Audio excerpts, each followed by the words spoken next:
everyone. Woo! Debate night, finally. Oh, man. Sitting through these debates last weekend, I'm like, ugh. I just want to get in there and debate people. That's what I love doing, so very excited. Been looking forward to this one all day. I would have did it at 8 a.m. if I could have. Ready to go. Rearing. Very confident opponent this evening. RTP Talks, so we'll see how that goes. Had a lot to say. A lot to say about the Rob Meister, so we'll see how it goes for him. Who knows? Maybe we'll be devastated, dominated, all of that good stuff. Or maybe it'll go as it always goes. We shall see. Can't wait, though. Absolutely can't wait for this one. So I'm the affirmative. The topic is we are better off with Donald Trump being elected than Kamala Harris or some form of that. The plan is not to get overly semantical or any of that sort of shit. Yeah, let's see. But we'll see. You know how it goes. I didn't get a link from Sarah yet.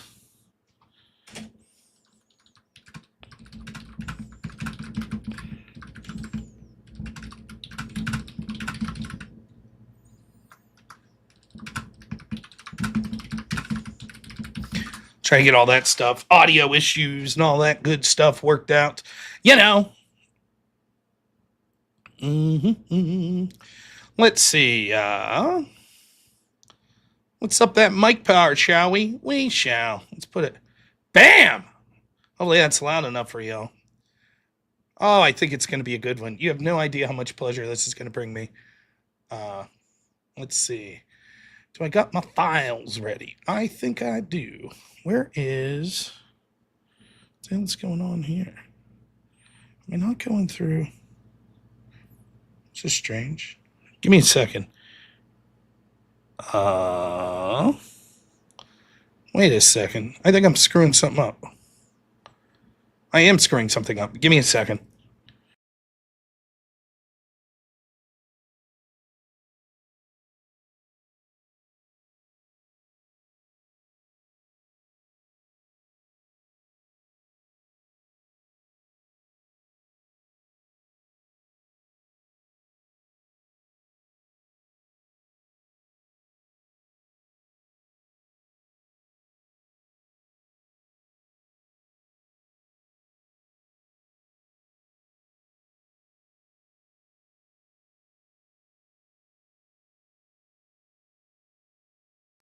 There we go. That's a little better. Should be fun. All right. We're good. We got that going. A couple other things. I'm always more worried about technical issues than the... Nice. All right. Technical issues than the actual... Check. There we go. Okay.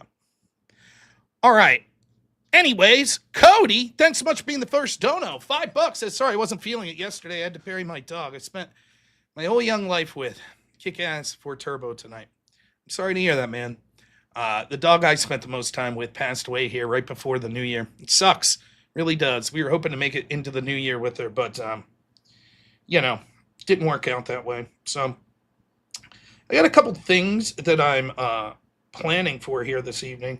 I'm not really going to announce. We're just going to see how it goes. I want to get some paper ready in case I have notes to keep. Sometimes I like to do that. I like to keep a little note here and there. What do you think, blue pen or black? Let's go with blue. I got a blue night feel tonight. Damn, I'm so excited, though. I'm so fucking pumped for this.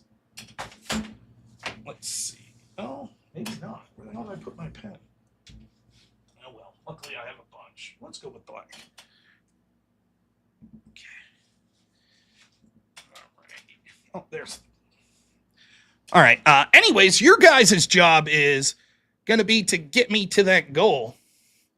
$357, and then I'll be with you. My plan is to stick around in the open panel for maybe an hour.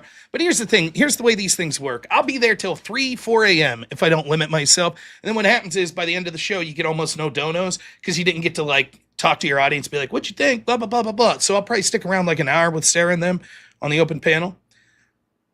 Tiggle, $5. $10. I'm sorry. Jeez. Inauspicious start says, Rob, love you, buddy. Here's some money. Thank you, Tiggle. Word of the day.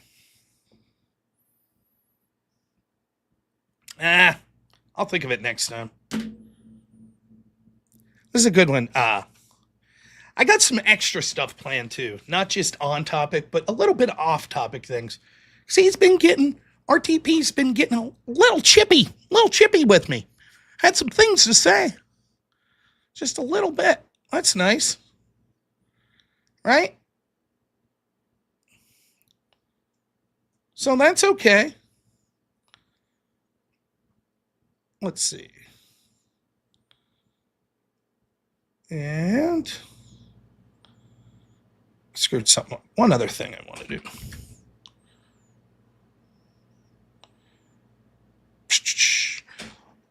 Getting a couple things that I was using for my debate tonight.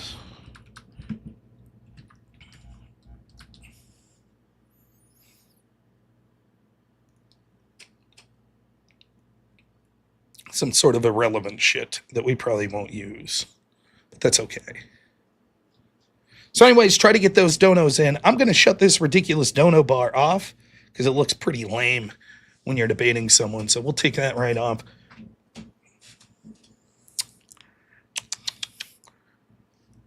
Just waiting for Sarah and my opponent to come on. I'm backstage, ready to go. When they come on, I'll probably play a Grifton song or something. Something of that nature so that you can't hear what our discussions are. You know. But day went very well. By the way, we got our son his room set up. He's getting ready for school. His first day of school is next Wednesday. So we got his room set up. And he really likes Minecraft. In fact, his favorite color is green, and he likes Minecraft. So we got him a new bed set that's like, a comforter and sheets and pillowcases that are the character, which I've never played Minecraft really, but I know of it vaguely. A creeper? It's like this green guy that, I guess he's one of the bad guys. He explodes when you hit him or some shit like that. So he's very pumped that he's got his creepers set up and he's watching movies as I came up here. He seems to be in a very good mood. Naughty Germ, what's happening, my friend? Thank you so much for the $5. Mucho appreciated. Really is. One thing I'll say, if you're new to the channel or anything like that, I try to not really pay attention to the chat while the debate's going on. So I promise if you give me a super chat, by the end of tonight, I will read it. I absolutely promise. It's just, I think the least I could do is give my undivided attention to the person that I'm debating and to the audience that, I'm trying to put on a good performance for. So that's what we'll be doing. So I probably won't be reading much of the, that's good, much of the chat once we get going there. No, not talking about Biden. We're talking about Kamala today, though. A little bit of Kamala. A little Kamala. It'll be fun. Oh, how big of a nerd are you, man? This is my life.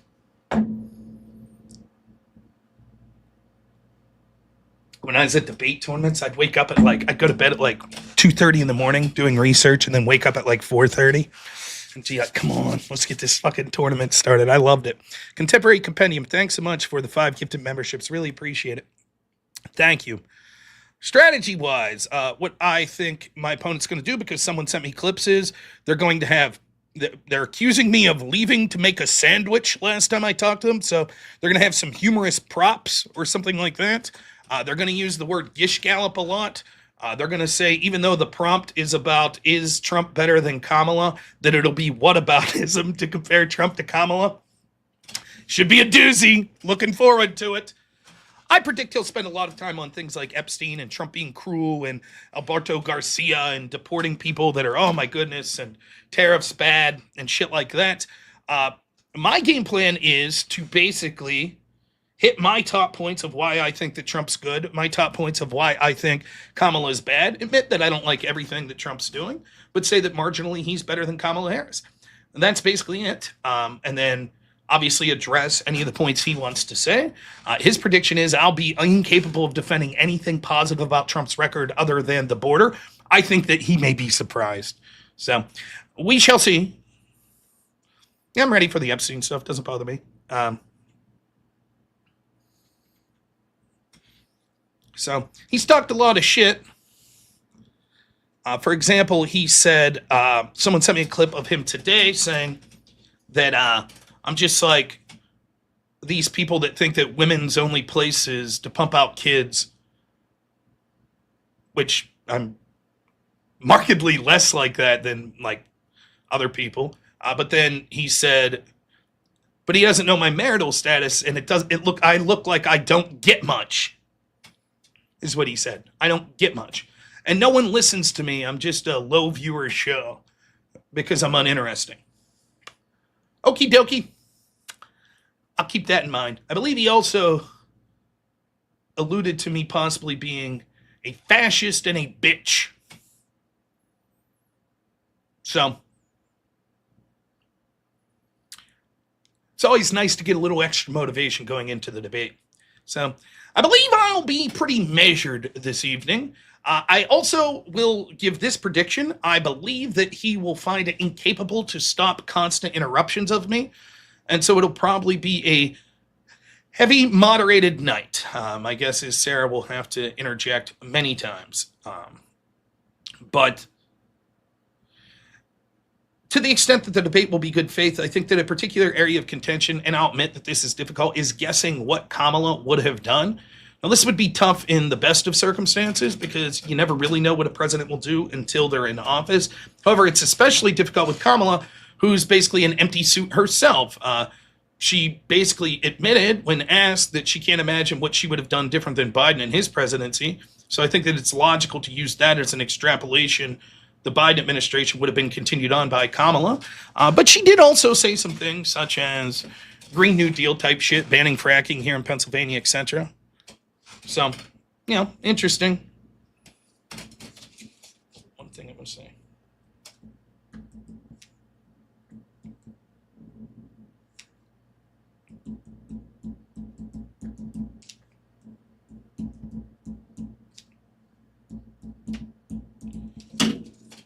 So,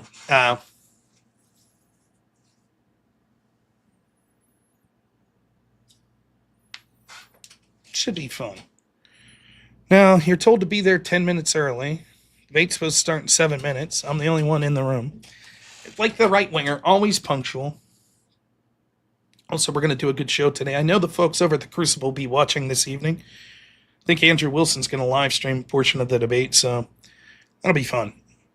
A lot of people that I met down there this past weekend has never seen me debate, so. But I do think I'm going to be more measured. I liked my last performance where I wasn't yelling as much. So I think that I'll just try to decimate with wit and a more even temper. But we'll see how it goes. Also, one of the things he said in the video is he'll ask me a question. Oh, there we go. What's up, Sarah? I don't think anyone can hear me, but I hear you right now, but I am live streaming. So let me play a video for them, and then we could chat here for a minute. 1 second.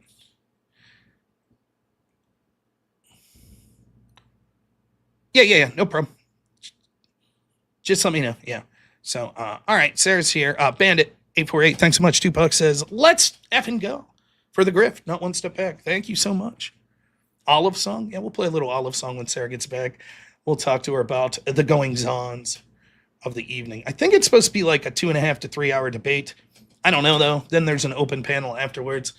I'm game. Honestly, I'll probably be streaming till at least 2 a.m. anyways. But like I said, trying to leave the open panel after about an hour. Otherwise, I'll be there till 3, 4 a.m. and won't be able to grift on my show or talk to my audience about how they thought the debate went. So definitely want to give people a chance to take a crack at me. I know a lot of lefties in the audience. They always get excited at the prospect of coming in and getting smacked around. So, okay. All right. No problem. So how's it been?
Hey, just so you guys can hear me, I can't have the volume on because I'm talking to Sarah and RTP when they get there. So just enjoy this layout. I'll be back. It's all right. They'll be fine. They'll be fine.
by it anymore, but I do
we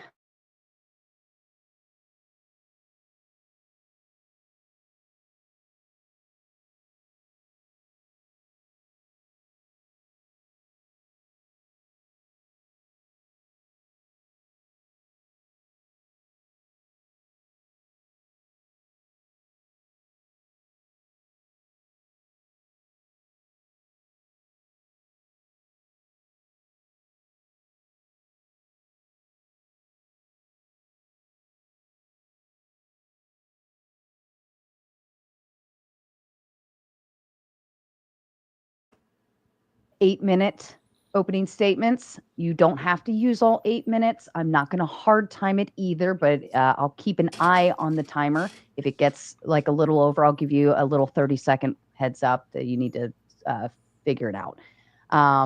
I like them short and sweet, but you're welcome to use all 8 minutes. We'll get through the debate. Then we'll do another 8 closing statements. Those most people don't use a long time for closers, but you still have that there if you need it.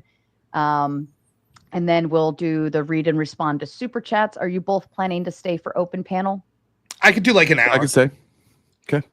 Yeah. That's totally up to you guys. You are not obligated to, but yeah, a good. I'm sure I'll solid stay hour longer for than everyone. I've learned this though. You In always RTP, maybe you'll see this too. The problem is if you stay until like 3 a.m., your audience doesn't engage with you. There's sort of and then you end the show and you're like, I'm going to bed, and then you realize you didn't get super chats and shit because you never talked to your audience. Every time. Yeah. So it's I figured I at least want to give the audience an hour to grill me. So and it'll probably be longer than that, but I'm definitely committed to staying at least an hour in the open panel. So For the record, this is why it's good. This is the only benefit if you actually sync up into the StreamYard instead of recapture. Recapture has its benefits, but syncing in, they can also pay to boot people.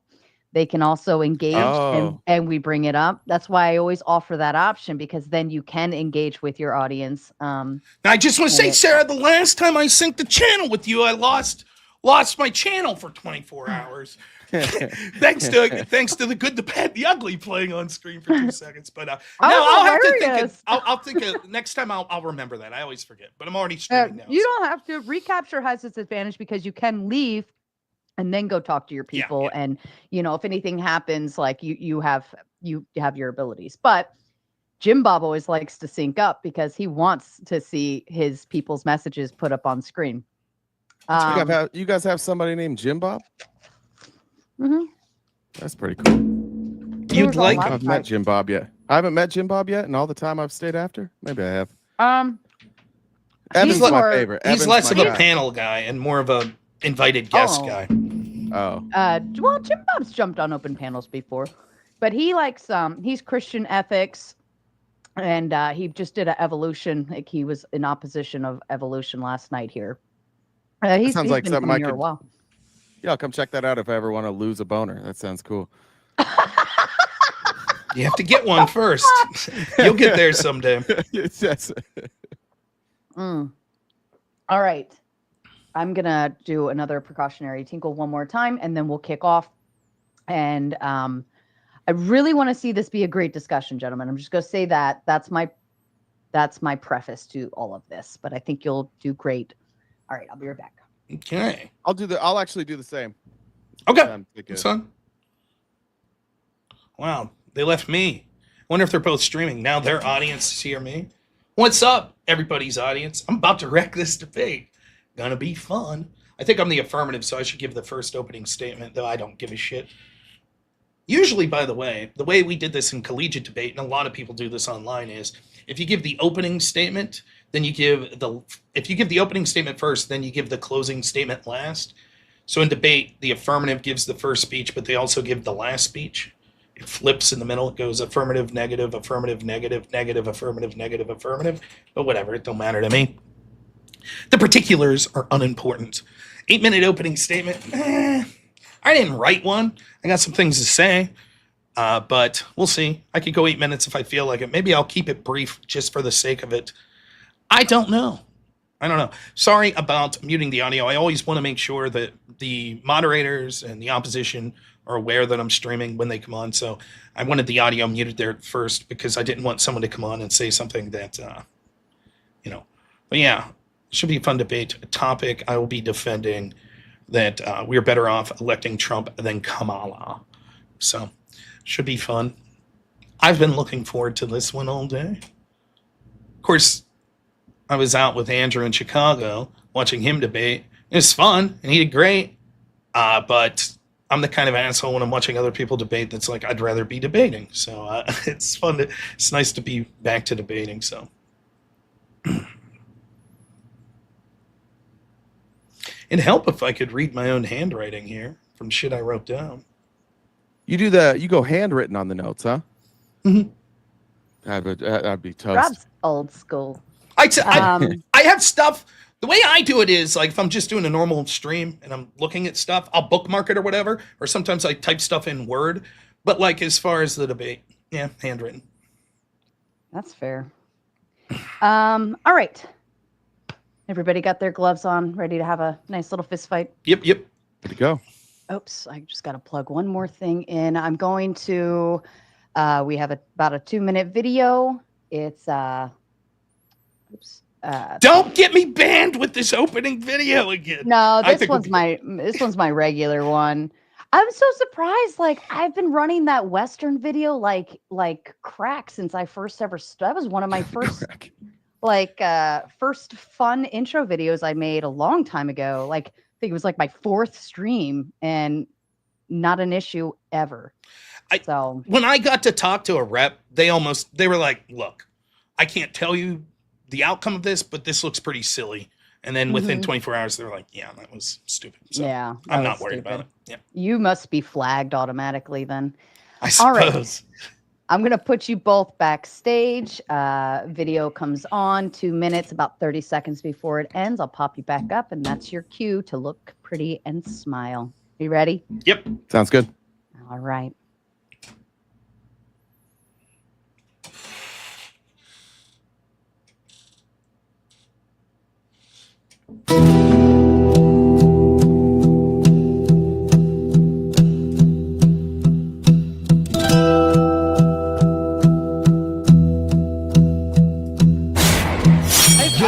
Generally, you said feminism is neutral. Here's what actually happened. The foundation of all money. I'm really mad that what difference does it make, right? What Stop. Stop.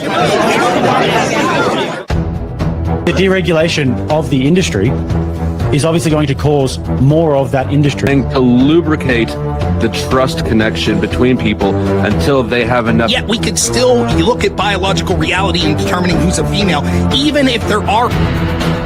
Why don't you denounce feminism the same way you're denouncing capitalism? If you don't... For something to be objective, it needs to be verifiable. And you can't verify... If I make a claim as a political pundit, it is true that I definitely could be wrong.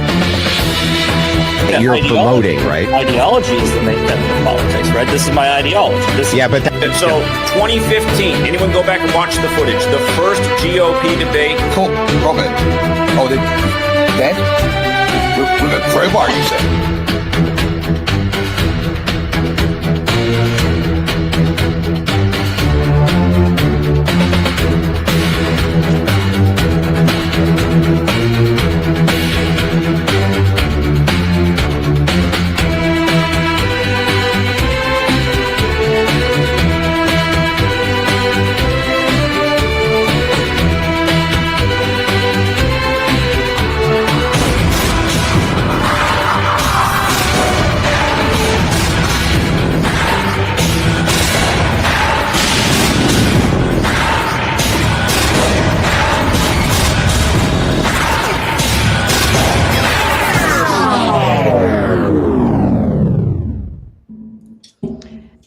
Good evening, ladies and gentlemen. Welcome back. I am Sarah the Raging Tomato here, bringing to you live Moderator Monday.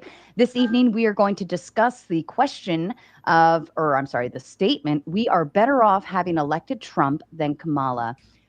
With me this evening, I have robnoerr and RTP Talks, both ready to duke this one out. Rob, would you like to start off with your opening statement, please? Sure. Thanks so much, everyone, for being here. I've been looking forward to this. I think it'll be a lot of fun. So the statement is that I'll be affirming that we are better off having elected Trump than Kamala. Now, the first thing we have to do is get a couple definitions out of the way. The first would be the definition we. Now, it sounds stupid, but I do think that this is important. It's potentially a point of contention. When I say that we're better off, what I mean are the citizens of this country. I'm uninterested in how people in China, for example, are doing better if we elected someone who's weak on China, like Kamala Harris and Joe Biden, versus that they may be worse off if the competitive nature of our economic relationship against them favors Americans more than them. And so I think for the purposes of this debate, when I say we are better better off because it's intuitive that we're talking about voting. It should be the people that could legally vote that we're saying are the ones that are better off. And so that's what I mean by it. We'll see if RTP disagrees, but that's the lens through which I will be using this. Once we get that out of the way, semantics should all but be done. And the question becomes, in what way would we be able to decide whether or not Trump would be better than Kamala? Now, it's always difficult in the best of times to know what a person would do if elected president if they don't make it. We could go back and question, what would Gore have done? What would Romney have done? And so forth. However, it's going to be even more difficult in the case of Kamala Harris, who Joe Biden may have been a human vegetable, but Kamala Harris is just an empty soup. On the debate stage, she'll call Joe Biden a racist one night for saying that he's against forced busing, and then the next day say she's against it as well. So it's difficult to know what her actual positions would be. I think that there is two possibilities that we could look at when looking at her positions. One would be her radical Green New Deal-esque policies and her more progressive nature that showed forth in her 2020 bid for presidency that she failed miserably. Or, as she admitted on The View and other places, the fact that she could think of no substantive differences that she would have done different than the Biden administration. That means that either we're comparing the 6 months we've had of Donald Trump right now with either the Kamala Harris, Joe Biden administration previously, or a more progressive version of that. I'll leave you pick which one would be more of a desire or disaster, but I think that it would be evident that most people would say in almost all metrics, Donald Trump has been far superior to either of those two outcomes. In this debate, it'll be crucial not just to look at the record of Joe Biden, but comparatively, which is what we're talking about, that he would be better than Kamala Harris. This means that I don't have to prove that I like everything that Donald Trump has done, nor do I have to prove that he's the perfect president and that he's better than anyone ever. All I need to prove is that he's better than what Kamala Harris, which is just an extension of the Biden administration, would have been. And there's several ways that we'll be able to use this. I'll give 4 in general that we'll look at. The first would be domestic policy. That would include things like immigration, which I think it is obvious that Trump has been far better on immigration. The truth is that open borders were a choice. We were gaslit by the Harris-Biden administration over and over that the border was secure, that it wasn't a problem. Then once they saw it was an issue come election season, they tried to pretend to care about it all of a sudden. And Donald Trump has lowered from the peak times of Joe Biden and Kamala Harris's administration anywhere from 95 to 97% of border crossings.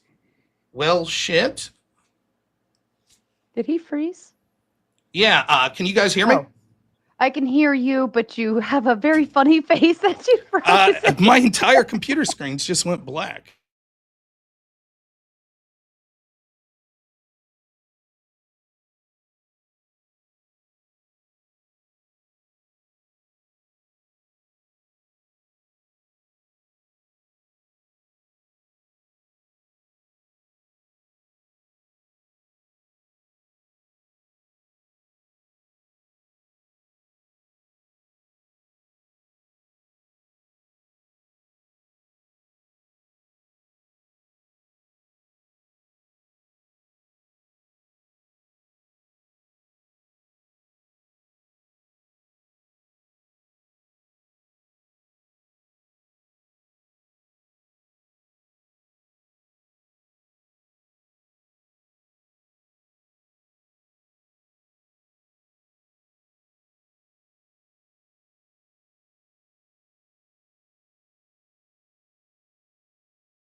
Yes.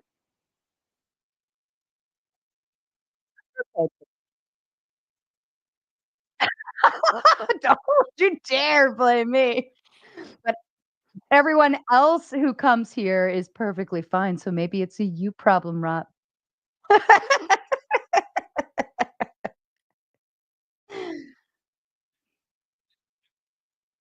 Mhm.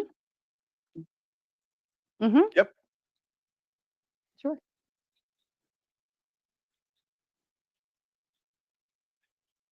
It's okay.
Take your time.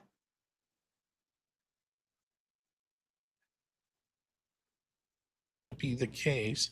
Oh, On okay. your Now I end. should be good. I'm so sorry. That's okay. It's fucking.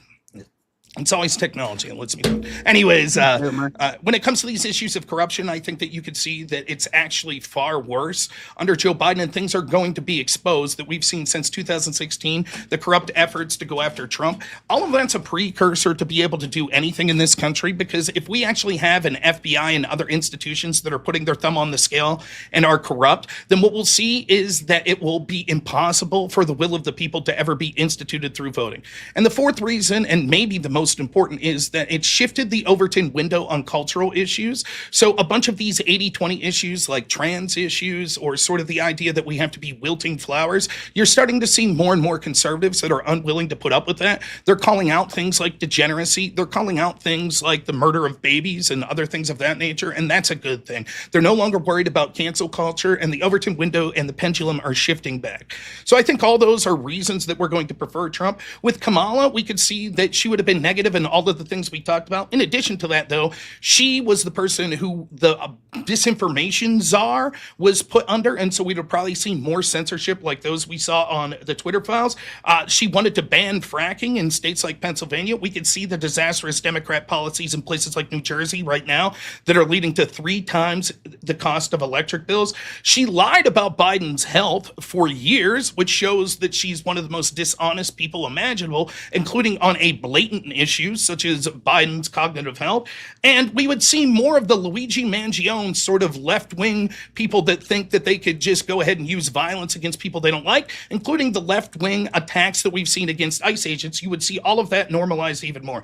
Last thing I'll say is, when it comes to me and RTP specifically, I think because of that disinformation board, we should actually prefer Donald Trump for both of our careers as streamers, because there's less likely that we'll be censored. And in fact, RTP should really favor Donald Trump as an individual. One, because it gives him content to talk about, because it was impossible for him to try to defend the Biden administration. So at least now he has red meat about Orange Man Bad he can talk about. Plus, I believe his primary platform's TikTok, and I don't think it would exist without Donald Trump at this point. So yeah, for those reasons, I'm willing to get into the debate, but I think I'll be able to win on those issues that Trump is marginally better than Kamala Harris on all of those issues.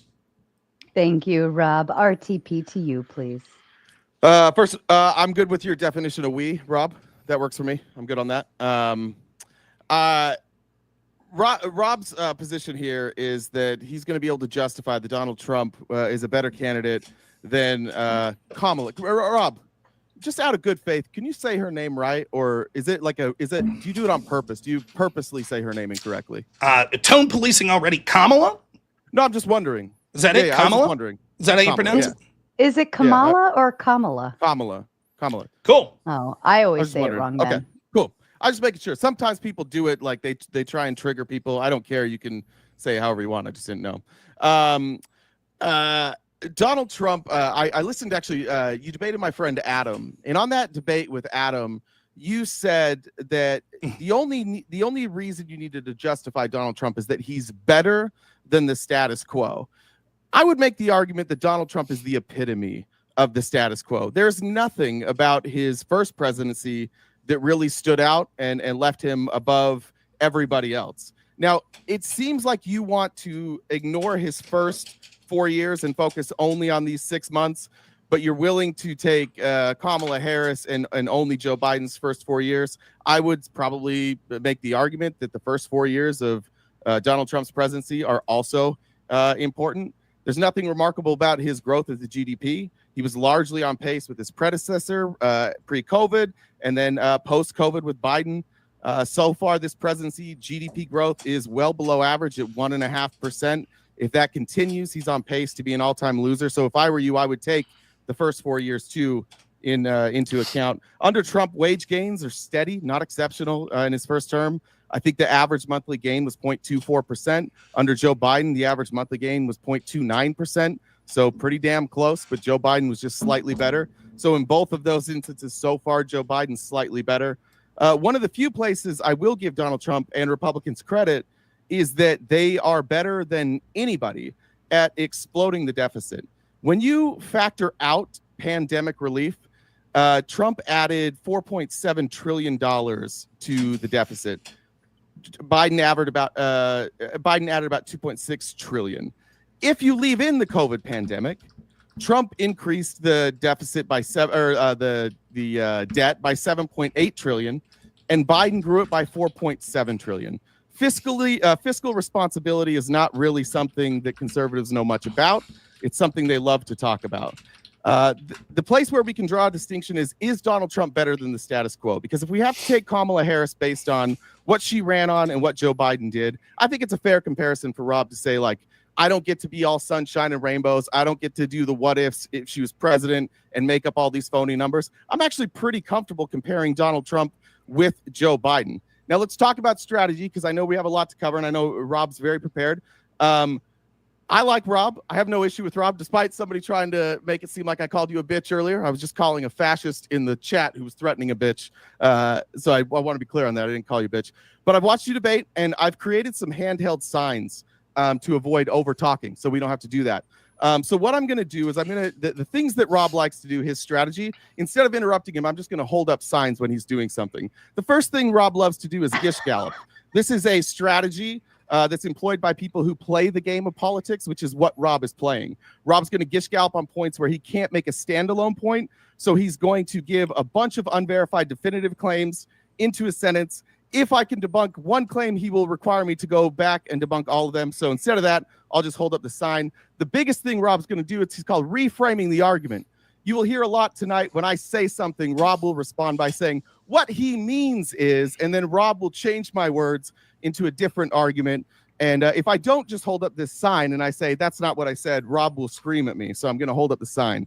The third thing he's going to do is he's going to poison the well. Any type of source that he doesn't like, he's going to poison it in that statement. There's going to be a lot of this straw man, because what Rob may not know about me is I'm not a Democrat. I've only voted for Democrats one time in my whole life. So you don't get to use like the generic Democrat straw man positions with me. You're going to have to ask me what my position is. And last but not least, Rob's dessert, whataboutism. So I've prepared these signs for Rob. I hope we can have a good debate. It's good to be back on the Raging Tomato. Let's go. Fair enough. Thank you to both of you. And I do want, for full transparency, I already spoke with both gentlemen backstage because they both can talk for long periods of time. We are just going to accept that, and nobody's going to interrupt. We're not going to make the claim of filibuster or this or that. We're just going to allow them to talk, and then we'll get back to responding.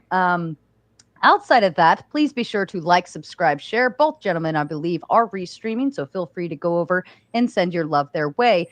We will also get through the debate. We will run into closing statements, and then we will read and respond to your kind super chats. If too many come in, which is a good problem to have, we might have to only read $10 and up. So just be wary of that.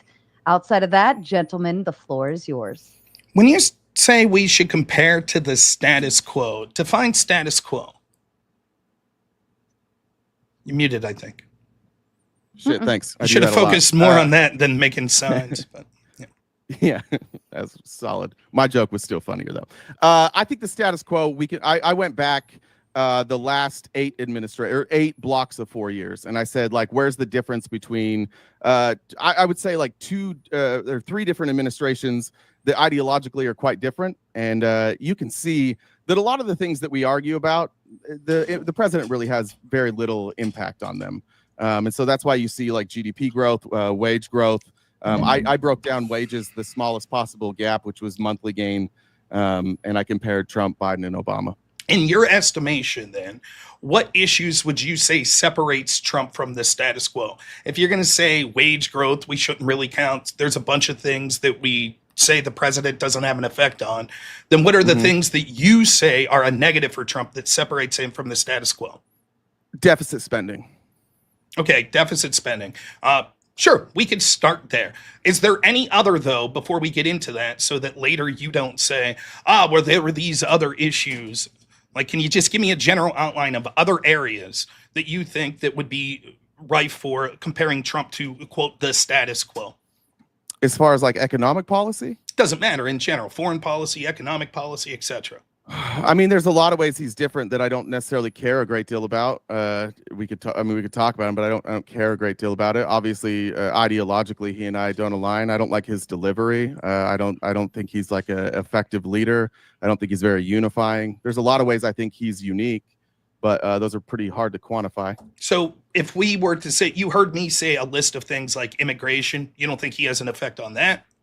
Actually, no, that's where you're right. I do think that the border being closed up is probably the greatest accomplishment of a Trump administration. And I don't think that Vice President Harris would have closed the border in the same way. In fact, I think we would be living in a pretty different world right now. Okay, so Trump did good on immigration. The economy, For I you. promise we'll get into. Do you think that a status quo president would have released evidence of the corruption we saw in like 2016 with the release of like the Russiagate files? Yeah, I know that you desperately want to talk about Crossfire Hurricane. I'm not that interested in that. I've seen your opinions on that. I don't think they're very good. I've seen what was released. I covered the ICA report that they just released. It's a nothing burger. You posted it. It's a nothing burger. There's nothing there. I'm not super interested in spending 3 hours on like relitigating Crossfire Hurricane with a non-attorney when we've covered it a million times already. It's been covered and covered and covered. It's been investigated over and over. No. Okay. Do you think that the status quo presidents would have moved the Overton in window on things like trans issues? I don't think it's moved nearly as much as you think it has. Okay. Do you think that a status quo would have defended a human vegetable like Joe Biden for 4 years? I don't agree with that. I don't agree with that interpretation. Okay. So then we will get into those issues. Now, I'm more than happy to take it to the direction you want, but I will say that I don't think you've said anything whatsoever about negatives of Trump at this point. And despite the fact that you have clever cards that are going to say things like, Wait, deficit spending? Is that a positive? No, we'll get to that. And I promise that's basically all that you've said. But what I want to get to is the fact that it seems that you did a lot of time like coming up with clever cards and saying what I was going to say, but you didn't really say much in your opening statement. And so That's right, I'm more than willing to get into like one by one these things. But we're going to talk about a lot of things that you're going to say is whataboutism. But when the prompt is that we're comparing Trump to Kamala Harris, not to your nebulous vision of what the status quo is, I think that you're going to hinge on saying whataboutism every time I say that Trump's marginally better than the Biden-Harris administration. You're going to want to compare it to things like Obama and W. Bush and Bill Clinton, which wasn't our option. You're strawmanning my objections already? I mean, the clever sign means nothing to me. If you have nothing to say, that's fine. We can move on to the deficit spending argument. Fine by me. I thought that's what we were talking about. I've been waiting to start on the deficit spending. Your numbers were, how much did Trump in total add to the deficit? 7.8 trillion. And how much did Biden add? 4.7 trillion. Okay, can you show me the source for those numbers? Those aren't the numbers that I'm getting. So that's from CRFB. CRFB. Okay, can you link that in the private chat? Can you screen share anything of that nature? I can pull. I'll get it. I can drop it in the private chat. Where'd you pull your numbers from? I can't remember. I think maybe it was self.inc, which was taking numbers, I believe, from the Treasury Department. But it said the national debt started at 27.8 trillion on January 1st, 2021, and raised to 36.2 trillion by January of 2025. That's $8.4 trillion. So I'd be interesting. That's a pretty big discrepancy between my numbers and yours.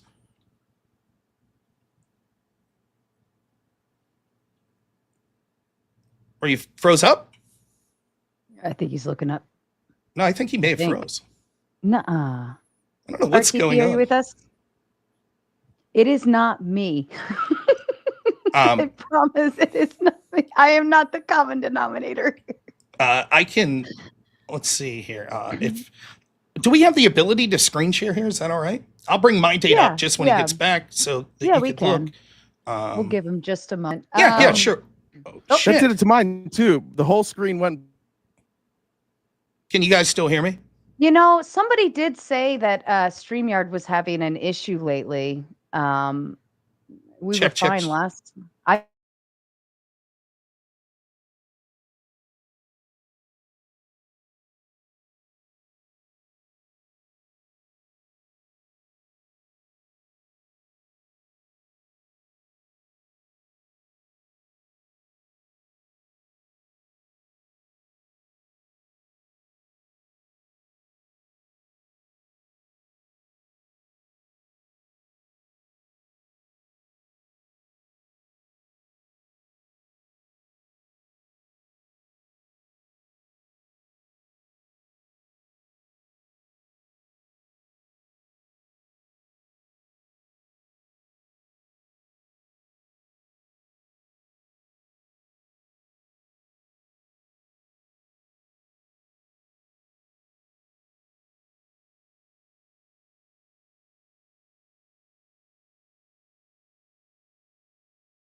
while we're waiting for them to both get back on screen and get sorted through. My deepest apologies.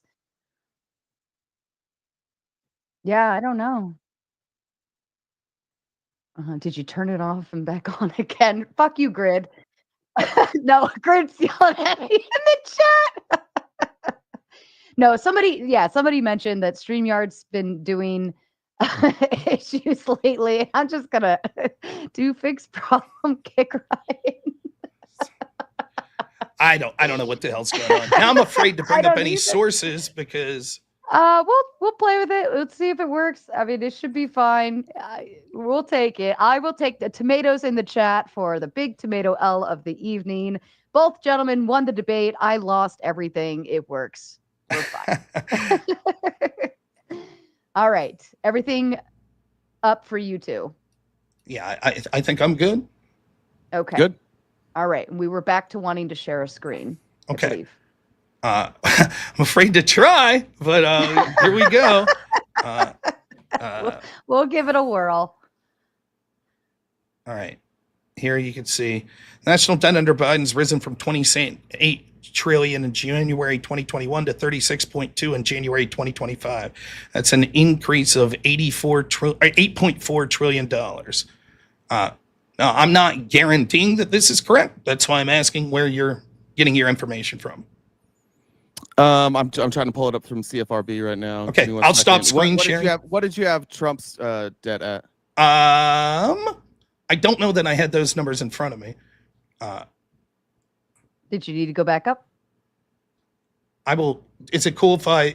And that's okay. You did that, yeah. That's screen share. And what are you polling here? Just total debt. So I'm polling gross federal debt. What are you polling? That was total national debt, which I believe is the number that we should be looking at. Okay, let's see if it holds. If the weight holds the same, like if the ratio is the same. Do you want me to pull that one up? If the ratio is the same. Okay, so you want me to try to use the same source to see what they said about? Yeah. I'll see if I could find that here. It would be helpful to get from the same source. But what information? What was the starting debt under Trump, and what was the ending debt? Do you have any? Your numbers? I mean, what did your numbers suggest? Oh, my numbers? Yes. We were at excluding COVID 4.7 trillion, and adding COVID 2.6 trillion. Let's see. This says from the same site. It's not listed the same. It's a different article. But if you don't mind, is that the right one? During Donald Trump's presidency, the U.S. national debt increased $8.18 trillion. Where are you at? Oh, there we go. So that's less than it increased under the Biden presidency. Is that including COVID? Yep. That is the total national debt numbers for both presidents. Okay, so roughly the same. Yeah, a little worse under Biden. If you look at gross, then a better performance for Biden. So yeah. What do you mean if you look at gross? I don't understand what you mean by that term. Gross federal debt, I believe. Let me make sure I have this right. I believe gross federal debt factors in the debt you owe to yourself. It sounds to me that like the number one attack you have on Trump, it's like, oh, he was a little bit better than Biden. That's what it sounds like. That was your big attack. It looks like a little bit worse, actually. No, I don't think so. When we look at gross the total federal deficit refers to the difference between the total amount of money the government spends and the total amount of money it takes in over a specific period, usually a fiscal year. Okay, so I don't know where you're getting these numbers from. I'm getting my numbers from the. I think I have a better source here. Okay, I think your numbers are just wrong. Throw them on stage. Let's see. If you go to cfrb.org, just screen share so we could all see it. Okay, I've got to pull it back up now. So this is going to be the total debt that when they entered and when they left office. Let me pull it back up. Oh my God, how do I get to that? Your numbers sounded ridiculous, which is why, like you said that the total debt of Biden was something like 4 point something trillion. That sounds ridiculous. I'll admit that Trump spent a lot, but comparatively to other presidents, it's sort of right on line, especially with Biden. where That's what I said. Kamala came from. He's basically status No, quo, no. right? You differentiated. You said your one differentiation on his negative was the fact that he was a really bad debt spender, which Biden did worse. On gross, yeah. Let me pull this up. If that's your Everything's offense for moving this slow debate, now. I think you're in a very weak position because I've outlined about 7 or 8 You're the things. offense, bud. You're the offense. I'm playing defense. No. Or no, you're defense. Excuse me. Yeah. What are you talking about? Like, I'm saying that there I don't are have to offensive defend reasons to anything. prefer Trump over Kamala, and you're saying that's not true, right? And I gave a bunch, and the one argument you gave is offense against Trump because you're like, basically he's the same as everyone else. The one piece that you articulated was, well, he deficit spends more than others. He drove up the debt more than others. It doesn't seem that's the case. It is the case, and I'm going to drop it in the chat right now. Where does the check? Should be if you want to just bring it in the private chat, it's should be on the right hand. There's side. a button at the bottom of your ScreenYard that'll say share screen. Yeah, I'm clicking it and it won't pull up. It's weird. Can I send it to you on just Twitter, Sarah? Is that all right? Yeah. Is it a link, or you can put it in the private chat? It's fine. I just DM'd it on Twitter. It won't let me pull up the private chat. That's the thing. I'm clicking on the button and it's just staying still. I think it's a problem on mine. So I just sent it to your DMs on Twitter. Okay, I'll bring it up. Give me just a second. Meanwhile, if that's all you have, the deficit spending, like when we look at the actual economic numbers under that, it is clear by almost every available metric that Donald Trump, first term, which I'm shocked that you want to talk about because he absolutely cleans Biden and Kamala Harris's clock in that first term. So I don't know why you would bring that up when it comes to economic numbers. Well, I gave you the monthly average monthly gain when it came to wages, and Biden outperformed Trump there. But wages are wages are irrelevant. 0.29. Wages are irrelevant. Real wage growth is what's going to matter. You brought up this is real wage growth. No, it's not. It is. Say you're going to be wrong about a second data point. Your argument is that real wage growth under the Harris-Biden administration was positive? Average monthly gain. What was the total real wage growth under the Biden-Harris administration? It was negative. I believe it was about -8. What's your source there? What's your source? Bro, I just gave you my source, the CFRB. I've given you. You're the only one that hasn't given a source yet, Rob. First off, I gave a source before you. I don't know if you remember that. Is that straw? Am I supposed to hold up a sign that says straw man there? You just said I don't. You literally said I don't know where the source is from. No. I didn't know where the source was from when it comes to. First off, I didn't say I don't know where the source is from originally with the Trump stuff, with the numbers that you're talking about, the deficit spending. But I said. I gave the number about the negative growth under Biden. I can find the source if you want, but let's start one at a time because I think that for someone who prides themselves, can we come back to the share screen and let me know what I need to be looking at? President Trump. Is this where you want me to be at? I mean, what are you trying to show here? What date was this from? Future borrowing. What date is this from? So when you look at deficit spending, you can't just look at what's current. You also have to look at what's projected. So they have a 10-year CBO score. Nope, don't buy it. You don't have to look at what you're on the hook for. Nope. Let's look at the real outcome of what happened. Yes, future expenditures. Yes, that's what we look at. The real. We look at the real outcome. Why would you factor out future expenditures? We look at the real outcome. We're going to look at the real outcome of what they spent. Now you're misleading. Why would you factor out? You go ahead. You get it out. Why would you factor out future expenditures? You get it out. So that's misleading what you originally said. Why don't you answer this question? I am answering the question. Hold on. It's misleading with what you originally said. You're now moving the goalpost is what you're doing. No. Because you were incorrect. You said that when it came to the debt, that it only went up about 4-point-something trillion under Biden. Now you're saying, well, we should just look at estimations of what will happen in the future. That's markedly different. No, we shouldn't do that. I will answer specifically the question. We shouldn't do that because oftentimes includes future spending, Rob. Gross federal debt includes it. You're not using the data correctly. Oftentimes those predictions are inaccurate. They say all sorts of stuff about what they estimate, and it's not true. Furthermore, your data that you're using right here, I strongly suggest isn't even from the end of Biden's term. You know how I know that? See if you could take a guess how I know that this wasn't from the end of Biden's term. This is not including the last year of his term, correct? Oh, We don't have those numbers updated yet. So just to be clear, so far he has approved. We didn't have the updated numbers yet. $6.2 trillion in gross borrowing, and that's just 3 years. So I just want to go through the ways that you misrepresent. It's not in 3 years. It includes future spending, Rob. Please, you don't know what you're looking at. I do know what I'm looking at. Here. So what are you looking at? I'll leave you go ahead and get out what you need, and then I'll say unfettered. What are you looking at? I'm looking at the actual debt that was increased. I'm looking at the number of what the debt was when they came into office and the number it was when they left. You claimed that that's what you were doing. Now you've misrepresented twice. The first misrepresentation, you said this has to do with estimations on what they think that the future may be. The second was that you pretended that this data was comprehensive and was through Biden's full term. And it took me actually pressing you to show that that's not true.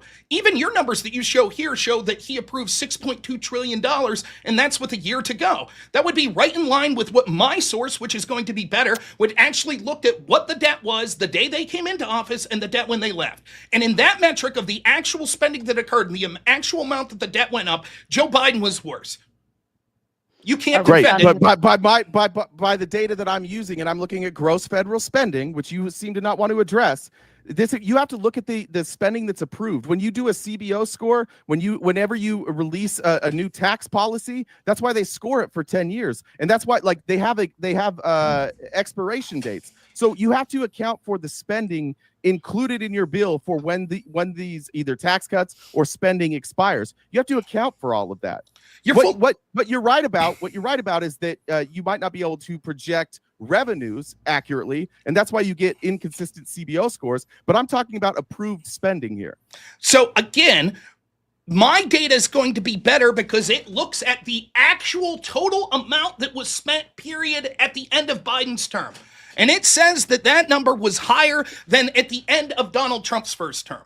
So you saying, but it's predictive of the future is irrelevant. We already have the final totals. And in those final totals, Biden was worse than Trump. Are we done with the screen share, gentlemen? Yeah. Thank you. With 2 COVID stimulus too, right? I mean, you can move the goalposts. That's fine. No, I'm just saying, I want you to admit that you were wrong. I want you to admit that you were wrong. No, you didn't understand my point. No. I understood exactly what your point was. Admit that you were wrong, that come the end of the day, all estimations aside, that the debt went up more under Joe Biden in his 4 years than it did under Donald Trump in his.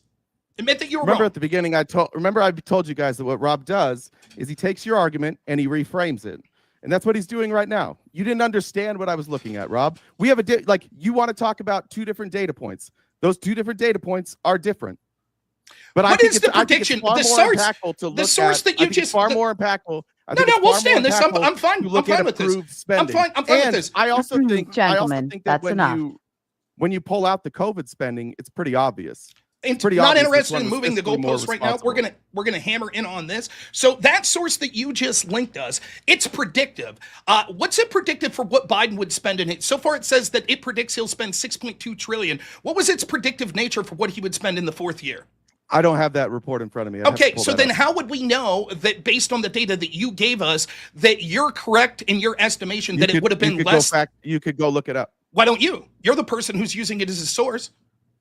Yeah, but you also didn't do yours either, right? That's not true. I provided you with a source that was comprehensive and accurate. Is that what we're going to do, Rob? We're going to chase down source. We can just go to the next point. If you disagree, we'll go to. I'm more than happy. I don't have time to go over an entire economic study with you live on air. I'm more than happy. I'm more than happy. You can go refute it. I think that's a reputable source. That's how debates work. If you have a reason to believe that data is incorrect, please cite your reason. But right now, all you're doing is you're attacking a source that you know nothing about as a way to try and escape the argument. We can move to the next point, Rob. Now, I know you want to move to the next point. I'll take your concession that you were wrong. The reason that your data is unpreferred to mine was you were misrepresenting what it actually says. This data came under your own claims that you knew this was only 3 years of spending of Joe Biden. You make this big claim about, well, it's about predictive spending, and yet you refuse to acknowledge that predictive spending would be done at the time of the close of Biden's administration in 2025. You could say it's reframing. The only person reframing the argument's you. You initially came in and said this was about the total debt,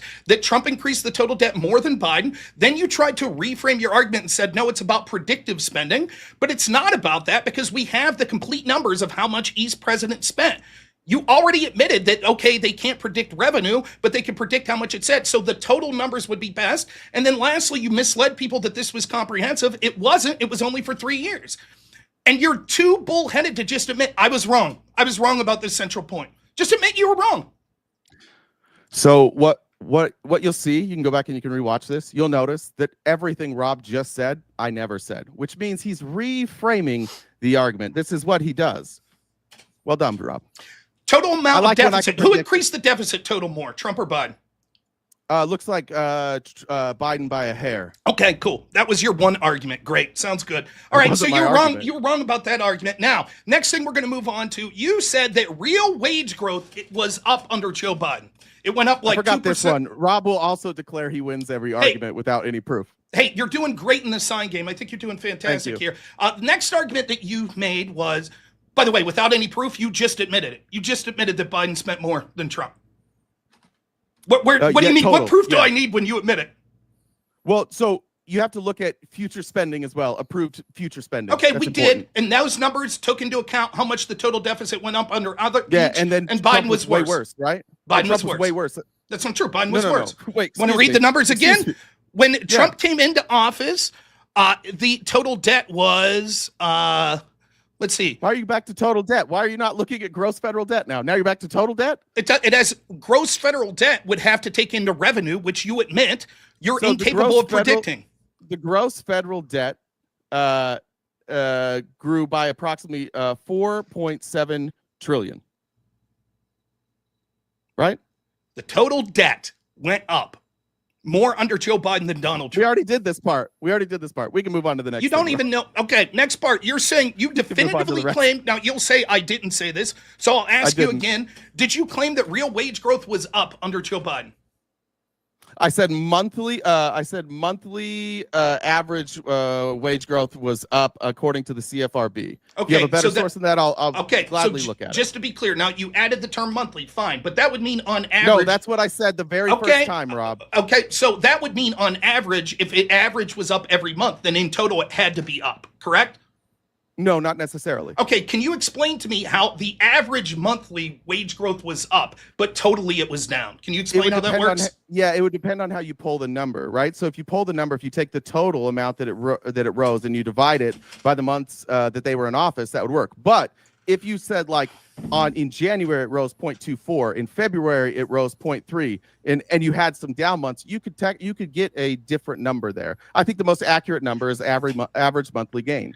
Okay, why wouldn't we look at the total real wage growth because what you seem, correct me if I'm wrong, you're like, well, if the question was on average, were there more months that it increased than it decreased? That's what you're suggesting? Yeah, I think that it's important with both of these presidents because both of these presidents had COVID, which are significant outliers. COVID skewed both of their numbers. And I don't think that it's an accurate depiction of their policies when you factor in COVID. So that's why I like looking at it month by month rather than in totality for both of them. It would be irrelevant to the point that you're trying to make, right? What point? Why would you? So what you're suggesting is we should literally, the number of how much real wage growth increased or decreased is irrelevant under their term. Mm-hmm. What matters is how many months it went up versus how many months it went down. Yep. Okay. I think that's an erroneous standard. Nonetheless, I'll enjoy you showing me proof that it went up more months than down. Go ahead. It's same place. You can go check it out. I didn't know you were going to ask for a source for literally everything. Link it again. No, it's the same website. I am guessing that it won't say that. I'm guessing that it's not going to say that. Just to be clear, before we get to this, you're claiming that what this is going to say is that real wage growth went up more months than it went down. I can pull it up for you. Are we going to do this all? Are we going to do this all night? You're the one making these claims. You're making claims that I think that almost every economist disagrees with. It is known that real wage growth decreased under Biden. What you said originally wasn't real wage growth. What you originally said was that wage growth was up. And I agree, wage growth was up. My estimation is that's probably what you're reading and you're not understanding it. Real wage growth takes in the amount that wages went up. Where's your numbers? Minus. What's your source for that? I'll get to them in a second. First, we're talking about. It? Yes, we will after you get to posting yours. Real wage growth. Okay. Real wage growth is wage growth is how much wages went up minus inflation. And so inflation was higher than wage growth, which is why real wage growth was negative under the Biden term. What happened during Biden's term? I We had record inflation, right? It's we could move That's why on. you factor it out. Listen, That's I why understand. You factor it out. I get you the had moving inflation that had nothing to do with Biden Okay, hold on. policies. I'm You had a gonna- I'm global. gonna Let me stop finish this both of answer, you. please. Hold on, just a second. I'm starting to already get a little aggravated because I know you guys are getting aggravated and you're starting to chime in on each other a little more. So let's back it down, take a deep breath, put a bubble in your mouth if you need to. Back to you, RTP. Yeah, look, if you're gonna I understand you want COVID in there to skew your numbers because that massive inflation number is gonna fuck with wages, and you know that. And maybe do you think that the inflation under Joe Biden was caused by Joe Biden, or do you think that was caused by like a global supply chain, businesses shutting down, or do you think that was just Joe Biden policies? I think it was the policies of Joe Biden. I also think that you're moving the goalpost. I answered your question, and now I'll make my point. You can answer another question as a follow-up if you like. I sat here patiently. I sat here patiently as you made your point. You'll give me the same dignity. Thank you so much. One time. Thank you so much. It was a yes or no question. I did. I'm still going. It's not your turn yet, Rob. Okay. Definitely not All right. your Yeah, turn give him yet. all the time he needs. Go ahead. He keeps moving the goalpost and shit. He needs the time. Go ahead. You stick in the hole every time he talks. Go for it. Yeah, keep patting yourself on the back, Rob. If we're going to talk about the policies and you're going to say that all that inflation is on Joe Biden, I think it's up to you. You have to say, you have to explain to me why the whole world had inflation due to Joe Biden's policies. The whole world just had inflation at the same time as us, but it was a Joe Biden policy. When I ask you to explain what caused the inflation, you don't want to do that? I have no problem talking about these conversations. However, I first want to articulate before we talk to the reasons that Biden's or Trump policy may have been what they were, we have to talk about what the accurate numbers are. You've misrepresented the numbers so far on the two issues that we've talked about. You're wrong. I want to see your source. I want to see your source. You said that you were going to provide a source that showed that real wage growth was up more months than it was down. That was the initial number. You said something like 2.something%. It wasn't. No. Then what was that number? You're changing the claim. No, you're the one. You made an initial claim. You said in your opening statement, wage growth was up more under Trump. 0.24% under Trump, average monthly gain under Biden, 0.29%. And that number, I said, no, we're not looking at wage growth. It's more important to look at real wage growth. And you said this is real wage growth. I said, prove it. I don't think that's true. Then you moved the goalpost. Then you moved the goalpost and you said, oh, no. Actually, what I'm just talking about on average, there were more months than it went up than down, which isn't how anyone would say that it's average. I'm not reframing the argument. I'm accurately articulating what you said. You hold up a sign every time that you've been shown to be incorrect, and you're actually the one who's moving the goalposts and reframing the argument yourself. Bring up the source. Let's see it. Bring up the source. Reason, I'm like, can I get a sentence out at some point, Rob? Or are you just going to keep spazzing? The reason I don't think that we should factor in inflation, the COVID inflation, is because you know that this is the only way your numbers hold up. You know this. You're not this stupid. You know that the inflation is why wage growth looks worse under Biden, and you can't articulate that was a Biden policy. That's why I factored out COVID for Trump and Biden. That's the best way to look at it. If you don't want to look at it honestly, like if we can't come to an agreement that the best way to compare these two presidents honestly is to factor out COVID, then I don't know what we're doing here. And maybe this is the reason that you struggle to get debates, Rob. The reason I struggle to get debates is because you always win, right? The reason that I struggle to get debates is because it's hard to find people that argue in good faith. Now, what most people would do is they would actually. All right, stop. Both of you, we already had this whole freaking conversation backstage. We did. And I know we all agreed to move forward with a good discussion. Stop it. Rob, get back to your point. Thank you. The reason that I may struggle to get debates is because people don't want to debate if they're incapable of doing it in good faith, and it seems that seems to be the case more often than not. You made claims of what these numbers are. You can't back up what those numbers are. I was correct. You were incorrect. And now what you want to do is say, yeah, but there's a reason for that. I'm more than happy to discuss the reasons for it once you admit yet again that I was correct, that real wage growth was down over the Biden presidency and that it was up under Trump's presidency. I'm going to once again say that that's not my argument. I'm arguing that the way you're viewing the data is a silly way to view. I didn't move the goalposts. I'm saying that the way you're looking at the data, including inflation from COVID, is stupid. And the reason you want to do that is because you know what happens to the numbers when you factor out COVID inflation. You know it doesn't look good for Trump. That's why you desperately want to cling to this number. Okay, what happens so to that number when you factor it out, Rob? When I'll the numbers answer get better or worse for Trump? I'll answer that in 1 second. So I'll say, so it's Thank clear that he can't defend that he was inaccurate with the numbers. I'm willing to move on once more. So far on 2 numbers that you can see that he was incorrect. This is someone who claims to pride himself on the truth, and looking at data, it's clear that he's incapable of doing that. Now, we'll talk now that I'm correct about the data, and actually real wage growth was up under Trump. It continues to be up under Trump in this term as it was in the first term, and it was down under the Harris-Biden administration. How would we even begin to determine how we could factor out COVID, for example, in the Biden administration? What years should we look at that COVID didn't affect it, that we could say, okay, that's the real wage growth that we should look at? I think when you start with when you had the massive disruption from supply chain, which is going to be about the time we started seeing massive lockdowns, first overseas and then here. And then you're going to go through, I don't remember when Biden declared the emergency over, but essentially when we got rid of the restrictions on importing through, and then we had to catch up after that. So you're talking about like mid-2022? Mid-2022. So you're saying if we look at the data from mid-2022 until, and go year to year for that, we'll see that real wage growth was better than Trump. If we're factoring out COVID year of Trump as well. I don't know. I haven't pulled that because that's not the data that I pulled. Okay, but that's the data that you average want. Monthly wage gain. No, it's not. I'm using average monthly wage gain, which is from the CBO.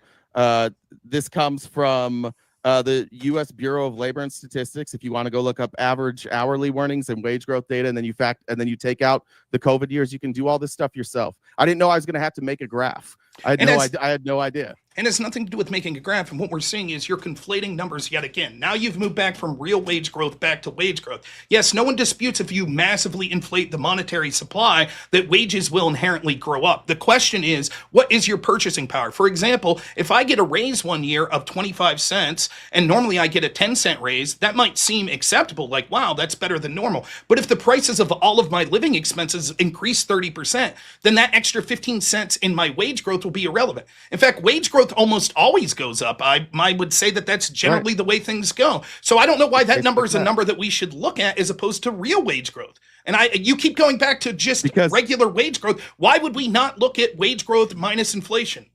I didn't mind. I looked at real wage growth, just so you know. And if I didn't just barely say real wage growth, like I meant real wage. But the thing, once again, Rob, you are factoring in inflation. The very thing you just described. The thing where like inflation, if prices go up above what you're making, then you don't really have wage growth, right? It's measuring the value of your dollar. And when we had inflation at 9% due to COVID, you want to keep that number in because that's the only way statistically that you can back up wage growth with Trump. If you factor that out, you know what happens to your numbers. You know they're not good. Again, this we're is trying so dishonest. I mean, and it's incredible. Like what I'm trying to do is I'm like, okay, let's together figure out how we would factor that out, right? And so what we would do is we'd find a starting point where we could look at Biden and say, okay, here's the real wage growth under Biden. You say, I said real wage growth. You didn't. You keep pivoting back to just regular wage growth. Okay, can you define what real wage growth is? I don't think you can.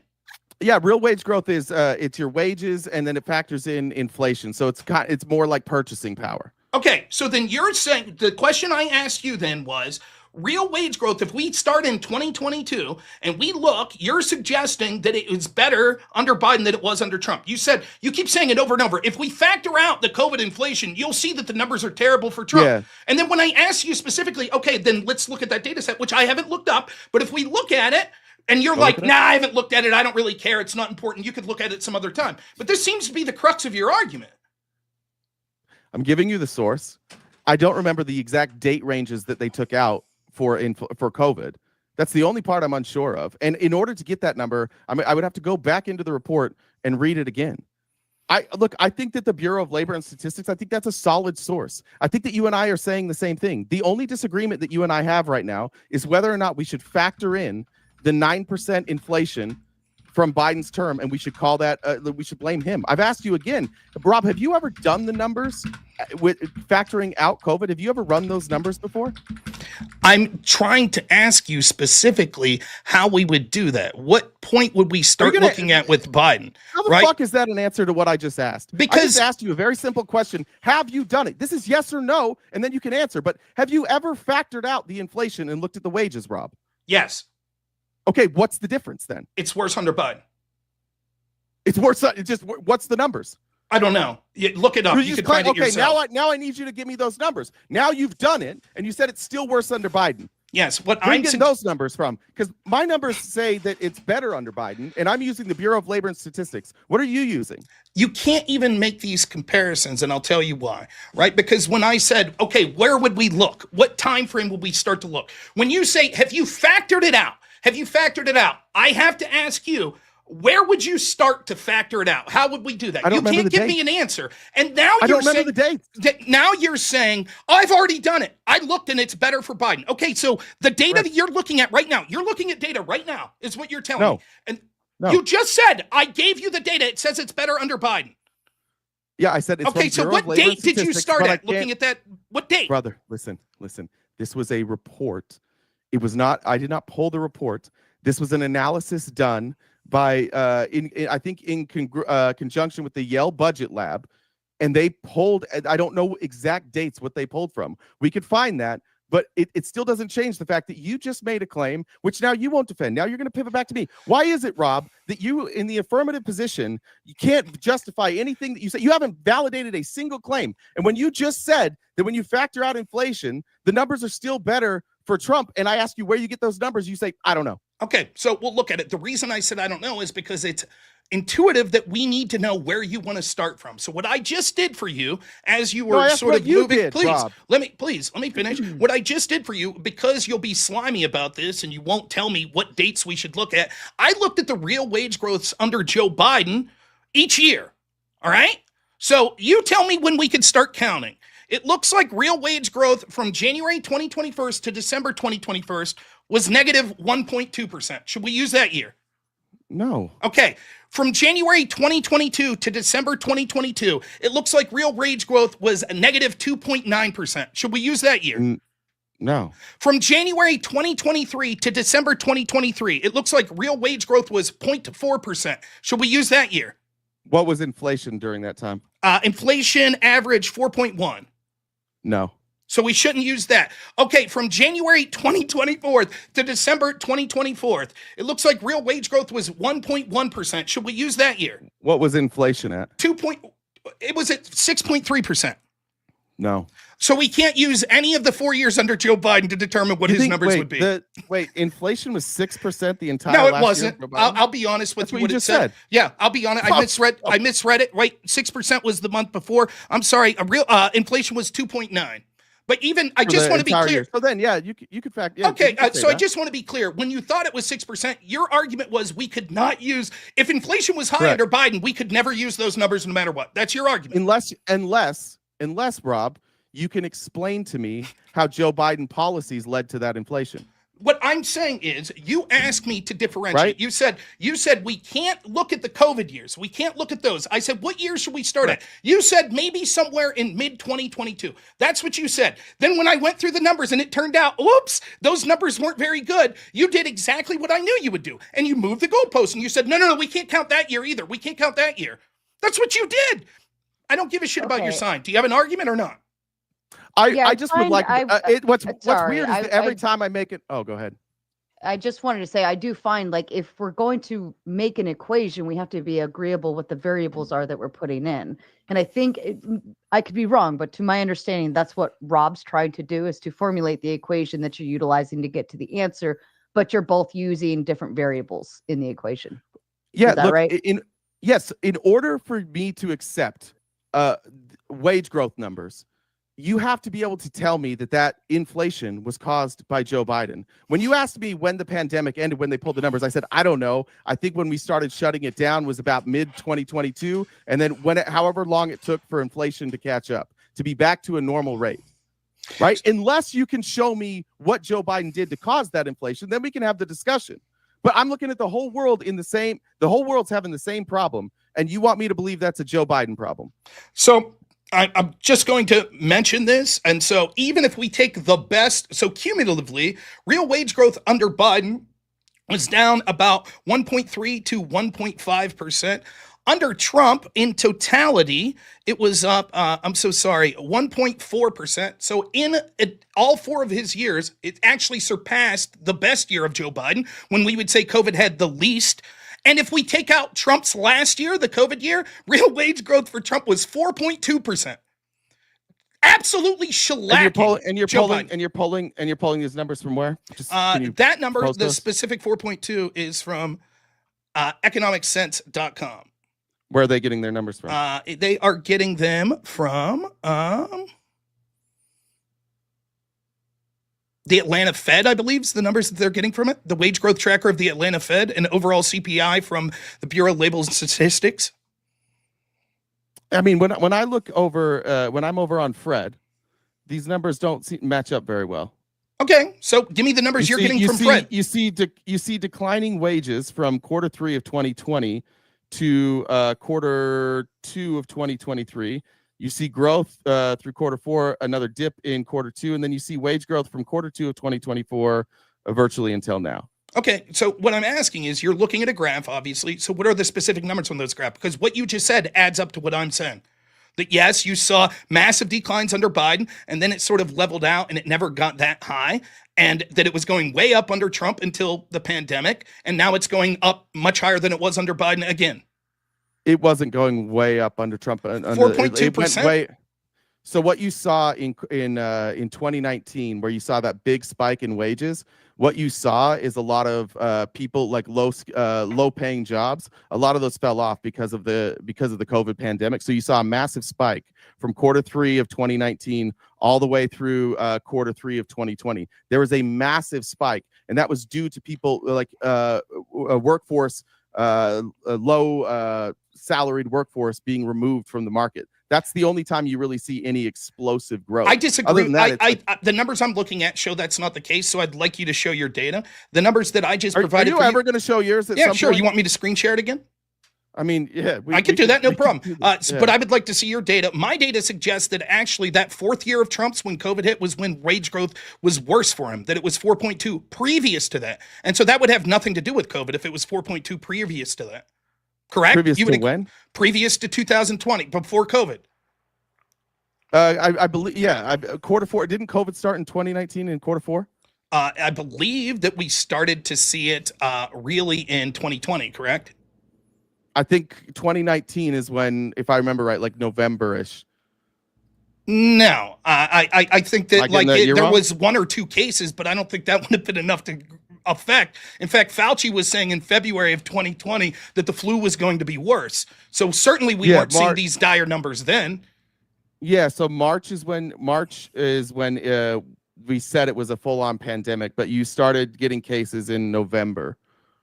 So that would have been. So I just want to be clear. Yeah. Your argument is that in the 4th quarter of 2019, because there were a handful of potential COVID cases, that explains why Trump's real wage growth was really high. No, I'm talking about Q1 of 2020, Q2 of 2020, and Q3 of 2020. Okay, so real wage growth was up under those times.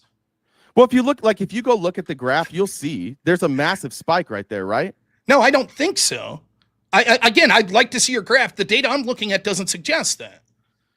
The data I'm looking at actually shows that it looks like the majority of the wage growth for Trump was actually previous to 2020. 2017, 2018, 2019. 2020 was it grew every year. Yeah, it did grow every year, but it was actually grew the least in 2020. Is that what you're looking at? No, and I'm looking at total. So you're looking at what? You're looking at just. I'm looking at total wages. You're looking at what? Let's see. It was up. Let's see. First 3 years, 1.4 annum under Trump. Let's see.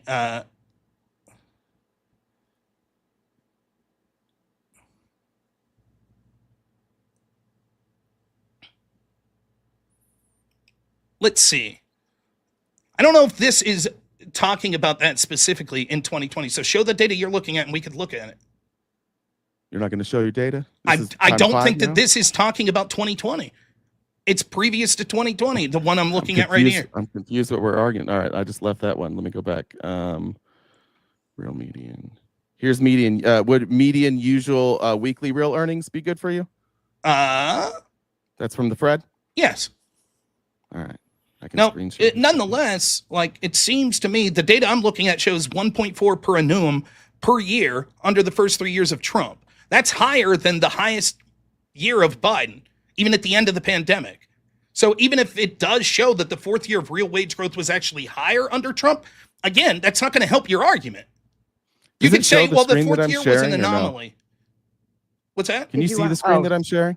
No. Yeah, I see it. I can pull it up. This is where I'm talking about. So this is median usual real earnings. This is the spike that I'm talking about right here. This is the COVID spike. Okay. And then the COVID, and then the, oh shit, what did I just do? Oh shit. Might have zoomed in or something on it. Yeah, maybe. How do I go on back? the graph. Usually for graphs, yeah. You just kind of have to. All right. Well, we can still look there. And then here's the crash. And then it levels out about, let's say there. And then you have wage growth again. But again, all of this is kept hampered down. If we're talking about the rate of growth, like this is not significantly different.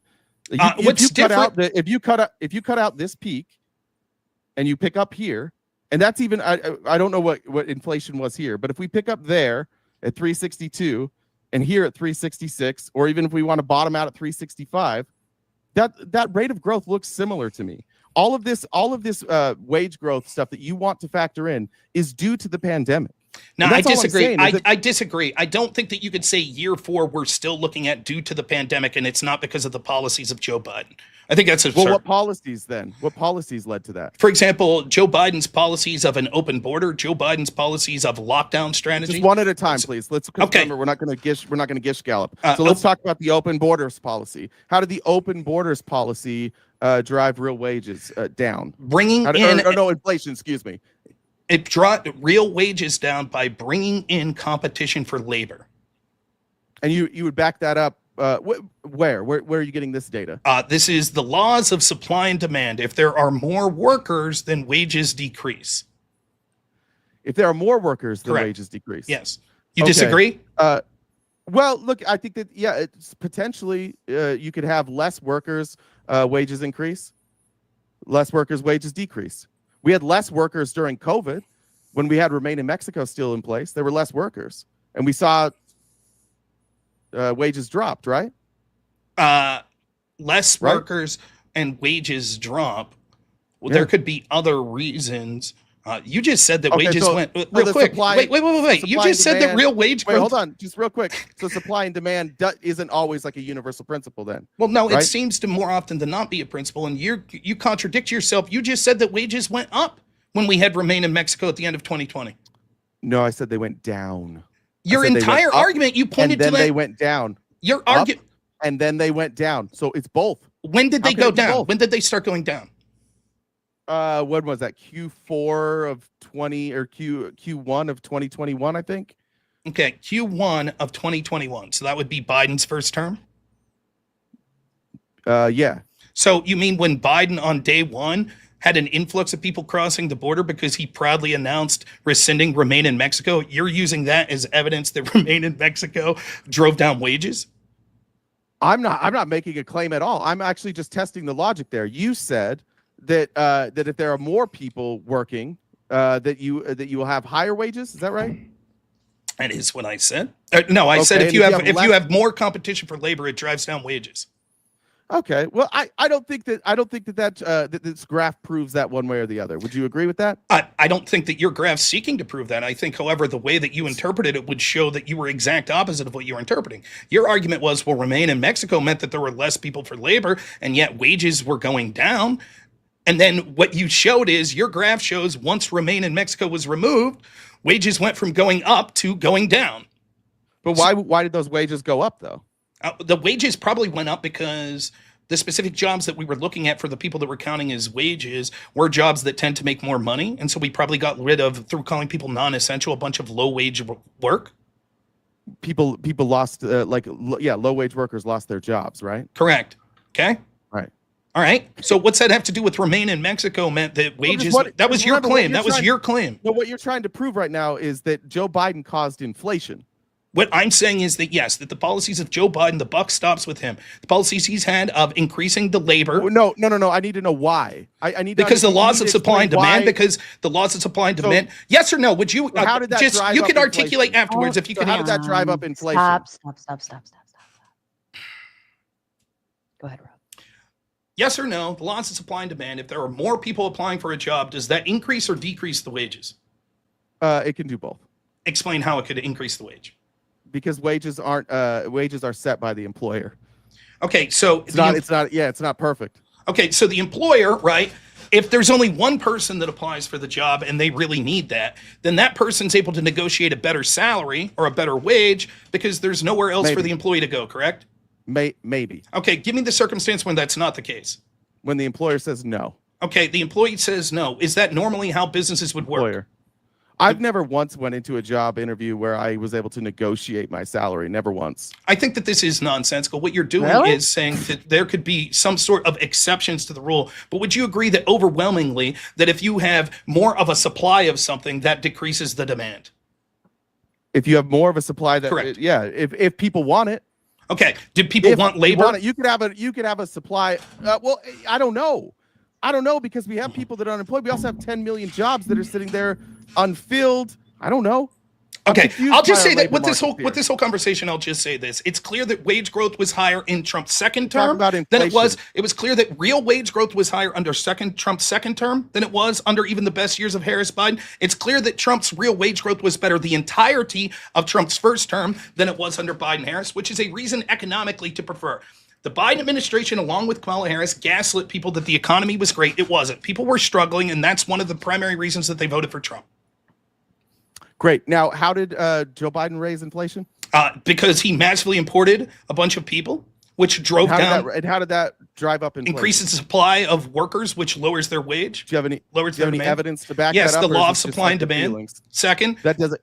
The law of supply and demand is not correct. a sufficient answer for me. I'm going to need some data on this, Rob. Yeah, that's the data that we could see. Study after study shows that when you increase the amount of labor, pretty much every study that's ever been done on economics shows that when you increase the supply of labor. Okay, why would COVID all of a sudden take away the laws of supply and demand? Because what you need to do, Rob, is you need to explain how the whole fucking world had global inflation, but somehow it was Joe Biden's fault here. And so far, what you've come up with is the law of supply and demand. And I'm asking just for some data. Okay, so what I started to do was talk about the policies that Biden issued that would have lowered real wage growth. You demanded that I stop at the first one, which I did. Now that I've successfully showed you that that's a logic of supply and demand, I'll move on to the second, which was the massive spending that was done under Joe Biden, and that the Democrats, I'll admit that Trump's responsible for some of this in his first term, as is Republicans, but Democrats certainly wanted to spend more and embrace more lockdowns. Those sort of things are what led to supply chain crushes and our economy stagnated, as people like me predicted. I'm sure that you cheered on lockdowns. I was against it because I said that this is going to cause massive inflation and supply chain crushes, which it did, and it was worse under Joe Biden. There's that straw man position to make yours seem sane.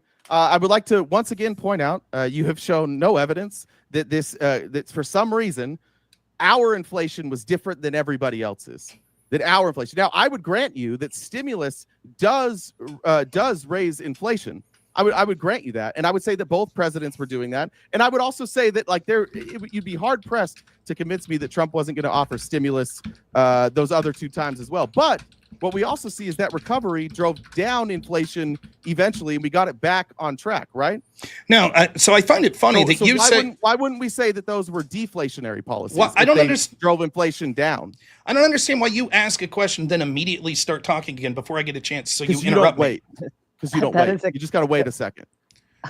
So you ask a question, then I wait to make sure that you're not going to I don't know about that one. I mean, RTP, I am agreeable with Rob on that because he'll ask and then he'll start to answer it, and then you're like, and then. Yeah, what I do ahead, Rob. Yeah, I'll say it and then I'll reframe it so that you don't. So it's not like you don't have to remember everything I said. It's just illustrating that main point. Can you hold up that sign that says reframing the question? Can you hold that one up for yourself? Go ahead. I'll wait for you. It's reframe the argument, but I didn't reframe my own argument. Thanks so much. I reframed the question. And Okay. this says All right. argument. All Okay, right. thanks so much. Well, hold on. And I'll say it this way, RDB. You're assuming he doesn't hear the question in what you're saying, and then you're taking more time to repeat that and reframe it. So let's try not to do that because Rob, I'm sure, is comprehensive enough to pick up what you're putting down. Rob, I don't back to think you. so, Sarah. He is every time I say something, he fucks it up. So I'm trying to be very clear with my words so that I don't have to hold up this goddamn sign. And then we 800 come back for times. clarification So I'm trying to if reframe it's needed. We come back for clarification Sure. if it's needed. All right, go ahead, Rob. Okay, so these lockdown policies and the massive stimulus policies of Joe Biden, first off, when you say, why wouldn't we consider them deflationary? Again, it's very interesting when we talk about the record of Joe Biden and the massive inflation, you're like, we can't count any of that. It was all outside of his scope. Even in year 4, we have to say that was because of COVID. But we can assume that his policies made inflation worse than they otherwise would have been, which is a nonsensical argument. What we could see is when it comes to the rest of the world, the reason that there was inflation in the rest of the world is because they also embraced these terrible policies, such as the lockdown policies and massive stimulus.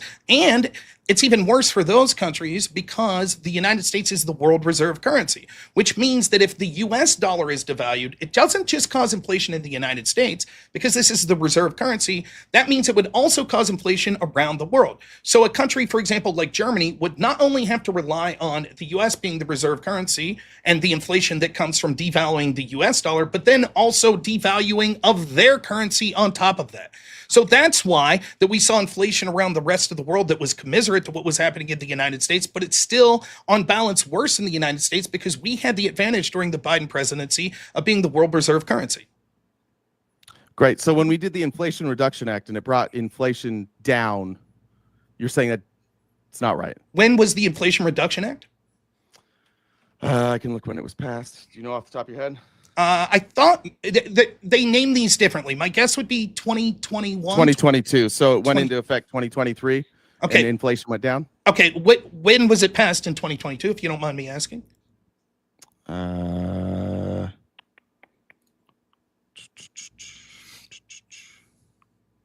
don't have the date on it. If anybody else has it on there. Okay. Let me see if I can find this.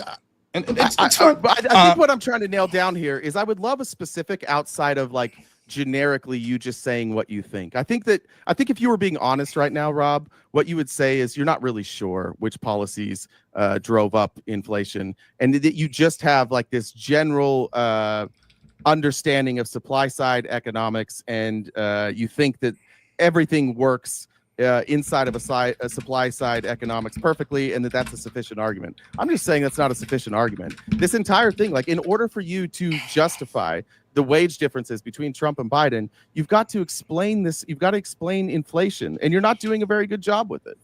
I am explaining it. I have explained how stimulus and lockdowns that were done more by the Democrats and Joe Biden are actually worse for causing these sort of things to occur.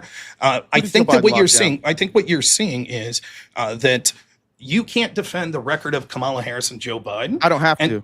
You do when we're saying who would have been better. We already went through this at the beginning. And so when we're comparing Donald Trump to a Harris presidency, when she admitted I would have done nothing different than Joe Biden, it's reasonable to extrapolate that her economic policies would have been the same. And what you want to do is give an excuse to all of Joe Biden's policies. I'm saying that we could see that real wage growth is up better than any time it was under the Biden administration in Trump's second administration. And that's something to cheer for. That's more important than things like GDP or wage growth that doesn't include inflation. And so people's standard of living is marginally increasing. That's the argument I'm making. I think that I'm clearly winning the economic argument. I have like 10 other arguments to get to if you'd like to get to other arguments, but you're going to say Trump doesn't matter to any of those, which is funny. This is the one area of disagreement you had, and I don't think you're doing so well. Well, it's ironic that you're now you're giving Trump now credit for the real wage growth now. None of his policies are in place. We're still under the policies of Joe Biden for this real wage growth under Trump. But you're ready to give Trump credit for the real wage growth in these 6 months when clearly like his policies haven't gone into effect yet. So that's him, right? He gets the credit for Joe Biden's wage growth right now. Joe Biden takes all the heat for COVID. And Trump doesn't have to take any heat for COVID. Like, if you could just take his dick out of your mouth for like 12 seconds and look at something from a 50,000-foot view and look down and say, like, oh, are there extenuating circumstances? Sometimes. But you don't do that. You just you guys all want to circle jerk Donald Trump. I don't think that you have made a compelling argument at all that he's a better president. The only way you could do it is if you factor in a fucking global pandemic. And even then, I think you're struggling. Like anybody watching this is going to have a hard time coming up here, Rob, and repeating what you're saying. They're not going to be able to repeat your argument. It's nonsensical. Someone sent me a clip of this. I don't normally consume your content, but is it true that the other day you were complaining about the prices of things like steaks and other things like that at your local grocers? No, what I was talking about was the tariffs, the willy-nilly tariffs that are slapped on places like Brazil that drive up the prices of beef. Oh, so what you're saying is when you were complaining about the prices, you're saying that specifically the negatives that you see in the economy right now is Trump's fault, but the positives are Biden's fault? That's your argument?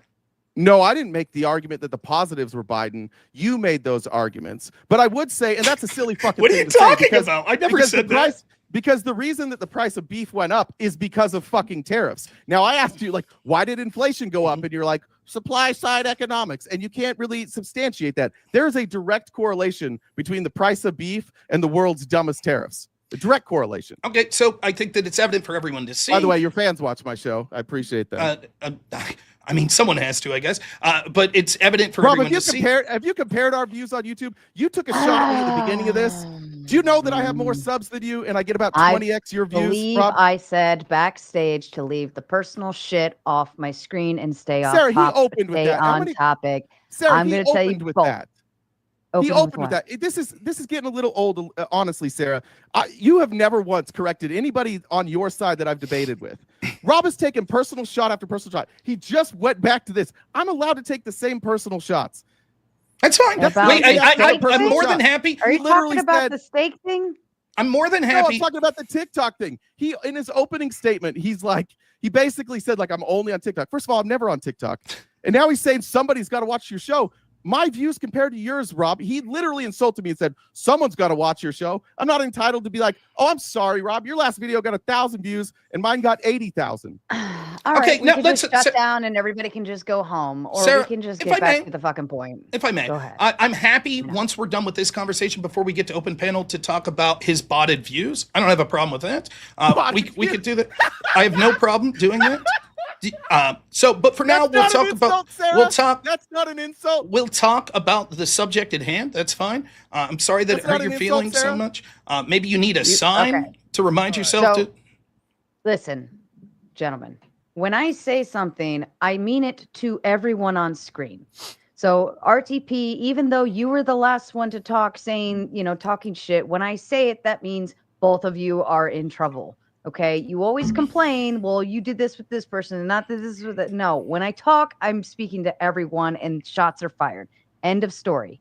Now we can sit here and I can act like your mama and put you in timeout and yada, yada, yada, or we can actually get back to the fucking debate. Okay, so I'm happy to talk about that at the end, though. No problem at all. So we could see that anyone who's paying attention could see anytime that I'll bring up positive things that are happening under Trump's economic, he'll say, oh, that's just because of Biden. Then he makes this absurd claim that I'm the one who said that the positives under Trump was because of Biden. That's not true at all. And so you can see that actually what ends up happening is that he's going to pick and choose and say, the things that are bad with the economy right now, it's not Biden's economy anymore. The tariffs have been effective. We could see massive trade deals. That's another difference that we've seen. That's brought in huge amounts of investment. Let's see, the total that I'm looking on that is, it looks like the numbers are showing best estimates. Trump's team's claimed $8 trillion. Best estimates are showing, though, that it's probably $4.3 to $5.5 trillion in just investment guarantees alone from companies and countries as a result of Trump's tariff strategy. In addition to that, we could see that there's revenue that's coming in from those tariffs, and it's encouraging more manufacturing and better trade deals in general with countries like Japan, European Union, Indonesia, and others. So those are all positive things that are occurring to this, in addition to the rest of the positive economic developments that we're talking about here, that he hand waves away and say, trust me, bro, it's because of Biden. What guaranteed investments do we have? So, for example, you had Stargate, Apple, NVIDIA, TSMC. You had places like the UAE, Japan, China that have all agreed. I believe the EU trade deal talks specifically about guaranteed to invest in, or to spend $500 billion, I think, alone in energy that they're going to purchase from the United States and other things of this nature. The guarantee on that guarantee. I guess the guarantee is that they've written that into the actual negotiations that they've signed. Yes. You've seen that negotiation signed? No, I guess I haven't read the entirety of the negotiation. So you're aware that that's private money that they're talking about, right? What would that matter? That would still be good, right? How would they guarantee $500 billion in private investment into the United States? Because how would the EU do that? The EU, how would the United States guarantee that? No, how would the EU guarantee that? The EU would have to fall through on what they signed via the treaty, or the United States would rescind it. Then they'll increase tariffs again. Okay, so we don't have a guarantee, right? No, we do have a guarantee. They've claimed that they guaranteed it. Again, the numbers I'm looking at you can't guarantee, Rob. You can't guarantee private money. It's not just private money. There's two pools of money. I'd like to respond. You made a bunch of points right there. I'd like to respond to this one specifically. Rob, we have 7 trade deals. He's completed 7 trade deals, and in almost every one of them, we're paying more tariffs than we were before. This is a tax on American consumers. Donald Trump has raised taxes on American consumers, and the craziest part about it is this dumb bitch doesn't seem to know what a tariff is. He literally shows up on TV every day and says other countries pay it. And then he forces all the other dumb bitches that follow him to say the same dumb thing. Just for clarity, Rob, do other countries pay tariffs? And I'm not saying can they absorb the cost of tariffs. I'm saying who writes the check? The person that's going to write the check would be the person that is importing. Okay. Do you also accept that Donald Trump doesn't seem to know that, or at the very least is lying about it? No, I think that he does know. And what he's talking about is that it'll be absorbed and the United States will make more money in other ways. That's what he's talking about specifically. You mentioned there cleverly, yes, some of them could absorb. The difference is between Kamala Harris and Joe Biden type policies that would just massively increase taxes on people that are creating jobs in the United States. At least with the tariff, the burden's shared on multiple people. So it would be shared on the person that is exporting from a foreign country. It would be shared on the business that is importing that. And then there could be some level of that that's shared to the consumer. However, we've seen that the inflation numbers haven't borne out, even with these tariffs. My understanding of this was that I predicted that there would be significant short-term pain that we would see as a result of Trump's tariff strategy, but the status quo is not sustainable because the manufacturing class in this country, particularly blue-collar people in the Rust Belt, were becoming more and more disheveled and losing these opportunities, and we were relying on places like China for things that are important for our national security. And so Trump realized that our negotiating leverage will never be better than it is right now and decided to negotiate these trade deals, and he's getting deals that people are shocked by how good they are. Even people like on places like CNBC that traditionally wouldn't favor him are admitting that this EU trade deal was amazing. And we still haven't seen massive inflation or anything of that nature.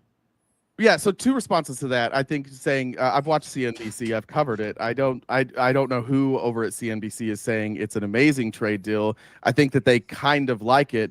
The Yale Budget Lab did an analysis of Trump tariffs, and this is going to cost middle-class consumers on average $5,000 a year. This is a tax increase on the middle class, and this pace means that by the end of Trump's term, middle-class Americans are going to lose $20,000 in purchasing power. Now, you mentioned inflation, and I think it's fucking brilliant that you brought that up. I think you were right, by the way, when you said that these tariffs would lead to short-term results, and I think that actually that logic was unflawed.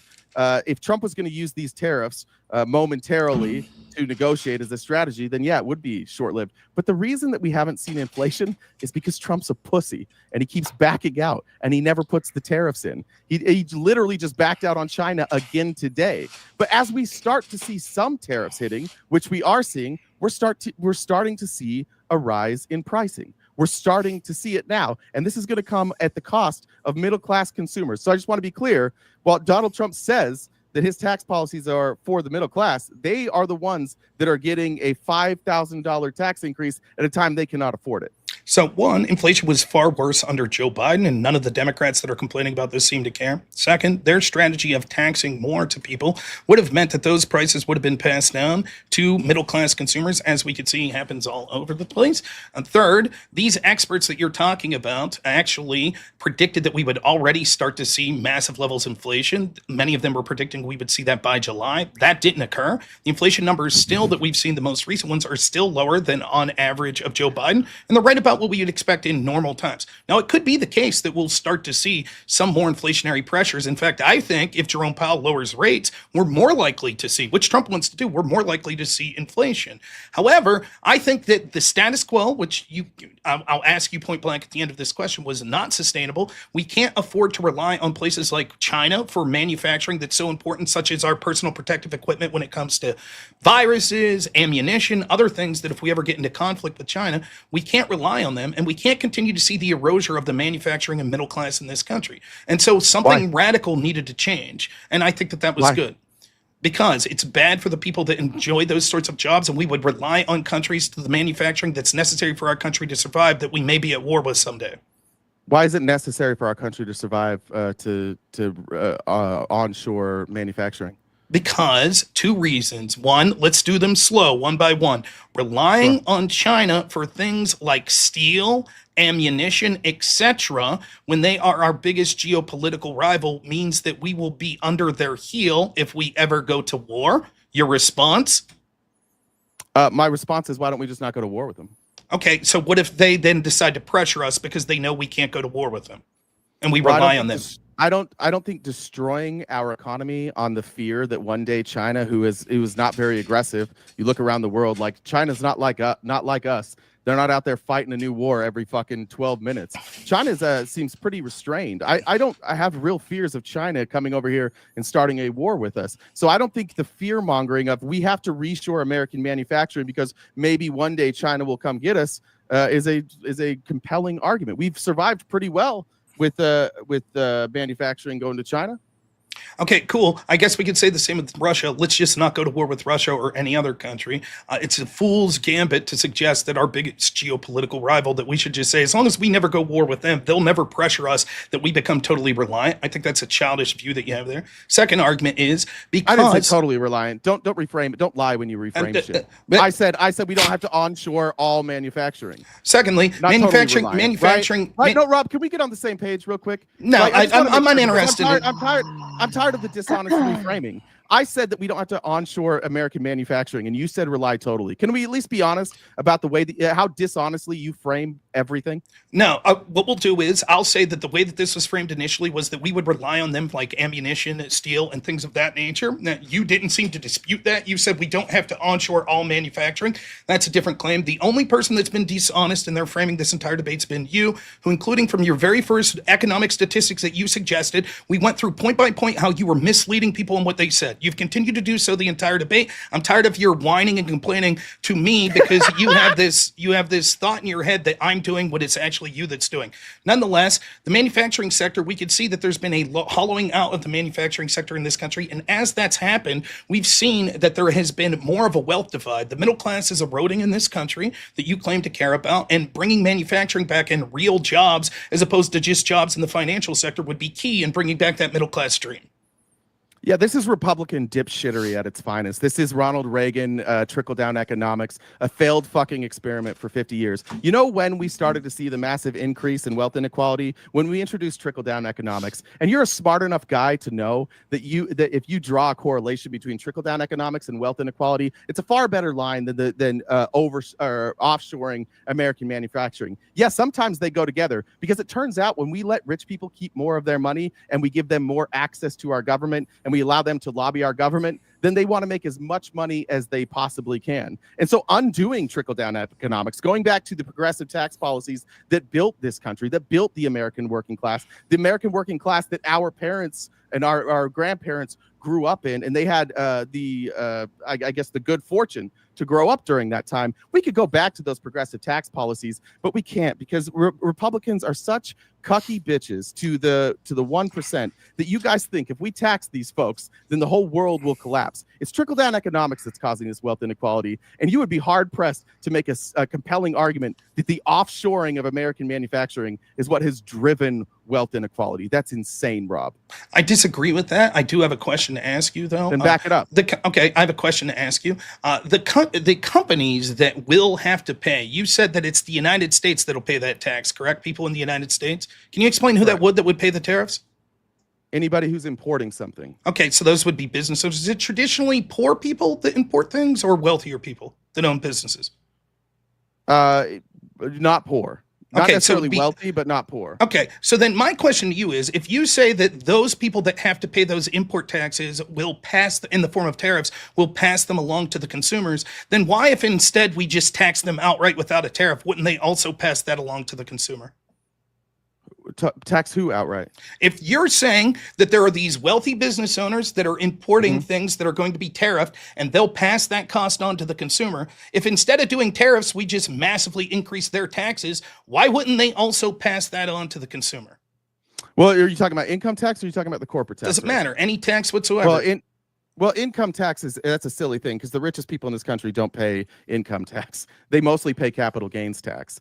Most of them don't take a large salary. The richest people in this country avoid taxes at all costs. So we're talking about, I wouldn't raise taxes on anybody whose income is less than $400,000 if I was in charge. Okay, so how many people that didn't really answer my question? Those wealthy people. Sorry, what's now, the question? The question was, if wealthy people now having to pay tariffs would pass that along to the consumer, then why wouldn't, if you increase people's taxes, wouldn't the people you're increasing pass it along to the consumer?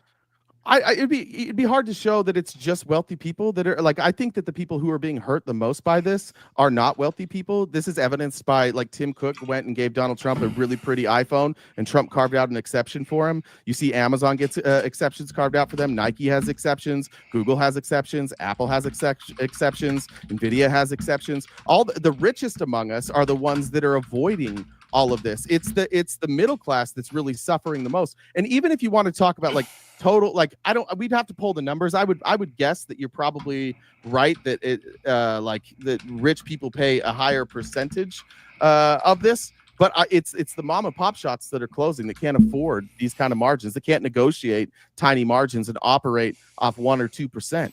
Okay, Those are so the people that are hurting. Your argument is that how much more revenue do you think we need? Because you also would want a bunch of, and I think we could tie this into Kamala Harris as well. She would want a bunch of new spending programs. You say you would only tax people more that make over $400,000. How much more revenue does the United States need to do to end this trickle-down economics? Like per year, what would you suggest?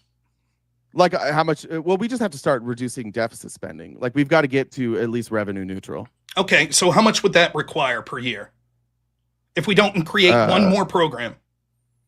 I would have to do them. Are we doing with like compound interest? I'd have to do the math. I don't know if you've done the math on that. I will just say this: you said you would only increase taxes on people that are making more than $400,000 a year. How much would you increase the taxes on those people? I would take the capital gains tax to somewhere around like 25%, and I think you take the top corporate tax from 21 to 28%. Okay, so how much money do you think that would raise? And then back to 37%. I think I have some of those numbers written down here. Let me see. How much money how much money would your tax policy that you're recommending? How much would that raise a year? Yeah, I have this. So the CBO scored the 2025 budget, which was the one Harris was running on, saying it would reduce budget deficits by 1.4 trillion between 2025 and 2034, which is at the same time Trump is increasing deficits by $5 trillion. So it's about a difference of like $6 trillion, $5 trillion. It wouldn't matter if Trump's increasing it. Kamala Harris's plan, you said we would need to get to deficit zero. So if I believe this CBO, which I don't believe that. I think that you're probably misleading the data because that's probably that. Let me finish. Is that comprehensive of the plans she wanted to add minus the tax revenue that she was putting in? And so then how much was she going to increase the tax burden according to that CBO plan? Like receipts? Are you looking at total receipts? Yes. Like, I don't know exactly the way they'd phrase it. I'm not going to claim to understand the exact language they would use. My question is, clearly Democrats like Kamala Harris, they wanted more social programs. And so the idea that they were going to spend more, but lower the deficit by $1.4 trillion, that would have to be a massive increase in the tax burden. Yeah, it was so the Yale Budget Lab scored this. If you don't like the CBO, we can look at the Yale Budget Lab. They are a little more conservative. They scored $1 trillion in reductions, and the net deficit reduction results from $2.6 trillion in gross costs and $4 trillion in gross savings from the proposals within the 2025 proposal. So they would spend $4 trillion in taxes. That was the argument, that they would raise revenues $4 trillion. It's in gross savings, so it's essentially yeah. Okay, so we're going to tax. We're going to raise an additional $4 trillion in taxes a year from just people that make over 400,000.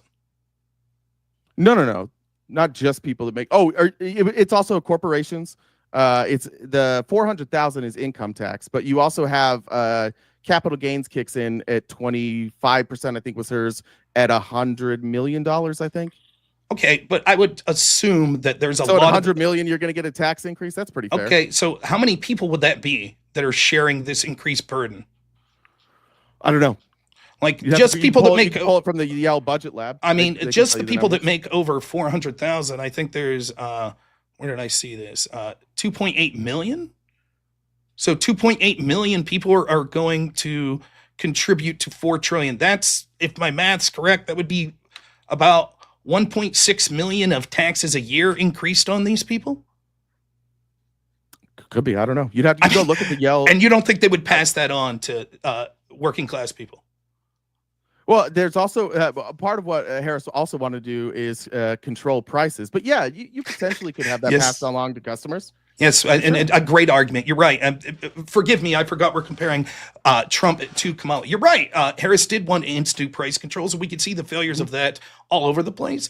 Right now, show me a place where grocery price controls failed, and not like it was profit control, right? So it was margins. It wasn't like you can't operate at a loss. It was saying your margins could be 10%. Can you show me? Yes, price. Can you show me a place they've worked? Oh, you just made the claim that they wouldn't work. Yes, they wouldn't. Every time we see these communist policies where we tell private businesses how much they're allowed to charge, we see a rich history of these sort of things failing. You see how we do this? In the Soviet Union, for example, they failed. I ask you a question and you just throw it back at me. Why won't you answer that question, Rob? Okay, I will show you evidence of when price controls failed. For groceries, right? Because that's what we're talking about with Harris. We're talking about margin control? You're right. The Bernie Sanders, I think bread lines are a good thing. Right. We get it. It's another cute quip by you while you don't defend a fucking thing. Let's see. World War II, Canada, 1939 to 1945. Strict price controls on groceries led to rationing and long lines. Black markets emerged. Food quality declined as retailers sold inferior goods at controlled prices. True inflation was likely 48 to 70%. United States, 70. Let me finish. Hold on. No, I need to ask that question because we have to make sure. What were they controlling? Were they controlling the price or the margin? I don't know. You tell me. Okay. Well, it's significantly. It makes a difference, doesn't it, Rob? Because a margin doesn't allow you to operate at a loss. A price control, like a fixed price, you can have a loss there. I will repeat. I think that it was a disaster there. We'll read more examples, and then I'll get to answering that. United States, 1971 to 74. Nixon's price and wage freeze aimed to control inflation but caused grocery shortages. Producers cut supply due to unprofitable prices, and consumers face empty shelves and gas lines. Venezuela. Yeah, you just said it. It's unprofitable prices. Okay. Kamala Harris, her proposal didn't give you unprofitable. It was allowed, or it stopped from price gouging. So you can't make a 600% markup. You're comparing things that didn't have. What we could see is when these price controls happen, although you could say, trust me, we will allow just profits. It would just be profits. It's impossible for the government to be that efficient to know exactly what they need to charge that would cut into their profits. And it ends up meaning that things would be unprofitable. No. That's the history of price controls. No, Rob. All right. What's the price gouging? Show me. So give me the groceries that were at 600%. Go ahead. So that was a hypothetical, Rob. What the price gouging was is it was saying you can't raise your price over a certain amount, right? Over your cost. So you can't go under cost. And cost, that's all in cost. So they're just saying, let's just say that you have bananas and there's a shortage on bananas, and you're like, oh, I know we're gonna have a shortage on bananas. So instead of $2 a pound, they're $12 a pound. And your cost didn't increase because we saw this during COVID. Specifically, you brought up like PPE. People were buying up in bulk PPE, and then they were selling it back at these massive markups. And that hurts our economy too. So this is a smart thing to do. You don't want businesses to take advantage of people in the middle of a pandemic. You want to learn from that. Why is it not smart? Just to be clear, as I said, that these things, even if you get in saying we're just not going to allow you to raise your profits, oftentimes what happens is it causes scarcity, which means that the government goes in, does more and more. The government When is you say inefficient. often, give me an example of that. Okay, let me give you some examples of that. World War II, Canada, 1939 to 1945. That's not United States, that's not an please let me example of finish. that. United States, 1971 to these, 74. Venezuela, 2000s to 2010s. The Bengal famine in 1700s. When the government comes in and says you can only charge this much, it leads to a disaster. Nonetheless, this is like Rob. This is pathetic even by your standards. I just told you that we're talking about margin controls, and you're talking about price controls. Where in your own answer, it specifically says that they were operating below profit, that they were or below cost. That's not the same thing here, Rob. Just admit you don't know. Don't read the same dumb shit again. In the answer, it says that we're not talking about margins. It says we're talking about cost. Doesn't it, Rob? So why don't you tell me an example of when these prices? Rob? I don't know. I would have to read exactly what was deemed to be done then. Maybe they tried to just say we're going to stop profits, but actually those price controls didn't take into account that they were inequipped to determine what the margins would be, and it led to people. That's right. And you've yet to provide one example of where it's worked. I'm at least providing you examples of price controls not working. Show me one example of operating on like limiting the percentage that you can make. Yes, on groceries. On groceries. I don't know if anybody's ever done that. Wait a minute. You said that I had to limit price control to groceries. That was the data that you were looking for. That's what you said. Now you're saying, well, no one's ever done it. No, I said I don't know if they've ever done it. But the reason I brought that up is because I wanted to make sure we were talking about what her actual plan was. She wasn't talking about capping the price of everything. She was talking specifically about groceries. This isn't a principle that like I stand by. I'm saying that when I look at what happened during COVID and I looked at people who were gouging American consumers, I think that it makes perfect sense to add a control mechanism in there so that people don't gouge Americans in the middle of a crisis. I think that's just smart government. So you don't think that's good government? No, I don't think it's good government at all. I think that when we start to have these sort of price controls, that they create scarcity and lead things to spiral out of control. We could see the history of socialism doing this. Nonetheless, all of this is irrelevant to the fact that Kamala Harris's policies would have been a disaster. These sort of socialist policies would have caused all sorts of government intervention into the market that would have been a disaster. We can see right now policies like this in New Jersey have actually caused the price of electricity to increase threefold since they've instituted sort of socialist policies, determining what sort of electricity could be able to come. Again, I don't know if you think that you're making a point here. You're not doing very well in this debate anyways. Kamala Harris doesn't run New Jersey. So by citing New Jersey policies, you are using New Jersey as a straw man for Kamala Harris. If you're going to cite Kamala Harris, cite her policy. But instead, you're just picking a state where there's something you don't like. Which policy is New Jersey doing that Kamala Harris proposed? I was citing socialist policies like this and the unintended outcomes, but fine. I'll cite Kamala Harris's policy banning fracking in Pennsylvania. She said she was against banning fracking. No, she originally said she was for it. Then she said she never said it. Changed her mind. And then she changed her mind. So I'm going to stick with her last answer, which is no. So then you're going to stick with her first answer, right? No, what I'm saying is that it's clear that she would embrace these socialist policies, and the only reason she backed off was because she know that people have more common sense than her and know that these policies would be a disaster. Now we are straw manning hypothetical. Now Rob has gotten to the point of the debate where he has nothing of value left to say. So he's straw manning a position and calling Kamala Harris a fucking socialist, which is crazy because like she literally, my biggest complaint with Biden and her is they brought in corporations, like they were in bed with the corporations. These were corporatists. To call Kamala Harris is a socialist makes me feel like you have no idea what socialism is. It means that you're doing the same thing that Republican pundits always do, Rob. You run to socialism because it's a security blanket for you. You know to your audience that if you scream socialism, they'll wet their pants and agree with you, but you don't have any real good arguments right now because you're just straw manning Kamala as a socialist. Price controls are socialism.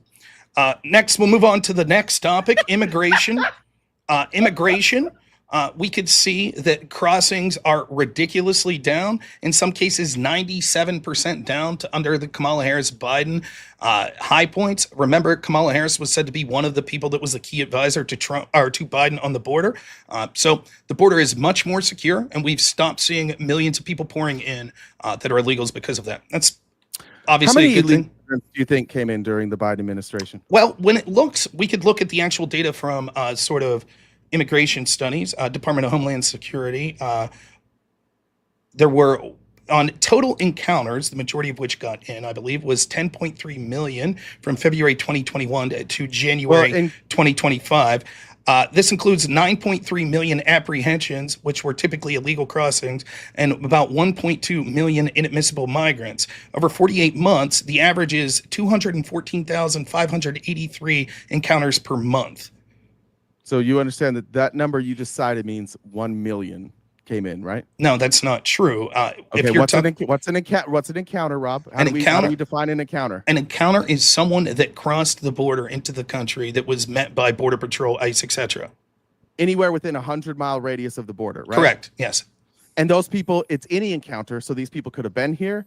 They could have crossed over. It could just be any encounter. It could be the same person 500 times, right? Theoretically, it could be the same person 500 times. Right.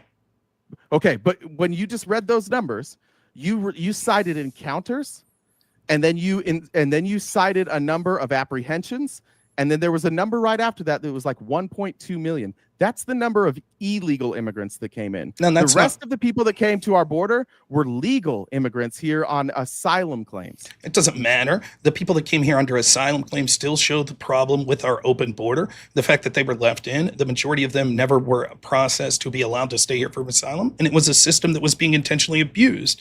100% agree. Yes, it was being intentionally abused. That was the system. And so now those numbers have curtailed tremendously, and that is clearly a good thing for this country in a litany of reasons we could get into if you like. Well, this is where we have a fundamental disagreement, I think. I'm guessing. Maybe we agree on this.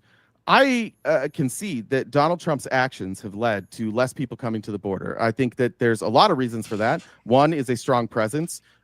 Two is that the humanitarian crises that were caused by COVID, those are mostly over.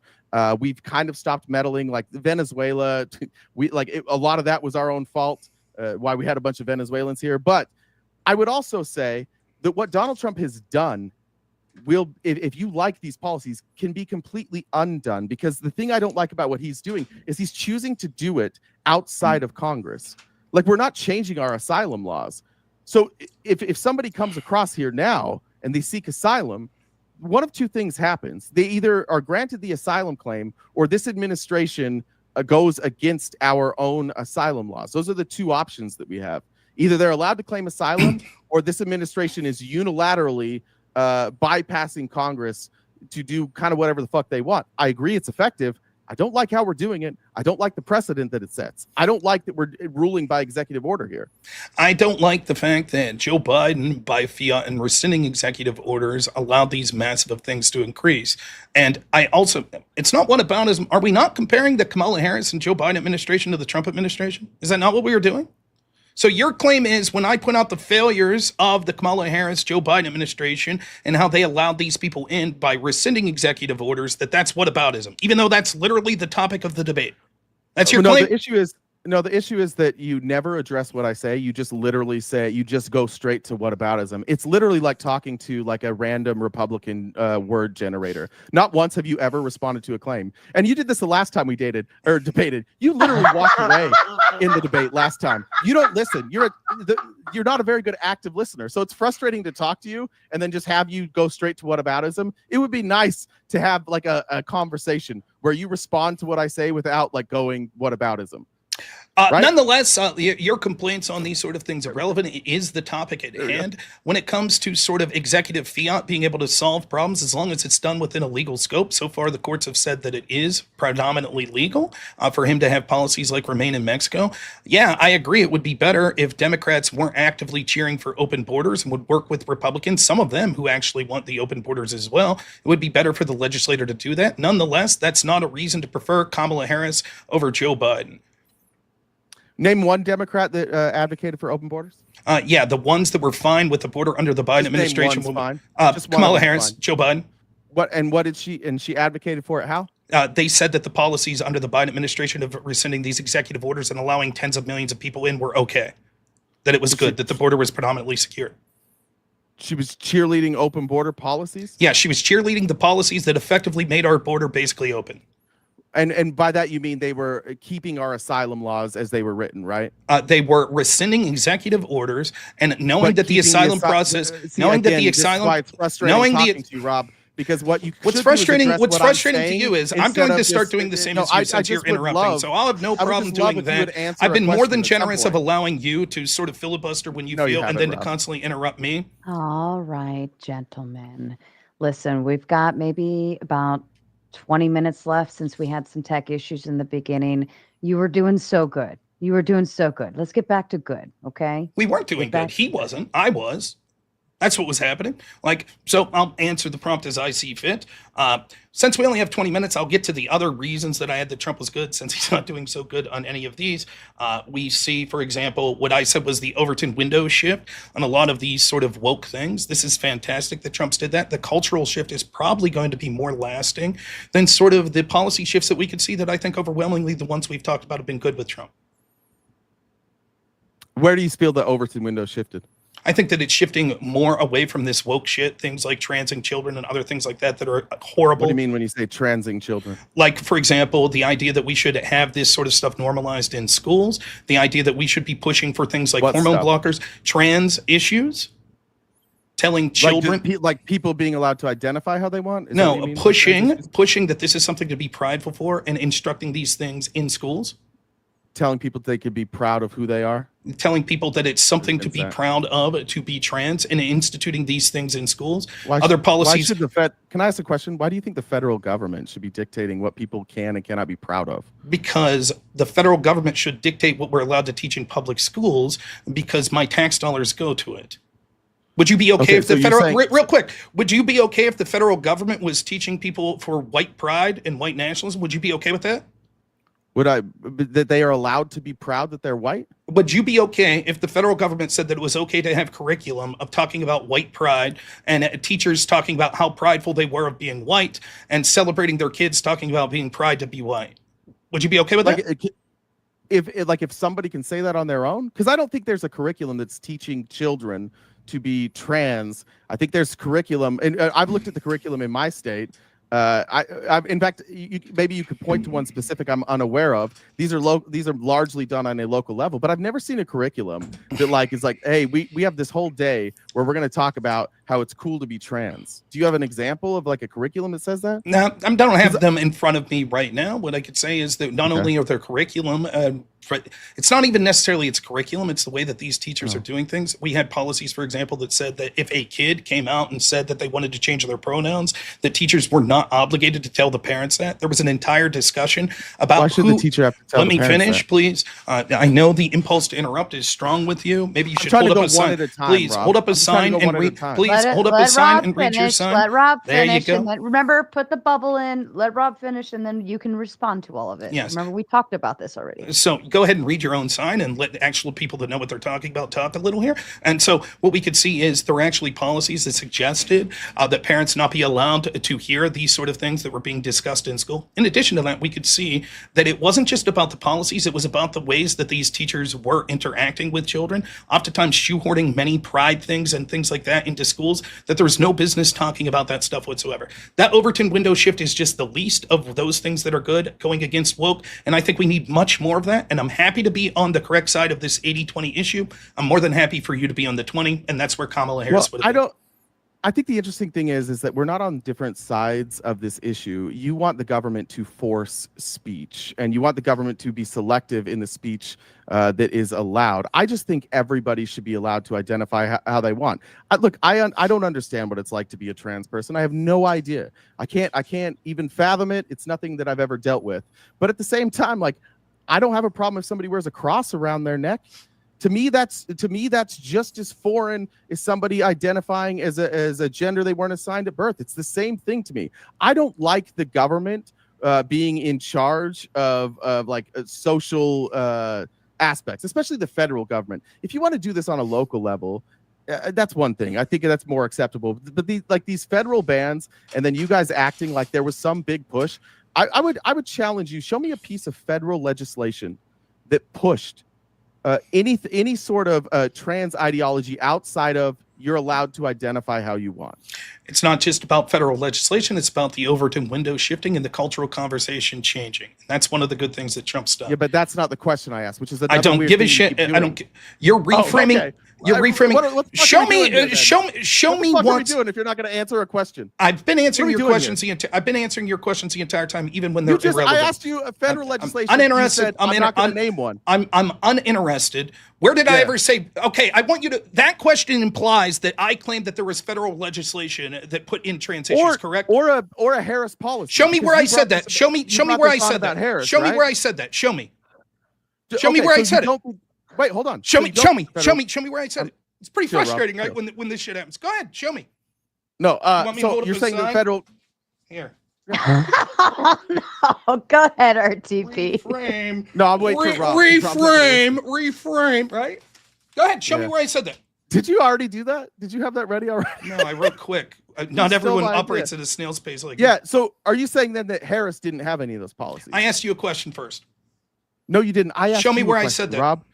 I said no, I'm asking for clarification. All right, moving on. What you're saying. Moving on. The Overton window shifted. All right, Sarah, let's just end it. Like this is absurd. I bet that you want to. This guy won't answer a fucking question. This is crazy. I bet you won't. You won't answer. You won't answer if you think Harris had policies that pushed a trans ideology. I said that the idea was the Overton window shifting on these things. That's what I said. I know. On to the corruption. Yes or no or maybe. Onto the corruption issues. Good faith. Onto the corruption issues. I think that the evidence that we're seeing now, that we're seeing now, coming on limited time because you did so poorly in the first two subjects that you said there was a difference. Onto the corruption issue, I think that you're seeing great evidence coming out now that showed just how corrupt the Democrats have been since 2015, 2016 in their war going after Trump, illegal spying, censorship, etc. And I think that the more of that evidence that comes out, the better both Republicans and Democrats will be because we'll be able to rein in these corrupt impulses and be able to do something about our government operating outside of our control in the future. What would you say is like the best example of this administration exposing corruption? I would say currently what we're seeing is the evidence that's being released by Tulsi Gabbard, including things like the Durham Annex that show that it was concocted by the Hillary Clinton team to say that Trump was colluding with Russia and that Russia interfered to help Trump. A conclusion that they never had evidence for and concocted. Wait, I've got a question about that because the email that's referenced in the Durham Annex that says that cannot be validated. It's the one email in there that they can't find an originator. Nobody can find evidence that it was sent or received. The one email that you're referencing right now is kind of like the crux of the Durham Annex, Rob. Have you told your audience that nobody can confirm whether or not that email is correct, but they can confirm basically every other email? And that's the one that they also had to translate that email from Russian. Have you told your audience that, or do you just pretend that that was like a legit email and there's no question about whether or not that email was real? Yes, I've read through the actual documents. Two things to say. So did I. Two things to say in this. One, I'm glad you agree that every other email in the Durham Annex was confirmed. There's plenty of other things that it says in there that show corrupt. It's not all hinging on this one email. Secondly, did you tell your audience that the Durham team said that the agents said that even though they couldn't confirm the veracity of this one email, it was most likely a compilation of true facts that they had? Did you tell your audience that? Did you tell your audience that? It didn't say that? Do you want to go to the record? No, because, so you're claiming, okay. Watch this. Let me make my claim then. What that actually said is that they could not confirm that that email was correct, but that some of the language found in that email directly corroborates with other emails, which, by the way, Russia had also intercepted. So what this looks like to me, and you're making a bold claim that this is somehow corruption, what it looks like to me is that they can confirm all of these emails. And then there's one email that is in like kind of broken English that they had to translate from Russian, by the way. The other ones they didn't have to translate from Russian. This is the only one. And that email takes pieces from other emails that Russia would have read and puts it together in one email. It does not confirm the email is real, and you know that, Rob. That's not true. It said that it said that an unbelievable nothing burger. It's not a nothing burger. First, you've already admitted that the other things said when there was true. For example, did you agree that all of this was true? That was your claim, that all the other emails were authentic.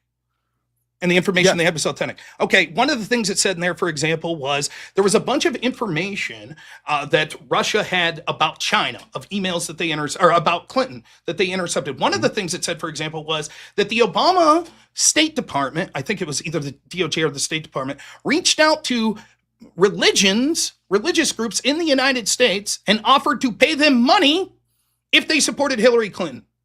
Yeah. You think that's legit? That. Okay. No, I covered that. I think that that's corruption. Oh, thanks. Then you agree that you're glad that Trump's team exposed this. No, I agree there's some corruption. I asked you what the corruption was, and you pointed to that email. However, I would also say that this literally, like, that's no difference than the Heritage Foundation. That's no difference than the Church of Jesus Christ of Latter-day Saints. This happens. Like, I'm sorry, our governments are corrupt, but if your big claim here is that the State Department reached out, and by the way, that's also an unverified claim, but they do say it. They don't say that they have verified it. They just claim that somebody said it, right? Would you agree that they just say that somebody said that? They said that was emails that they had that showed that they had confirmation that somebody said that. They don't have the emails between. It's that somebody said that, right? It said, I can't remember the exact language that it used, but this was emails that they had intercepted that Russia had a hold of. So the question becomes, one, it seems like this is, which you conceded that, yes, you already concede that's corruption. We'll get to that in a second. The second question is, if Russia was intervening to help Trump, why wouldn't they release this and the evidence that they had about Obama's team talking about Hillary's failed health and about evidence that they had that said that Hillary's team was concocting this scheme with Russia? They did. Show me. They did do that. Show me. You said about Hillary's health? Yes. Show me. Dude, there were news stories everywhere. That was released by Russia. Russian state TV was released. Yes. The claim was that they had specific emails from people in Obama's administration talking about Hillary's poor health. The analyst shows, the Durham investigation that looked into this showed that they never released this. They never released the one about the religion. You're talking about the specific emails? Correct. I think the emails exist in the same way that the P-tape exists, in that it doesn't. I think Russia lies all the time about the compromise that they say that they have, and most of the time it doesn't come true. In fact, if you look back at the Trump Tower meeting, that was largely a nothing burger because Russia promised all this dirt, and they showed up and there was like nothing. Like, I want to get what the fuck. You don't have anything. I want to get even though Trump did that night go out and say on Monday I'm going to announce all this dirt on Hillary, and then that never showed up. I want to get back real quick because I know we have limited time. I want to get back to, like, even you said, yes, it was corrupt that the Obama DOJ offered money to religious groups. And you say that sort of thing happens all the time. No, it was not the Obama DOJ. It was the Obama. No, it was a claim that a representative from the State Department. Okay, State Department, my mistake. Groups. So you said that sort of thing happens all the time. Can you show me any administration State Department offering to bribe religious organizations to vote for their party? Can you show me that? I could show the same. I could show accusations of it, just like you're showing accusations of it. You said that it was corrupt. Can you show me? You said that stuff happens all the time. Show me proof. The accusations, the exact same. Show me proof. You're showing. Okay, let's see. I have the same level of proof that you do. Let's show Somebody said it. You made the claim. Show me. Okay. That I could. Let me see if I have this in an email. Russian Federal Security Service in August had details of secret meetings with multiple named U.S. religious organizations in which U.S. State Department representatives offered, in exchange for supporting Secretary Clinton, significant increase in financing from department funds and patronage of the state in dealing with post-Soviet countries. So it's not just someone said it. They had details of these meetings with multiple named U.S. religious organizations. Now, do you think that this accusation was at least serious enough to be investigated? It was investigated. Who investigated it? Durham, I believe, sent no, he didn't do a criminal referral. The Republican whatever committee that investigated it, and they have not submitted a criminal referral for it. In fact, in the Durham annex, it does not state that there was a crime committed. When did they? Durham doesn't even conclude that. When did they investigate this? I think it was that Senate committee, congressional committee in 2020. 2020. Reviewed the Durham Annex, Okay, right? so then why, if the FBI is using all this unverified shit to investigate Trump, why, when all of these damning accusations are being made, also through communications intercepted by Russia, was not the FBI in 2016 investigating the Hillary side? Well, she did get investigated, but not for working with Russia. What'd she get investigated for? Just curious. She got investigated. I think it was for her emails, and then I think there was also an investigation about that tarmac meeting with whoever the fuck that was. Loretta Lynch. You mean when the head of the DOJ that refused to? This is what you're talking about. The head of the DOJ. That one too. The head of the DOJ, who actually was the one with the charging decision and whether or not to charge Hillary Clinton, was meeting in secret with her husband, and then refused to recuse herself. Yeah.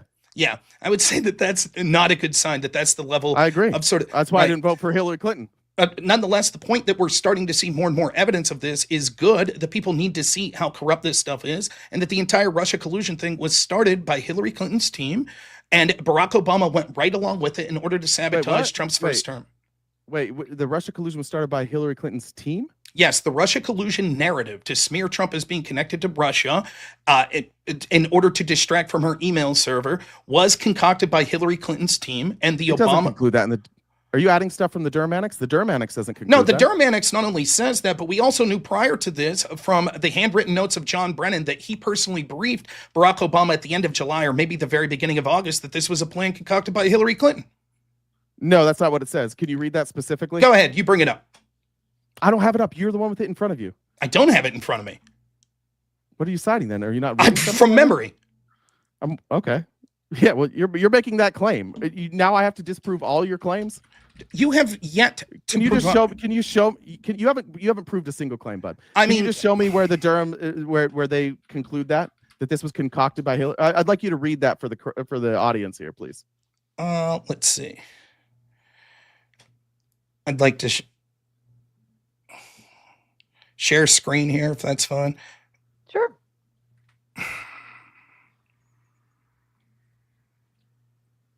We're going addition right into attire from blank. Cite the alleged approval by Hillary Clinton of a proposed from her foreign policy to which to vilify Trump as being connected to Russia.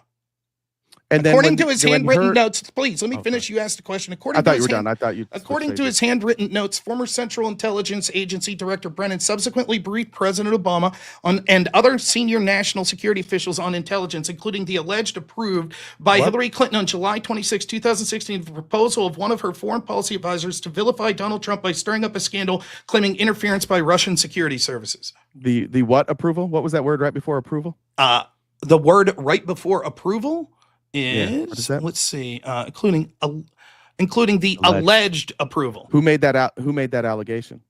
It would be communications that they had from Hillary's team.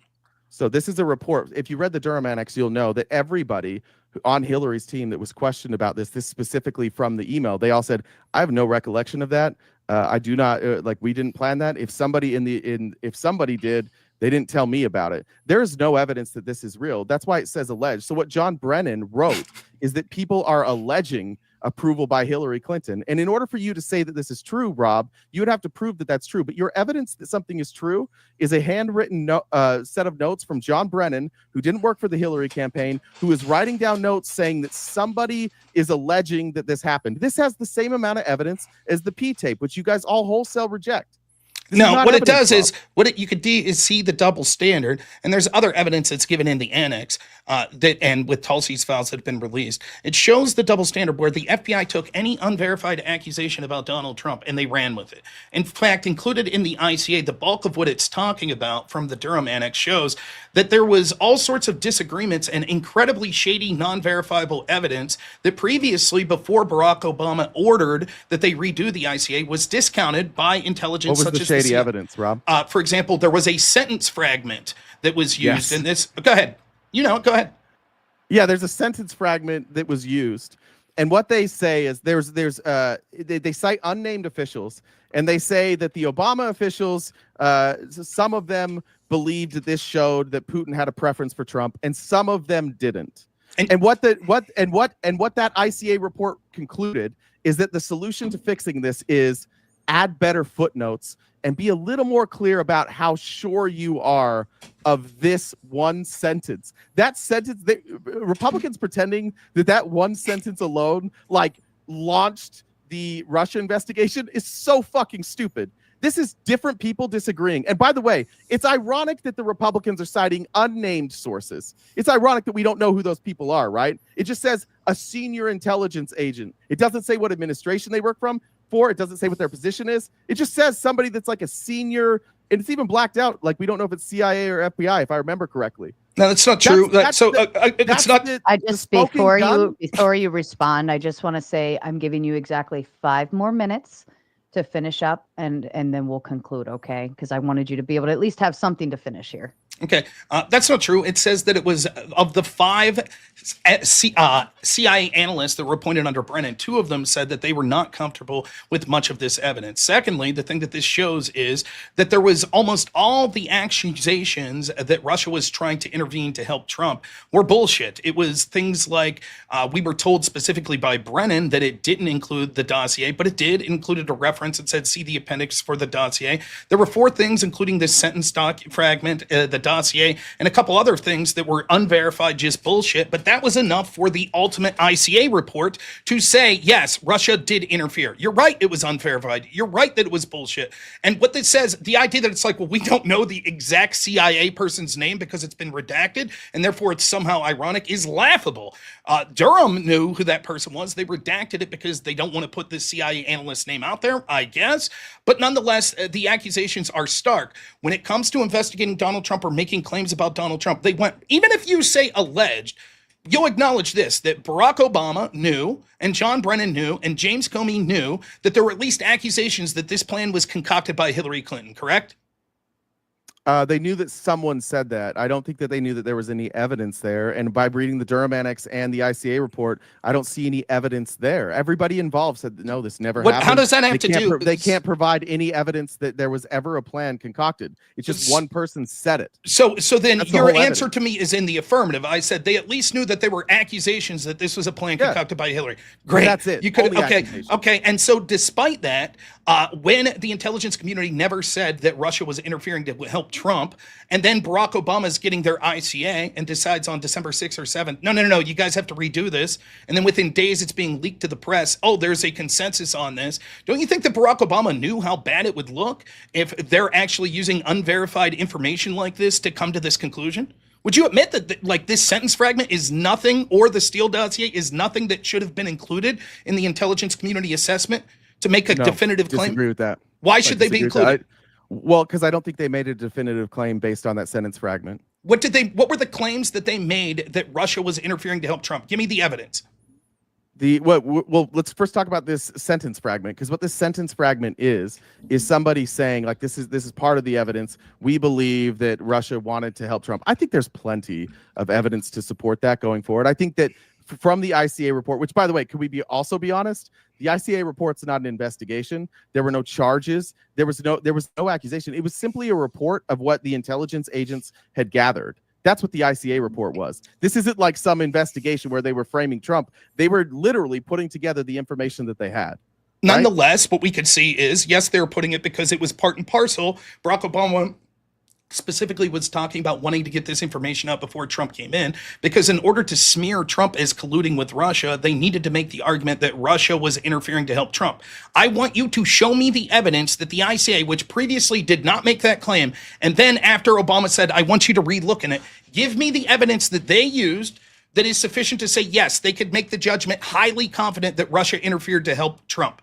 What's the evidence that they cited? A sentence fragment? The dossier? What else? They said how confident they were. If you read that sentence fragment, they explain exactly. They say, and it's mostly redacted, but they say this is a source. It's a confidential source. I believe it's somebody that's like one step away from the Kremlin, and they say that this source has been accurate in the past, but all that stuff's mostly blacked out. So that's why in the ICA report, the suggestion is not even. And by the way, this review of the ICA report was done by Republicans, and the Republicans at the end of that ICA report basically said, yeah, this was all pretty standard, pretty by the book. In this one instance, when it came to did Putin have a preference I think they could have been more clear on how sure they were. Give me the evidence. I noticed that the you didn't conclusion. answer the question. Give me the evidence. One more minute. For what? Give me the evidence that led them to the conclusion that Russia interfered to help Trump. That it was that sentence, and they didn't conclude that Russia wanted to help Trump. They said this source is telling us that Russia wants to help Trump. That's not true. They said that it was high confidence. The assessment said that they had high confidence that Russia interfered to help Trump. And you're saying based on a sentence fragment. The source. Okay. Based on who the source was. It doesn't matter. Who was the source? Source. It's redacted. Okay, so the argument that I'm making is this: previously we had two analysts that said that they didn't believe this, that could have meant anything, right? And that's clearly not enough evidence. My entire claim on this has been, when it comes to things, no matter how nebulous, how unprovable it is against Trump, it's always go after him as much as possible. When it comes to those sorts of claims against Hillary, it's, well, we don't know, it's just alleged, etc.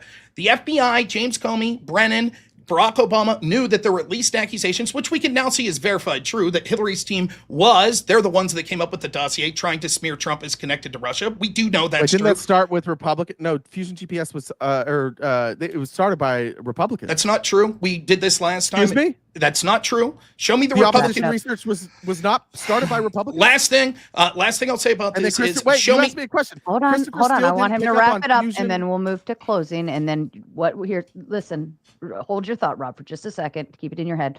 We're gonna let Rob wrap that thought real quick. RTP, you're gonna start with closings, then Rob will close, and then we'll go through super chats, and then all of this other bullshit can be brought right back up when we go into open panel. Now, wait, before we go into open panel, I would like to discuss the issue real briefly of the channel thing, which I think we've been polite and allowed it to go towards the end. Is that fair? Let's do closing statements. Yeah, that's fine. And then you guys can start taking stabs at each other, and that's when my little no problem. Okay. So the point that I was making is, no, it is true that Republicans were doing opposition research. However, they stopped that research before Fusion GPS started to fund the dossier. Okay. Did they pick up on that opposition research? Did they jump off of the opposition research from the Republicans and build off of that? No, they started to fund a dossier that had nothing to do with Republicans, nor would it matter to your argument whatsoever anyways. All right, RTP, why don't you go ahead and maneuver into your closing statements? You can wrap and bow tie that last thought that you had right into it as well if you want. You still have technically 8 minutes, so you're welcome to take it. But go ahead. Sure. Yeah. What I think we saw. It's crazy. We got to Hillary Clinton here, and well done, Rob, getting to Hillary Clinton. That's in Crossfire Hurricane. I know that's always a goal of yours. So kudos to you. I do think that what we've had tonight, at the very least, or at the very best, could be Rob has an ideology that he likes. I don't like that same ideology. There's been no evidence that Donald Trump is better than the status quo, which is what I've heard Rob for months now say is all that really mattered. I think that if we would have gotten further into this, I do think that we could argue about the cultural implications of Trump being president versus Harris. I don't think Trump is nearly as popular as Rob thinks. I don't think Trump's positions are nearly as popular as Rob thinks. But mostly, what I will say is that no other president in the history of our country would have had this tariff policy. It's moronic. It doesn't make any fucking sense. It's a tax on the middle class. It's not making our economy stronger. It's cutting off our relationships with countries all around the world. And China is more than happy to come in and scoop up the contracts that we dropped through USAID and scoop up the countries who no longer view the United States as a honest trading partner, because we have a dishonest president who changes his mind every 12 seconds. I think that the worst person we possibly could have had to be president is Donald Trump. And I think that you have a lot of people like Rob and this audience who really just like Donald Trump because he's cruel and he doesn't back down. But the reality is Donald Trump is a dumb guy and Rob is a smart guy. And so that's why it's so hard for Rob to defend Donald Trump, because you have to go into like 4D chess. You have to pretend that Donald Trump not ever stating publicly the correct definition of a tariff is somehow like evidence that he's brilliant. Donald Trump has never spoken about any policy in depth at all. He's just a dumb guy that was born with the silver spoon in his mouth, which is why none of these policies make any sense. It'll be interesting to see 6 months from now if Donald Trump doubles down on these policies and he tries to generate revenue from tariffs, I do think that the predictions of inflation will come true. Now, Rob leans on this argument that there were all these people who said inflation was going to hit and it didn't. And what he leaves out every single time is the reason inflation didn't hit is because Trump didn't do the tariffs, because Trump's a coward and he backs down. But now we're starting to see some of the tariffs hit and we're starting to see prices rise.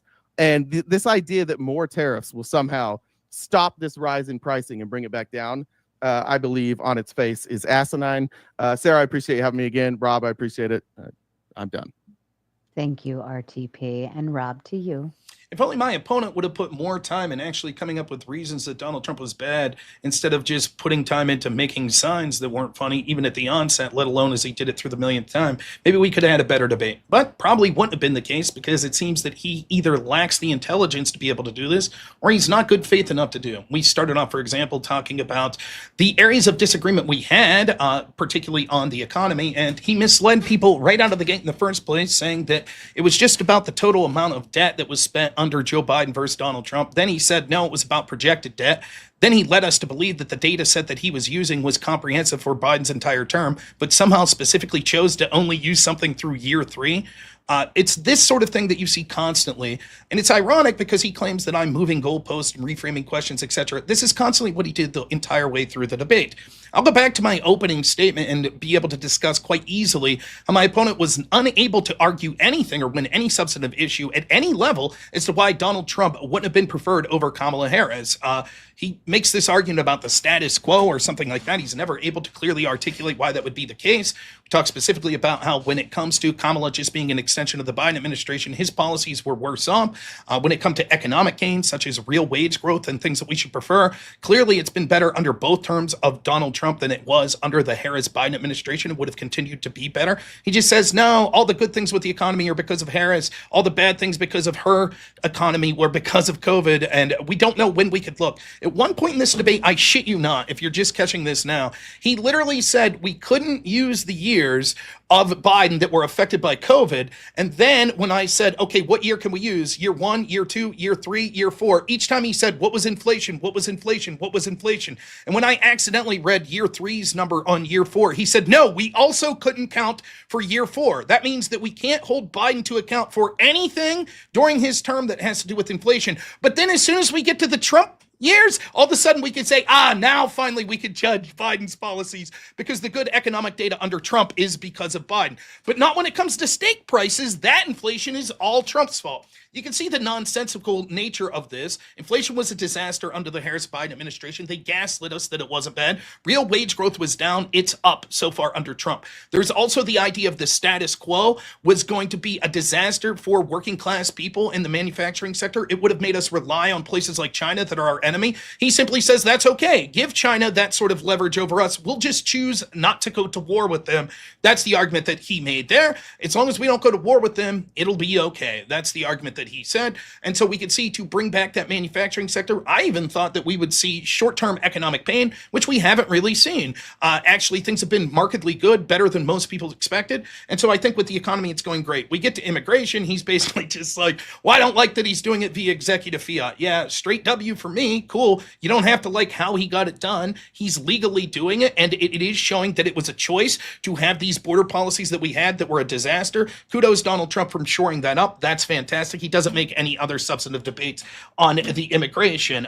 We didn't get to things like the peace deals that Donald Trump helped broker, which I think were very important. We talked about the Overton window shifting. He didn't really have an argument in that, is to just say like, yeah, but what were the federal policies on trans stuff? We don't have time to get into the details of it because we're already at 20 minutes left in the debate, because it was like pulling teeth to get him to admit that when he was even wrong about the data that he was putting forth. Nonetheless, I think that that's an important part of the Trump administration shifting this Overton window and it's starting to get rid of this woke shit. I think that'll actually benefit the left going forward as well, as they understand that they were wrong on this 80-20 issue and will continue to be. The more radical of them will stick with it, but I hope that more sensible people actually come to the conclusion that this was wrong. This also goes with things like degeneracy that's been pushed, and I hope that these cultural impacts will actually have more more of a positive effect than even the political impacts that Donald Trump could seek to have. None of this would have had a chance of happening under a Kamala Harris administration. They'd have doubled down on all the, what's the biological difference between men and women, and biological men and women's sports don't matter, blah, blah, blah. It would have been a doubling down of all of that shit. Woke stuff would have surfaced again, and we would have seen that it would have been a disaster. Now, my opponent, as you can see, he's very good at one thing, and that's looking like a complete and fucking total goober as he holds up signs, because he's incapable of actually making arguments in the debate, so he had to rely on props. I'm sure he does the same in the bedroom. Lastly, we look at things such as sex trafficking numbers and things like that have been down. We didn't get a chance to get into this, but we see all the people that were lost, children particularly under the Biden administration, which we're starting to find some of those. I'm not as happy with those numbers as I would like to be with Trump, but I still think that at least there's a net gain. Thousands of kids that we've lost contact with now being found, which is a good thing, because we lost thousands to hundreds of thousands, depending on how you count it, under the Biden administration.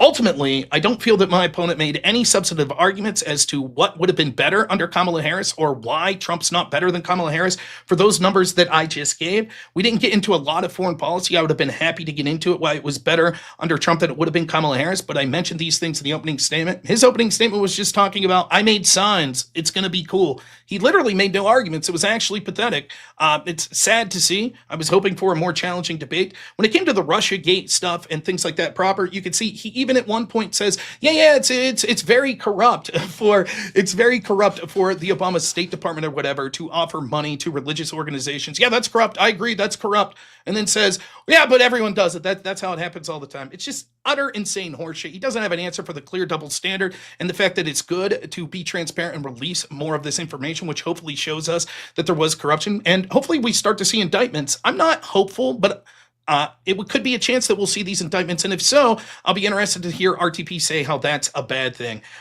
When it came to things like price controls, I think he does a terrible job of showing where they've ever been successful. Price controls are a form of socialism. It's something to be rejected. Kamala Harris talked about banning fracking before. We see the disastrous policies of affecting the energy infrastructure in places like New Jersey, which is the things I was talking about, and how that's leading 3 times to the price of electricity for people there. And we didn't get into this much, but how Kamala Harris is one of the most untrustworthy people ever, seeing as how she was connected to Donald Trump and lied about his obvious cognitive decline over and over again, something that most Democrats, I don't know about RTP, but most Democrats were happy to do, despite the fact that the evidence was right in front of our face.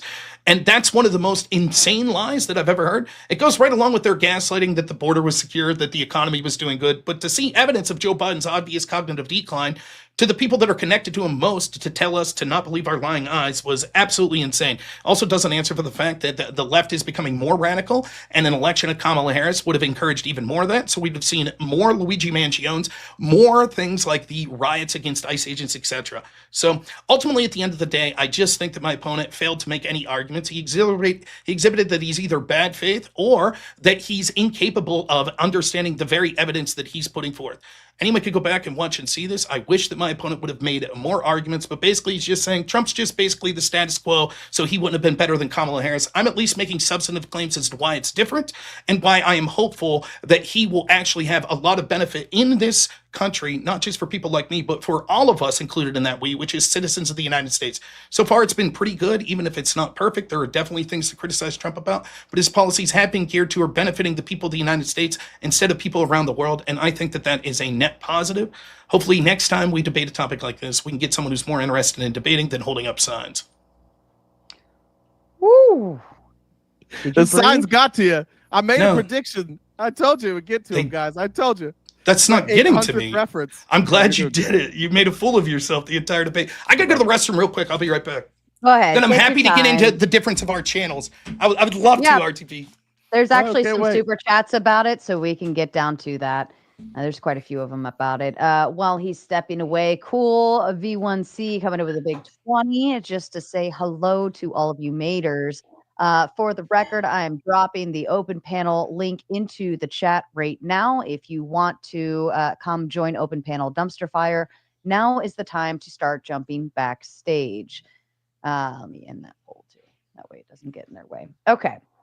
Chad comes in with a big 10. To fix problem, kick Ryan. Poor Ryan. Ryan wasn't even on screen and shots fired at him. I'm sure he'll be up in a little bit. We love Ryan here, but, well, I love Ryan here, but Ryan gets kicked a lot from stage. So sorry, Ryan. It's okay. K2 keep on trucking says Sarah and her bangs working hard for the money.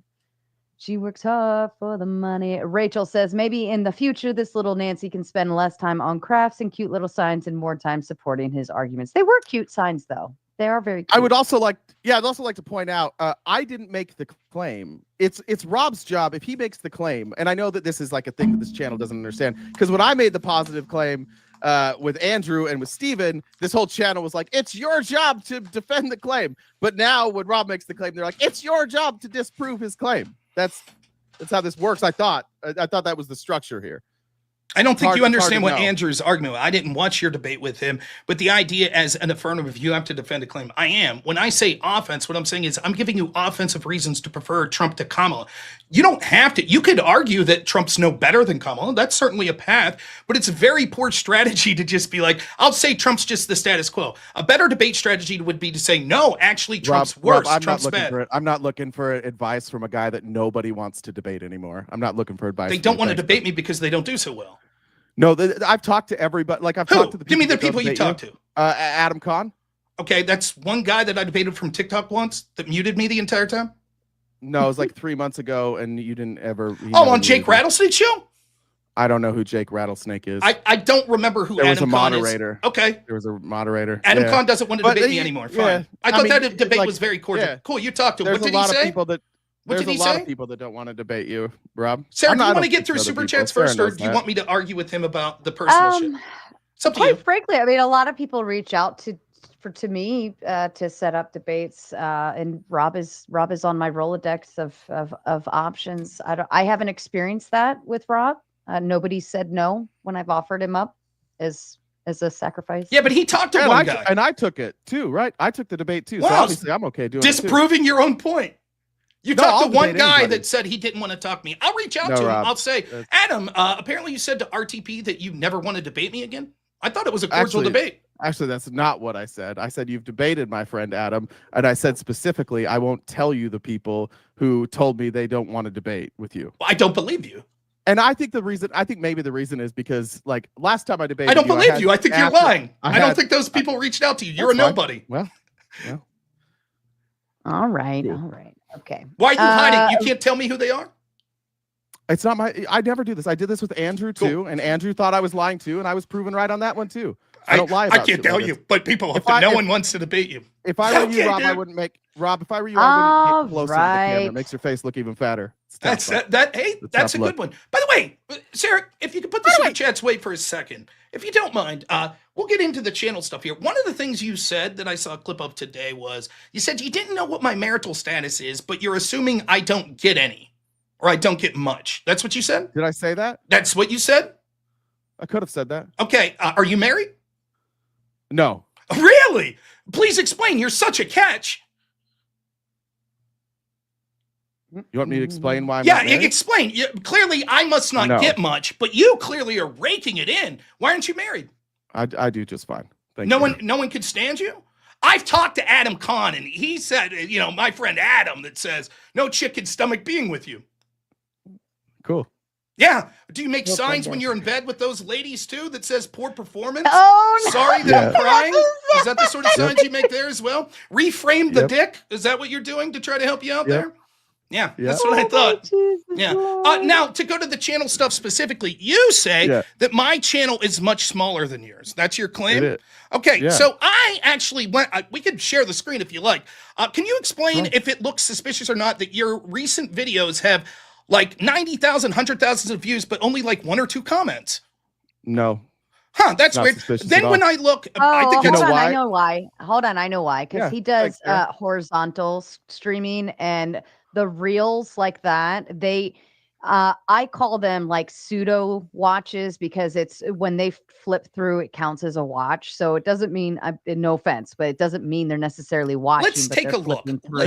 You get put in front of more eyes, and I'm a live streamer, so the comments during the live stream. So the comments, then if you vertically live stream, the comments don't show up in the replay, do they, Rob? The comments that people are making after the channel do. Now, if you could share that screen, if you could share that screen, Sarah. Oh, yeah. Is this crazy? All right, so here good. is RTP's followers. Now look, when he starts here in August, look, he's getting a lot of followers here real quick. Now wait a minute, when you look recently, December 2024, like almost nothing, like almost no interaction. That's actually not correct. Really? I can show you I'll show you I can go to YouTube Studio and I can show you right now the numbers. I don't know where social. Okay, sure. Let's see it. We also have Playboard here. Oops, sorry, I'm using. You can actually do a actual comparison between two channels. I'll play with that on my end and see what's going on. I'm trying to share Since we're now. having Let's see. Let's do that one. Let's look at some of the engagement here, RTP. Sure. Your like rate, very low. Your comment rate, 0.04, very low. Yeah. Now you got a lot of viewers, average viewers, you got a shitload. How are you doing financially? Let's see. Pretty good. Not bad. Okay, now you're so much better than me, right? Right? That revenue's where was that revenue? Total revenue? is that Playboard? Yeah. That revenue's incorrect too. Mm-hmm. Now let's see how I do comparison. Is that fair? Let's do that. Because you're right, you're doing so much better than me. Just like you are in life, not being married. So let's bring me up.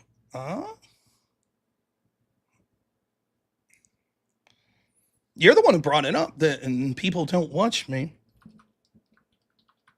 What did I say? That most people watch you on TikTok and that you should be happy. Okay, I didn't know that. I thought that you were someone who predominantly streams on TikTok, and I just made a simple comment that you should be happy that Trump kept TikTok.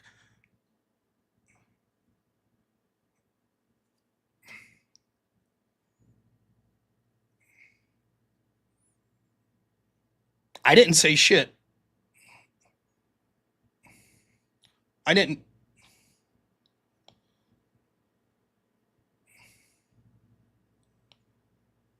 I didn't say shit. Just because someone else said something, I didn't say shit to you. Did I? Did I say anything about you being a little TikTok streamer? Did I say any of that? I don't think I did. Here's my engagement. You're right. You're right when it comes to sort of subscribers and average video views, it's low. But look at that engagement, 7.9%. What was yours again? Comment rate, very high.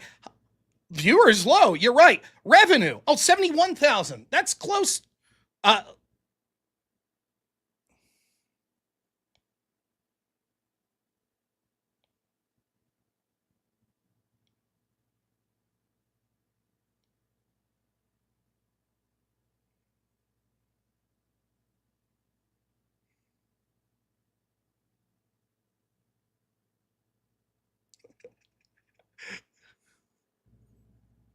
Mm-hmm.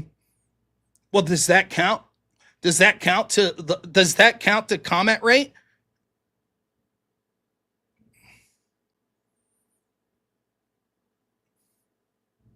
So wait, I just want to be clear. You're saying that you have someone in the chat that comments like 500 times in your video.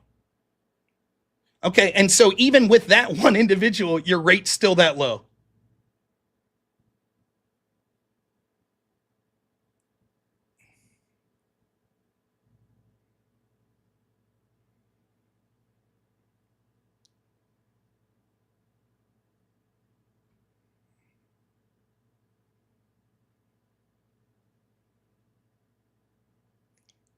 So let's see. No, I think that probably. I think the idea that you're bragging about how viewed you are, I think is no. Okay. All right. Wait.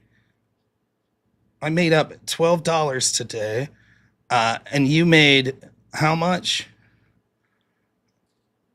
Let's check.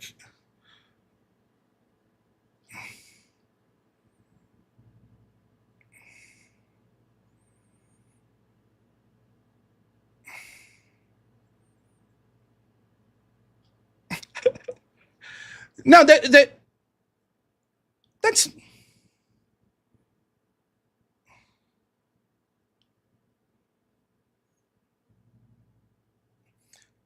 Yeah, my claim is that your views don't seem.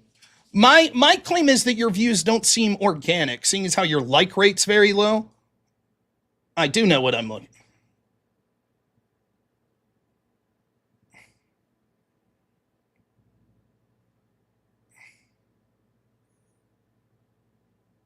Like a couple times, and I hated it because I felt like the numbers were flying, but the engagement was low. Right. So like I just call them pseudo viewers because they're just literally scroll and then they see your face, they stay for 3 seconds and scroll. And there's like 500 people who happen to land on your face at the same time and then they flip out too. But I would just challenge anybody here. And I'm not saying that's stream yours. just see. I'm not saying that's yours. I'm saying that's what I perceive as the vertical view. I think that it's easy to settle. Show up tomorrow and look if there's people commenting. If they're not, then I'm obviously faking it. If there are a lot of comments, then maybe I'm not faking it. You guys can decide yourself. I'm not interested in debating this any longer. This silly dick measuring is dumb. You brought up. I just want to be clear. I just want to be clear. The The silly dick measuring was you. I just said you get views on TikTok. You should be happy that Trump saved TikTok, and you're like, no one watches you. Then when I prove how suspicious your numbers are, you're like, this is silly. It's dick measuring. Much like your stupid fucking sign. Much like your stupid fucking signs and things like that. I could go to Playboard and see my name with super chats near the top every month. Last month, I think I was 17th in the country. Where were you? I don't even know what you're talking about. When we go to Playboard, right, and we look. I've never looked at Playboard. Right. Well, that's because it keeps a comprehensive amount of things like your viewers, your super chats, etc. I'm like 17th in the country, a nobody like me, and yet somehow you don't even make anywhere near the top like 100, 1,000. Well, you looked at my numbers. They were a lot higher than yours on revenue today, wasn't it? No, I don't think that it's even counted today. Right now, I have something. Happen? Right now, Whatever I have. Day you showed. You want to know why? You want to know 10X. why? You want to know why? So just today alone, we'll see comprehensive. Once we pass the night, we'll see who had more today. I had 800 and something this morning, and now I have 55 individual super chats on this video alone. Let's see who does better for today. How about that? I don't care about it. That's right. At all. You don't care because you tried to measure your dick that, by the way, no woman's interested enough to marry. And then once you got fucking smacked around, you're like, I don't care about this. It's dick measuring. You're one of the worst debaters I've ever seen. Your undue sense of arrogance and confidence belies the stupidity and bad faith that you exhibit. But at least you're good at making props and making excuses and whining to the moderator when you're getting blown the fuck out. That you're good at. We'll give you that at least. Maybe that's not worth a lot of super chats. Are the dicks put away now? Can we move on? Mine's been away. All right. Don't forget. Rob hasn't seen his dick in years. What are we talking about? That's not true. I see it all the time. So's my wife. I don't want to know. I don't want to know. I don't want to know. What's your wife think of yours? I don't want to know. RTP. I don't talk about. Do you have kids? I don't talk about my personal life. I do. Oh, you don't. You just talk about others. Well, then I'll talk about it for you. How's that sound? Oh, God. Go ahead, Rob. Okay, I will. I think before you insult other people and say that they're not getting laid and shit, maybe you should look at that mirror yourself. People like you that want to accuse someone like me of being an incel, where I'm actually married and have children. What are you doing? I didn't accuse you of being an incel. You said that I probably don't get much. Oh, you may not. I don't know. Do you? Why would you even bring it up? Why are you interested in my sex life? Because I think you're kind of like a miserable fucking person. I'm very happy, imagine somebody wanting to be around you. Well, you'd be wrong, and yet you're the one that no one wants to be around. Oh, I'm doing great, bud. I'm sure you are. I'm sure you're doing great. Do you have kids? I do. Wow. Where's mom? Thank you. It's none of your fucking business. That's right. It is none of my business. Just like my sex life and personal life's none of yours. So maybe you ought to keep it out of your fucking mouth when you yourself shouldn't cast stones when you're living in a glass house, my friend. Why don't you worry about taking care of your fucking kids and finding a lady that could be a mother to them before you try to insult someone like me, you fucking loser. Are we done, gentlemen? Dick's I'm having a great time. Yeah. Dick's put away. All right. We're going to move on. You got it all off your chest, correct? Everybody done? I'm fine. Okay. All right. Rachel says it's literally impossible to factor out COVID. It's just one variable. It would be a cascade of infinite variables. Can't be done. And by the way, the panel link has been dropped in the chat. It's pinned at the top. If you want to hop backstage, there's still some more spots back there.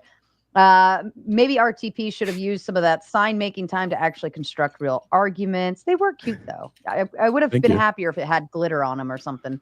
RTP has moved those goal posts so many times. We need to space shuttle to bring them back to Earth. And you guys are welcome to respond all you want. I'm just moving along. Rob 2, RTP 0. If economy is so badly affected by lockdowns, why did states who locked down do better? They didn't. Places like Florida were economically doing much better than places like New York. Fair enough. Kokomo says, move past the economic figures and talk more about word salad lady. I don't know what that means. I have no idea. I don't know, word salad lady. Or maybe they're saying lady. How much to kick discount Dave Smith? Who's Dave Smith? Is that someone? Libertarian debater. Oh, okay. RTP, 125,000 views on your last video, 2 comments. That's suspect numbers, brah. I'm RTP, not. Once again, nobody knows what they're looking at all. You can. I'm happy to show my analytics, and you guys can come here tomorrow and you can look. I've never paid for views. I've never paid for views in my life. You can look at my channel growth. It's steady. It's organic. It's okay, bud. It's we going believe great. you. It's okay. I understand the vertical streaming. I understand how that works. I'm not hyped up about it. RTP, 125,000 views and 2 comments on your latest video. Only 16,000 subs. Explain. I started doing YouTube about 3.5, maybe 4 months ago. Before we would just post like TikTok content, I started using YouTube as a live streaming service. Maybe it was longer than that when TikTok went down. And since then, we've had steady growth, roughly 1,200 subscribers added every month. It's really steady. It's going great. What we're doing, people like. So. Fair enough. I think all content creators should be doing well and hopefully continue to do so. I'd love to see everybody grow. Kissy Cat says, my late fee. Yes, you were late, Kissy Cat. Unacceptable. RTP, square the circle, the middle class, which was manufacturing jobs historically. If we send them overseas, it doesn't destroy the middle class. Question. This is a pretty normal problem with this channel, is that nobody understands the argument. The argument wasn't that if we send manufacturing jobs over there that it doesn't hurt the middle class. The argument was that it wasn't the offshoring of manufacturing jobs that led to wealth inequality. But I know that's difficult. Well, no, it's an argument that you made, but it's nonsensical and non-responsive, right? The fact that these jobs I asked you for data. The fact that these jobs were a path to the middle class and had rising wage growth, and now we see wage growth that's going down or it's stagnating because these sort of jobs don't exist anymore. You just said, no, it's about Reagan. It's about trickle down. That's all you said. Actually, no. What I said is I was far more specific about that. I said that you give the richest among us. They promise you that if we give them more of their money, they'll trickle it down. We gave them more of the money. They offshored manufacturing. They offshored everything they possibly could, and they didn't pay their workers more. We have all-time highs in wealth inequality. That means the trickle-down economics, by definition, isn't working. It's not trickling down. That's not true. What it shows is that it's also true at the same time. What was happening was that we had these policies that were particularly about benefiting these same wealthy people that you're against by allowing them to offshore. Things like tariff are a policy that is designed to bring manufacturing back. Thereby, it would upset the very people that are now sending their businesses overseas, which you just admitted happened. They would be upset because, as you admit, those business owners would have to pay the burden of this. They would have to pay the taxes. Yet somehow you're against that, and you want to protect these wealthy people that have shipped jobs overseas. I'm responding to this comment that he thinks what I said is that the manufacturing jobs were middle class jobs, and if we send them, it doesn't destroy the middle class. I'm responding to that question, Rob. Yeah, unresponsive to everything as usual. It's amazing how often you give yourself victories. It's crazy. Well, I mean, when you're earning them, I guess it's easy to. You're doing great, bud. Buddy, you're doing great. Maybe someone who was actually a competent debater and wasn't just an amateur sign maker could have done better. You're doing great. You're doing great. We deal with what we get put in front of us, right? You're doing great. RTP 4,000 on YouTube. Rob makes 22,800 on YouTube 30-day. What's up, RTP? You cheap. Okay. I mean, I always will say, like, the people have other means of Wait, Rob, you're obtaining making money, $22,000 a month on YouTube, Rob? Do you want to clear that up? That's what I made last month, I think. You're making $22,000 monthly on YouTube on average? I think that's what I made last month. Since I've been streaming full time, I think I've been making over $10,000 a month on YouTube. That's net after YouTube takes their cut. Anyways, you were saying about how shitty my channel is? I've never said that. Thanks, bud. Want to make a sign? Want to make a sign on that too? Fuckface. All right. And same thing from Anthony L for RTP, Stay the mad, master bitch. debater. Stay Rob mad. I'm fine. Noerr I'm not mad at all. It's funny to watch you squirm. made over 22 on YouTube compared to your 4K. Take those numbers and shove it. He's looking it up right now. He's like, can that be true? No, I wasn't. Jesus Christ, Rob. RTP, big fan. Allow me to express my admiration in a language you'll understand. Bleep, blurp, bleep, blurp, burp, beep, bunk, burp. What the fuck for grocers? Are you going to also limit wage costs, utility costs, property taxes, and other inputs? Leftists can't match math and engage in hopium. Brian, let me help you out here. Grocery stores already have margins they work within. What Harris was presenting is that during a pandemic, you should not be able to expand your margins just to take advantage of people who need food. That was the argument. So that wouldn't limit anything. It would only expand, right? Because that margin is already there.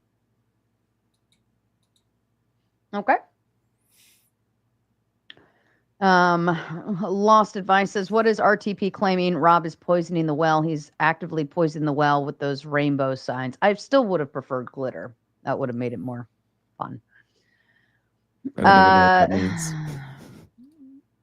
that means. I guess, well, if you're holding up a sign, like, then it kind of extracts attention from whatever Rob is saying. Says Rob, bad faith and poisoning the well literally came with stupid signs. Big L, not one step back. Rob?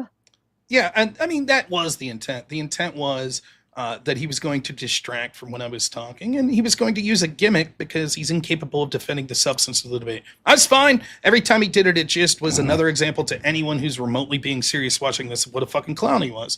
Now, I kept my thoughts to myself about it until after the debate, but that's the truth. I'm more than happy to have him continue doing it. It just, every time he does it, shows what a fucking clown he is. Fair enough.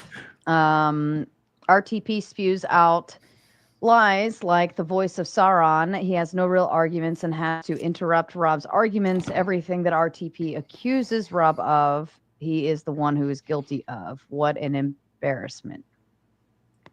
Terrific. Rob getting it in. Good show, Tomato. What type of tomato are you? I am an angry tomato. Rachel says, RTP, you have resting crybaby face. You look like you look like you plucked your eyebrows until you looked permanently surprised. You look like when AI makes an adult look like a baby. Stop streaming. Aw. Rachel, I'd worry about your eyebrows that are about 15 years past its prime. They don't do thin eyebrows anymore. We're filling those out a little bit more. Let's not talk about eyebrows with what you've got there. Fair enough. And since we spent a little more time on the dick measuring contest, I'll come back to the other green super chats a little later after we open the panel, but I want to at least get on and move the show along. If everybody's good, I will go ahead and rock that out. Everybody settled? All right, good.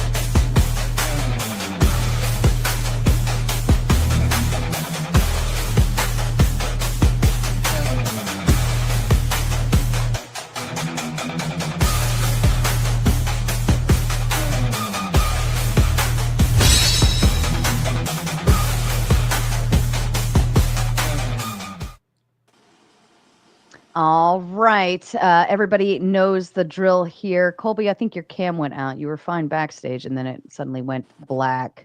I'm going to pull you back off until you either get into avatar mode or put a face on the screen. I'll bring animatronics up. Okay. Everybody knows the rules. You all know what pisses me off when you interrupt me or somebody else. I get really aggravated, and then I start yelling. I don't want to yell tonight. We've already had a shit show. I'm going to go ahead and let Brick, you were in line first. Go ahead and take it off. Cool. I like the signs. I love them because Rob don't shut up. Rob don't shut up. This is a fact of the panelverse wherever he's ever been. I've never seen him shut up. You don't let him cook. I was He's gonna trying cook. to be polite. That was my plan with the signs, is rather than interrupt, I would just hold it up so we didn't have to argue about it. So I just thought Typical it would be like leftist a nice self-awareness. way. It's got nothing to do with the left. This is gonna It was go a over literal- really well. It was a literal, hey, you're talking too much. Let me respond. And that's why RTP said, I'm going to show you something, Rob. I'm going to actually teach you that you're actually doing something really stupid. You're walking right off the ledge. And Rob, here's the thing. If you allow the lefty to walk, he'll walk off the ledge. But you want to talk. Who talked more this debate? You. You think? Who I talked at Oh, yeah. greater chunks? Yeah. Ellie. What would you do if someone times it and you're wrong? Sorry? What would you do if someone times it and you were wrong? Someone times it? What if someone goes through and times it and you're wrong? Oh my God. I'll admit What if that the I'm numbers wrong. are different?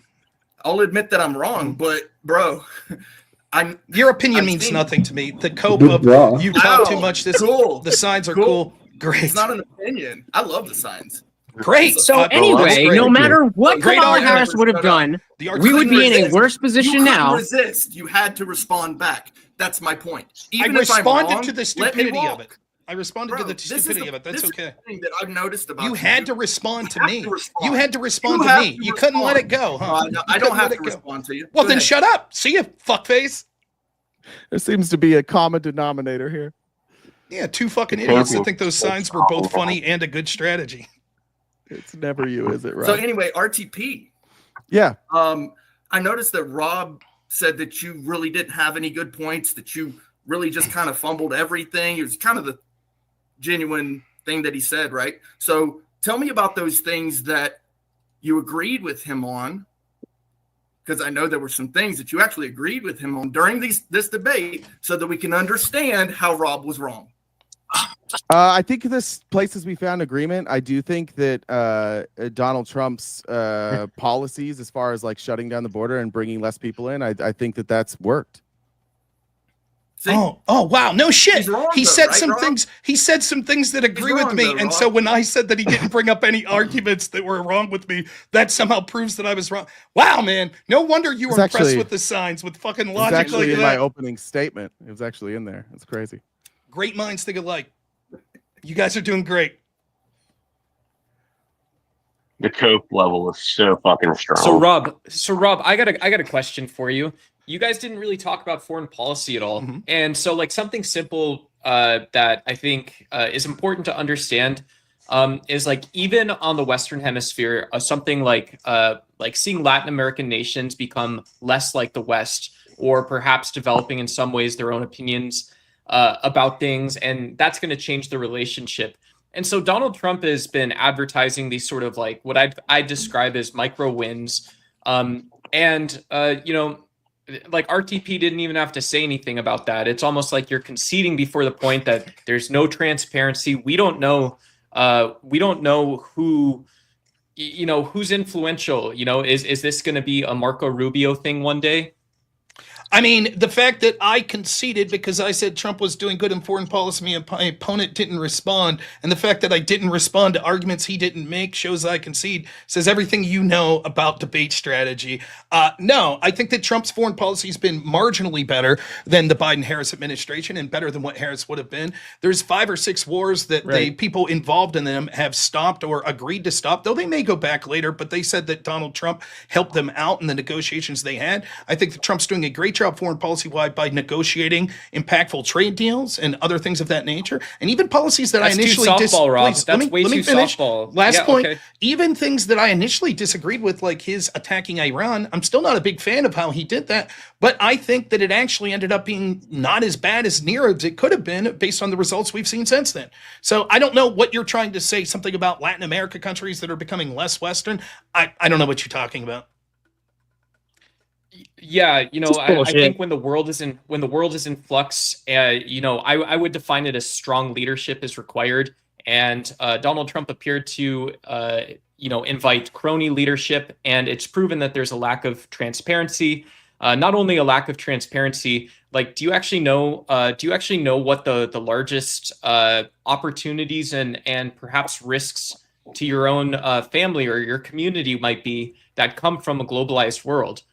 If you can't answer that, then you're never going to convince me or win me over. Yeah, I think right now, the globalized world, the thing that's most risk to my family are fucking terrible people within this own country that are pushing degenerate lefty bullshit, trying to indoctrinate my children. I think that that's clearly the biggest threat. But what you're saying, I just want to comment on this. You're like, well, is it Rubio's plan? Is it someone else's? Who the fuck's plan was the foreign policy under human vegetable Joe Biden? Who was running the show there? Donald, as lefties so were covering compared it to up, Donald by the Trump, way.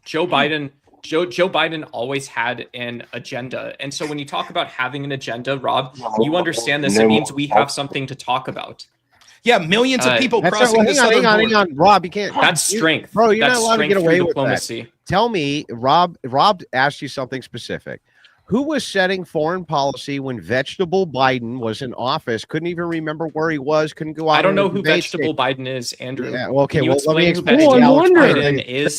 The guy Ashley, obviously. the guy who was completely unable to even make Accept my coherent narrative, and then sentences The in office this of the debate. president, you mean, Andrew? Yeah, that guy. When he was Right. checked out, he was clearly out to lunch, and the left was all over the place saying, no, he has all of his cognitive faculties. Sharp And clearly as a that tack. wasn't true. All narrative. Can you tell me, All narrative. who was setting policy then? It wasn't the president.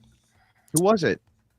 So one example is you can read the Biden briefs. I know I look crazy right now, but you can read the Biden briefs on the White House website, Andrew, that demonstrate and show Joe Biden took a different approach to things like the Abraham Accords, which would be more inclusive of problems like stagnation in North African economies, like sub-Saharan Africa, and like having a more cosmopolitan view. Can you for repeat people back the question while- I asked you? I don't I'm know. not It's interested probably in that. You don't know the He's not question. interested in You that. don't even fucking know. You don't It even was know. probably incoherent. You win, Andrew. There you go. I got kicked anyway, so why don't you go fuck yourself one more time, buddy?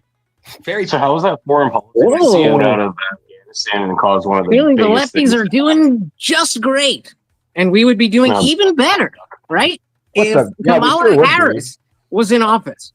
I agree. True that. I have a question for you. Sure. What's up, Anthony? Completely So at the explain beginning how of that the would be the debate- case.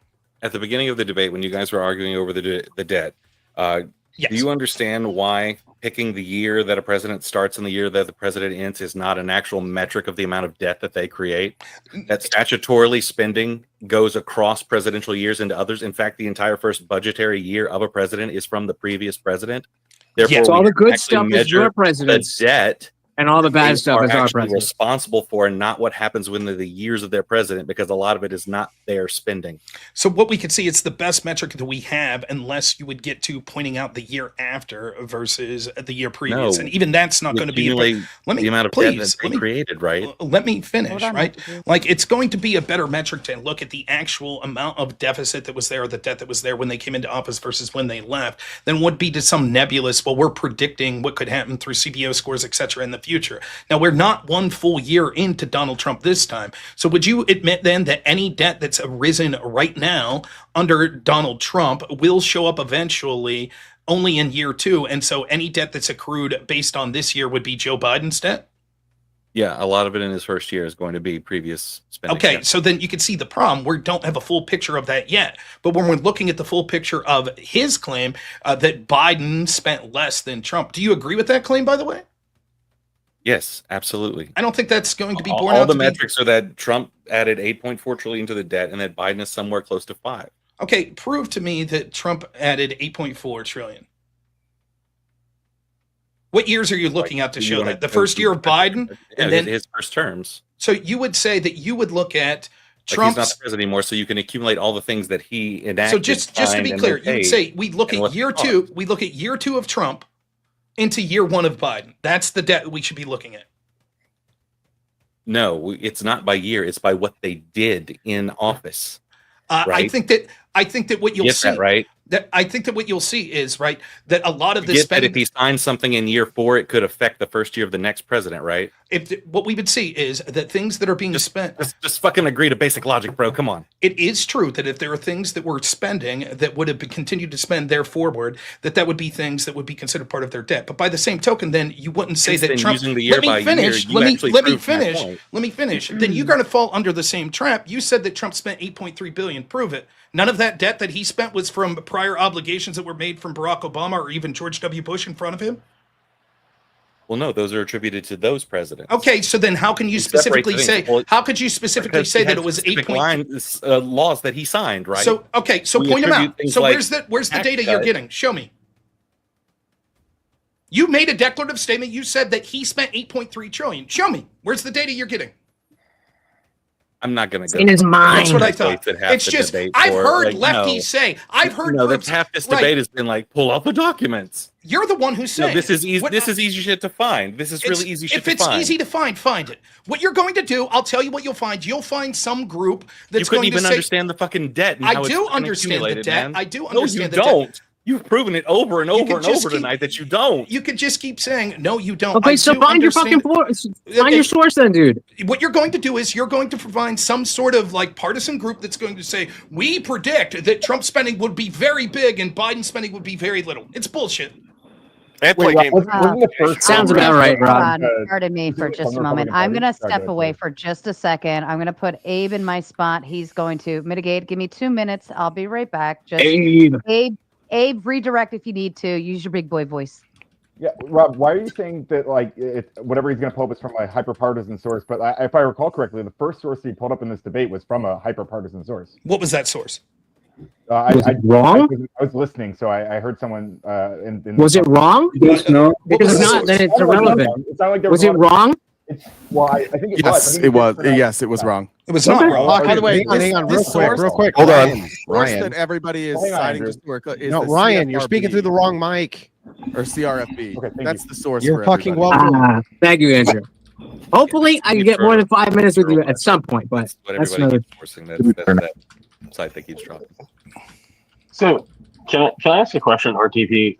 What was when you say that Biden had an overall growth bigger than Trump's, then why did we see inflation spike so high under his term versus when we saw it under Trump's term and it didn't hardly spike at all? So you cut out the first time. He had an overall what?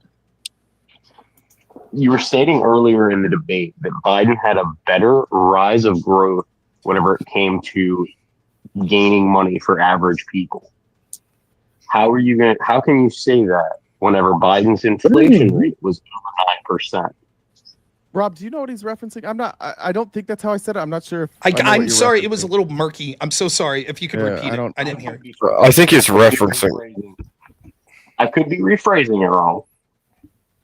But whenever you were bringing up about the real growth wages increase, you stated that Joe Biden had a higher real growth wage increase than Trump did in his first term. That's correct. You did say that. He did. So if you're saying he had a higher wage growth increase, how the fuck was his inflation rate over 9% whenever Donald Trump's first term never went over 2.2? So what I cited was the average monthly gain. I could pull up those numbers to answer your question. I could look at the source again. This is exactly. And that's different I could from clear what they this up. keep saying. You said right. That's a different thing. That's a different metric No. than what they I keep could alluding clear to. this You up. were claiming. Yeah. I could clear this up. This is what was said. He said wage growth was up, and he cited numbers that said wage growth. I said wage growth's irrelevant. What matters is real wage growth. And he said, yes, that's what I said, real wage growth. When I said pull it up because I knew that those numbers are inaccurate, he then changed changed and said, oh, no, I'm saying on average monthly it was up. I said, can you explain how if it was down over the full term of Biden's presidency, how on average it was up monthly? Then he changed what we mean by average. He said, oh, what I mean is most months it was up compared to most months it was down. But the initial number that he cited, like 2.2 to 2.7%, was clearly not saying some months it was up, some months it's down. He's lying. He moved the goalpost. I didn't cite those numbers, and it's written Yes, you down did. like it was part of my opening statement. It's written down literally. It says average monthly gain 0.24 for Trump, average monthly gain 0.29 for Biden. Rob is lying. Rob didn't understand what I was saying. That's literally making my point. That literally Rob, makes my point, you dumb bastard. Rob, shut the fuck up, you dumb piece of shit. Shut the fuck up for 12 seconds. Okay. Just shut the fuck up. It's not your turn. You want me to put a You sign dumb up? bitch. Yeah, it's I written thought on we my were paper. done You can with go the look at dick the edit measuring, history. gentlemen. It's like it is what it is. Rob didn't understand what I was saying, and that's He's pretty too, far for the he's show. too stupid. Real quick, please. He's too stupid to realize he just proved my point. My point was this. The number he was citing was just wage growth, not real wage growth. That's what he cited. I said we Real shouldn't prefer that. We should prefer wage. real wage growth. He then said, real no, that is real wage growth. I said, no, I don't think. It Prove was. it. Then he said it was average monthly. Okay, now he's No. back. Do you see how fucking ridiculous it is? Now he's back to the original argument. Show the source that shows that Biden's real wage growth was up like 2.4% month over month on average. We can pull it again. This We is can pull it again leftist later. debate. It's There's so no full of shit. positions. There's just principles. I would challenge the other way. Change There's his no argument principles. There's 12 just times. positions. All right. What I needed for me yelling here. over I each would other. challenge- I I would start challenge- reading money, and you all shut up and take a deep breath for a minute. Basil says this is a Christian nationalist channel. Sarah the Raging Tomato is a Doug Wilson plant. What's a Doug Wilson plant? Doug Wilson? What? Who's To just Doug give you a Wilson? That's the guy that Pete Hegseth just retweeted that was like, women shouldn't vote. That's Doug Wilson. Basil also says, I propose the following debate topic. Is Sarah the Raging Tomato a Christian nationalist puppet? Oh, all right. Have fun with that one, chat. I just wanted to ask RTP and Rob when the greasy orange tyrant will release the files unredacted. When the courts allow, maybe?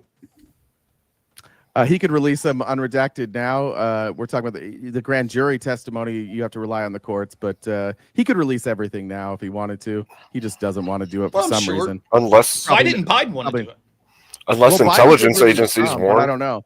I think Biden probably didn't release it because there's intelligence conflicts there, and Biden's kind of a cuck to Israel, just like Trump is, and just like everybody is. Do you think that's hang on? Do you think that's the reason RTP, or do you think it's because Obama gave him such a sweetheart deal and made him an FBI informant?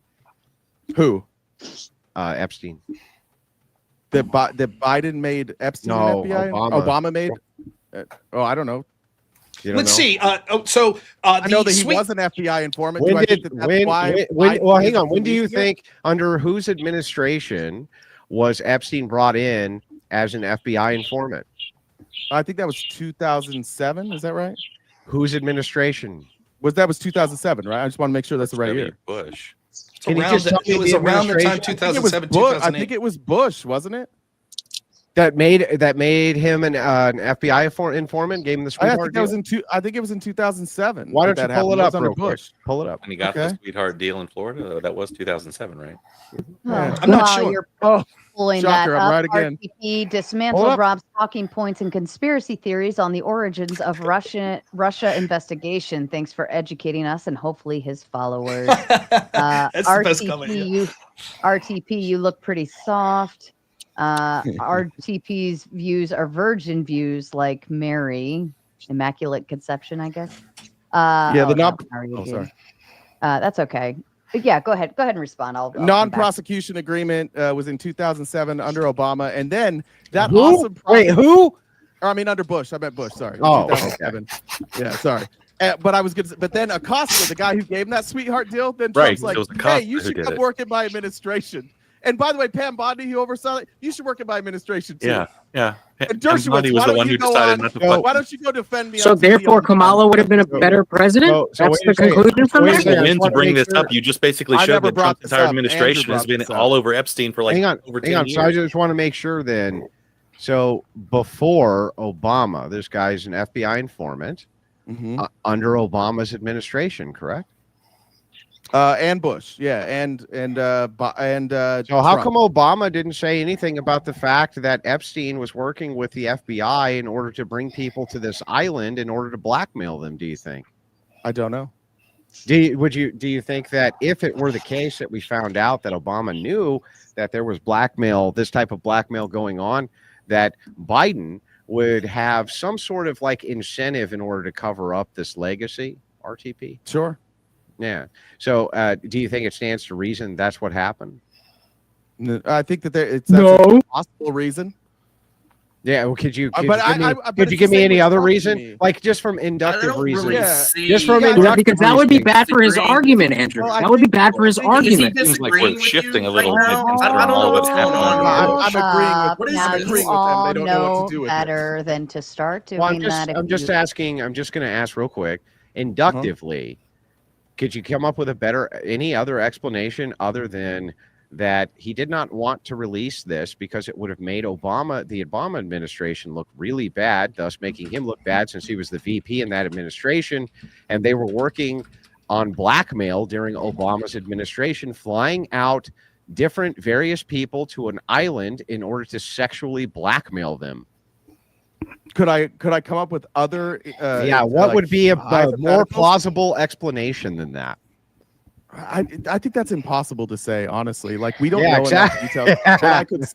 But I could say that there's. Well, I could offer different explanations, but it would be hard to say like which one is more likely, right? Like how would we prove which one's more likely? I think that you can demonstrate this pretty easy. The Obama administration was there for 2 terms. You agree? Yeah. And Epstein was running as an FBI informant during those 2 terms, flying people out to PDF File Island, right? During those 2 administrations under Obama's FBI. Why is it that they never released anything on Epstein? Well, believe it or not, there's a history of our FBI and our intelligence agencies not keeping the president abreast of what's going on. So you think that they hid it from Obama? They could have. So Trump has every reason not to trust the FBI? What's that? Trump has every reason not to trust the FBI because they hide things from him? Oh, okay. Sure. so now one last question for you. I haven't made any claims. I just have one last question for you. Yeah. You say that you're not a Democrat or a progressive. Correct. What is your political affiliation? I'm a registered Republican, but just because I live in an area where like Andy Biggs is my congressman, so if I want to vote, it's basically the primary is the only way I can have impact. I voted for Gary Johnson in 2020, and I voted for Harris this last time begrudgingly. Yeah, that's not what I'm not asking who you voted for. I'm just asking if you had to summarize your politics, what would the summarization be? I don't know that you could. I think that you can't summarize your politics. I would say that I don't. There's not. See, you do this all the time. You think because you're an ideologue, everybody else is. No, I'm not. I'm just asking you to give a summarization of your politics. What is it that you think? I'm not Andrew. So what do you think about politics? Let's start there. That's all he's asking you. About politics? Would you call yourself a socialist, libertarian? What would you call yourself? I wouldn't call myself anything. Retard. Let me ask you this real quick. You voted for Gary Johnson in 2020, and yet you're a horrible dissenter of trickle-down economics, so you voted for a libertarian? Well, I used to be a Republican. Like I worked on Romney's presidential campaign. I was a Republican most of my life. So I went from Republican you're just confused. to like libertarian to. Well, I'm not confused. It's just that I accept new data, and I whatever argument. Well, hang on. Maybe we can try this a different way. I'm MAGA atheist. I'm not in any box. What if we just ask this way? Andrew, shut the fuck up. Let me finish my answer. Dude, calm down. I just want to make sure. Crazy. I know, but just shut the fuck up for a second. Yeah, but I just want the actual. I'm doing it with a smile on my face. It was such a basic question. Yeah, you're not answering. I don't identify with any of these. Okay, parties. so all of them are pretty flawed. So you're at a party, and this like 25-year-old hottie toddy that you're interested in comes over and sits down. 25-year-old. Okay, and says, "Hey man, right? Like, Mm-hmm. okay, 35. Okay, 65, whatever you're interested in. Now we're like talking 16. I mean, the 65-year-old, stop that. the 65-year-old geriatric comes in and sits down and says, "Hey, Sonny, can you explain what your politics are?" Your answer is, "Well, I don't fucking know," or do you have an actual answer? My answer is you should watch my show. You can figure it out. You can judge for yourself. Okay, so you can't give a summarization for your actual. I'm good. No, I'm not an ideologue. I know this is very. That's not ideology. That's just asking you what your political persuasion. That's just ideas. Ideas and ideology are different things. The reason that you guys all want to do this is because you have a hard time attacking arguments. But what you do. Okay, so make an argument as to why Kamala would be better. You loop everything in. That's what you guys like to do. So you want to loop me in with other people that think like me rather than having a real. I just want a summarization of your politics. That's all I'm asking. And while you think about the summarization of your politics, I would then like give to us a long everyone, one. pardon me for just a moment. I'd like to tell everyone I am shutting down the tomato side and moving over to the gauntlet. Either go to the link that I'm dropping in the chat now or follow the raid. Thank you. Okay, back to you.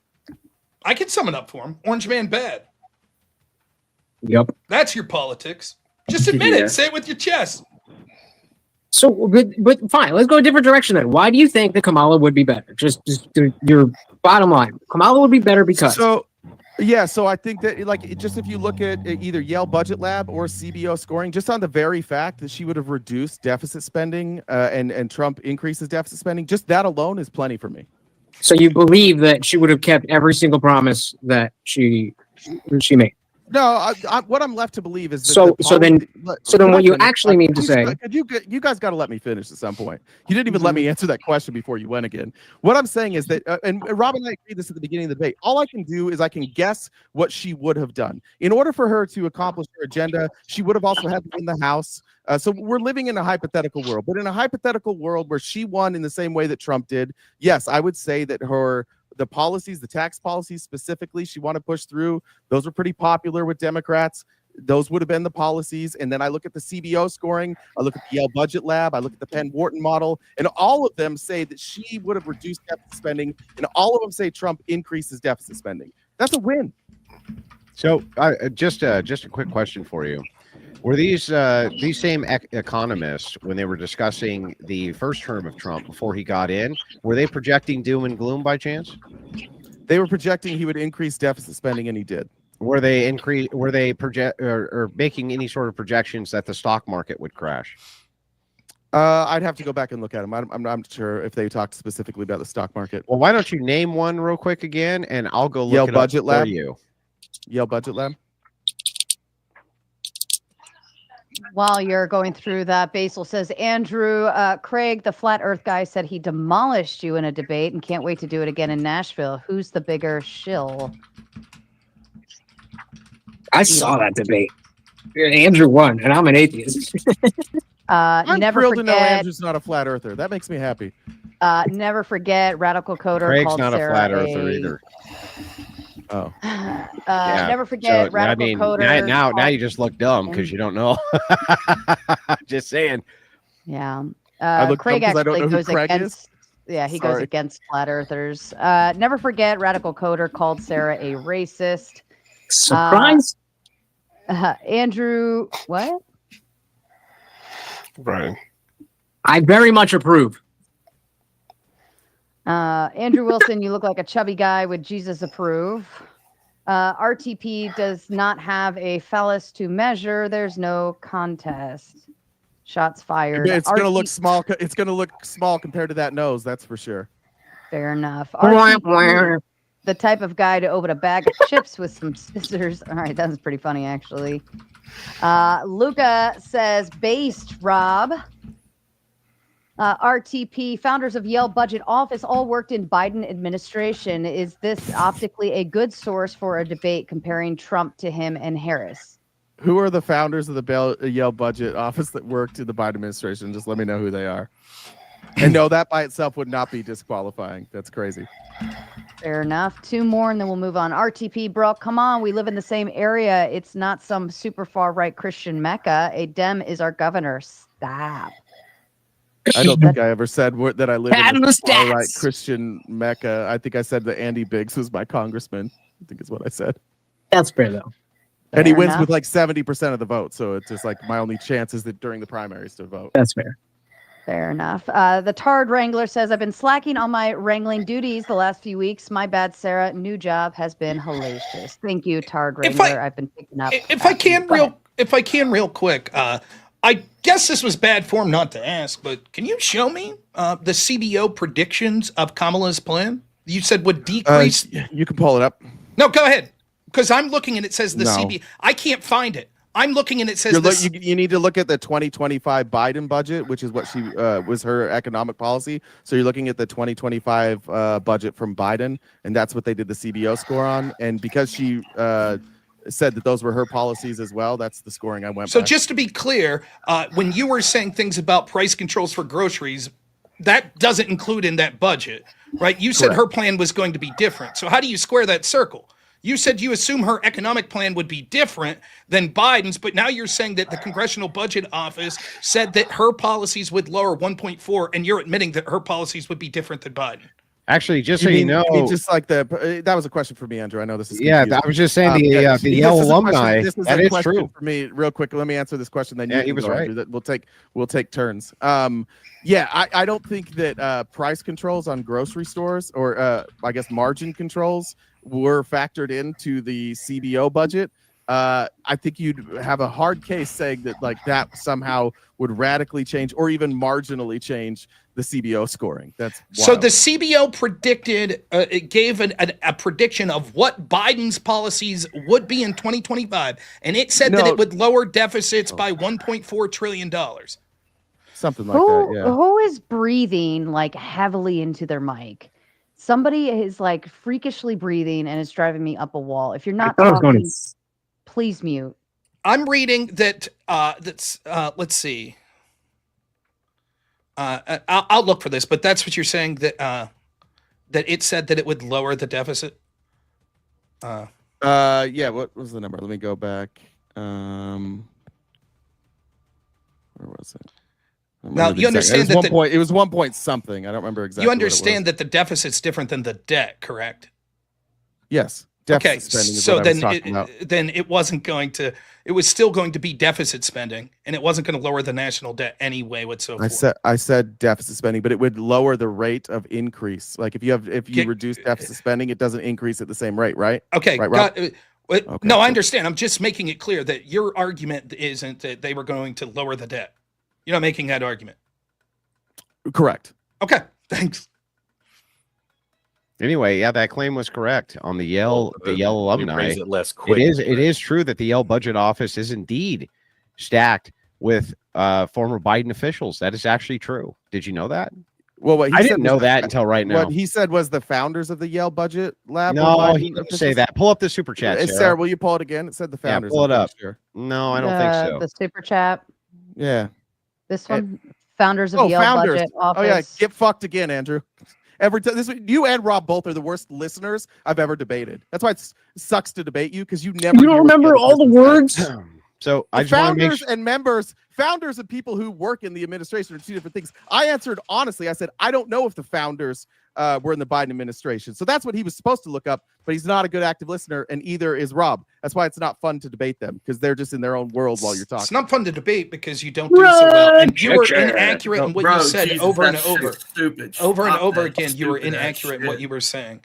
You constantly move the goalposts, including even at these closing statements. Like once we get into open panel, you're too fucking stupid to realize that you're literally reversing your position back on sort of like the wage growth, real wage growth. You're literally bouncing back and forth to changing what you said over and over again. I would just ask though, doesn't it stand though that he is saying that this place is staffed with former Biden administration officials? Isn't that optically bad for you? That's I don't care if point it's still optics. stands. The reason I chose the Yale budget lab is they were actually they were the most favorable to Trump. So that's why I didn't choose Wharton. That's why I didn't choose the CBO. The reason I chose Yale is because that gives you guys the most favorable numbers. So it is kind of a weird argument to say it's staffed by Biden folks, and yet they give Trump the most favorable numbers, right? Yeah. So that wasn't the Yeah. question though. Yeah. Can So- you repeat my question? Right. Yeah, I your just wanna make question sure you got was, it. does it stand the fact that they like the people worked that are staffed, Biden staff like runs Yale budget? Does that mean that their numbers are fake? No, you can look at the numbers, but this is again. Would this you is accept that poisoning. from former This is- Trump? this Would is you po- accept this that from former Trump staffers? 100%. If they're 100%. No principles, just positions. I would look. No, this is not. I would look at the math, you dipshit. I only care about And the then math. I don't Jesus, give a you're- fuck. Hang on. Well, if that's hang on, I just want to That's make the sure. thing. I just want to make sure I got this correct. You did the math yourself, or are you just citing sources? No, I would do the math. I would. say You this aren't math doing is- any math. You're citing I'm- sources. You didn't do any math. Oh, and what are you doing? You're. Oh, I'm scaring asking you. Did you actually do math, or are you just citing sources? No, I said if I wanted to know if these Biden officials were making up numbers, I would do the math. I didn't say I did the math. I said that's how I You would find just out. said you did the math. You did just say that. He said, "Are you citing sources or did you do the math?" And you said, "I did the math." I did the math. So maybe you're not a good listener. I don't know. Maybe you're. Stop. All right. Just for the record, backstage I have Zerzus, Ryan, Colby, and Grumple Stiltskin. If you want to see any of them up, please feel free to boot someone else. And then Abe, what do you got for us? You got a question? I was going to ask, does RTP think that profit is made on margin or is it made on the cost? I don't think profit is made on the margin. The cost is where you're setting your baseline. And I think I mentioned specifically that included like labor. That was all in cost. So it wasn't just cost of good. It was also labor and expenses on top of that. So the margin is on top of all of that cost, right? Well, the cost is the origination point. Margin is generally where profit is made. So when you stack the margin on top of whatever the product is, that's where your profit is made, not at the cost margin, not at the cost level. And by the way, actually, the chatter was also right. Andrew, the Budget Lab is founded by a bunch of he's actually right. The fucking it's true. It was founded by a bunch of fucking Biden administration fucks in 2024. Seriously, it's not a joke. Look it up right now. You just weren't listening, Andrew. I believe you. When he said it was founded by them, I said. So you were making a pedantic argument that I got a word wrong? That's what they do. I didn't make a You fucking loser. You fucking loser. You took the fat L on that one, bro. It was founded by him. He was right. There's Andrew simultaneously jacking himself off and patting himself on the back again. It's what you guys all do. No, I just said when he said. Yeah, because he just caught you being retarded. Can I finish? When they said I'd rather you didn't. Of the Yale Budget Lab were Biden administration. I said, is that true? I don't even know if that's No, you true. didn't say was that true? And then Oh my God. Look it up. Co-partner. Just take that out. Be like, all right, I didn't know. All right, I didn't know. I was asking, I didn't know. Now you guys are right. Just say that. Let them go back and forth, dude. Your meta commentary is just making it harder to follow. I will bet you $1,000 that I did not say it wasn't true. Do you want to take that bet? Well, no, what you said was, no, I don't think that's the case. With your bullshit. Oh, I said, la, la, la. It's a paraphrase. Yeah, you never know. You May as well. You just want to sit here and beat off to take a fat L. You're fucking 65 years old, Andrew. You should be saying fat L tonight. Yeah, do you think that optically it's bad for you that the founders, like the Super Chat asked, of the Yale Budget Committee are a bunch of former Biden administration? No. I don't think so. I think only if you're like a little bitch like you, then now it's a little. Everyone's a little bitch. I didn't call you any names. Well, you are. No, I called you that. I know. You can't help yourself. Yeah, is it because you're bald? Is it because you're bald? I'm not bald. You can go look on Pull the hair off. Pull the hat off. Pull the hat off, Baldy. Come on. You can go look on my channel. Pull the hat off, Baldy. Come on. Look on my channel. You got to pay extra for that, Andrew. All right. I would much rather talk about money. Johnny says RTP's ideology is exactly that of the white supremacist he hates. Oh. Roses are red, violets are blue. Oh, sorry. That's a bad one. Sorry, didn't see that. RTP, last to Andrew, now Rob. You don't watch on YouTube. Andrew Wilson unearths a psychopath by the aristocratic utensil. Yeah. RTP couldn't be any more clueless. Yeah, did you see that? The Spoon did a review really on funny. you. He basically said that you were a psychopath who just looked at people as commodities. Base. Hey?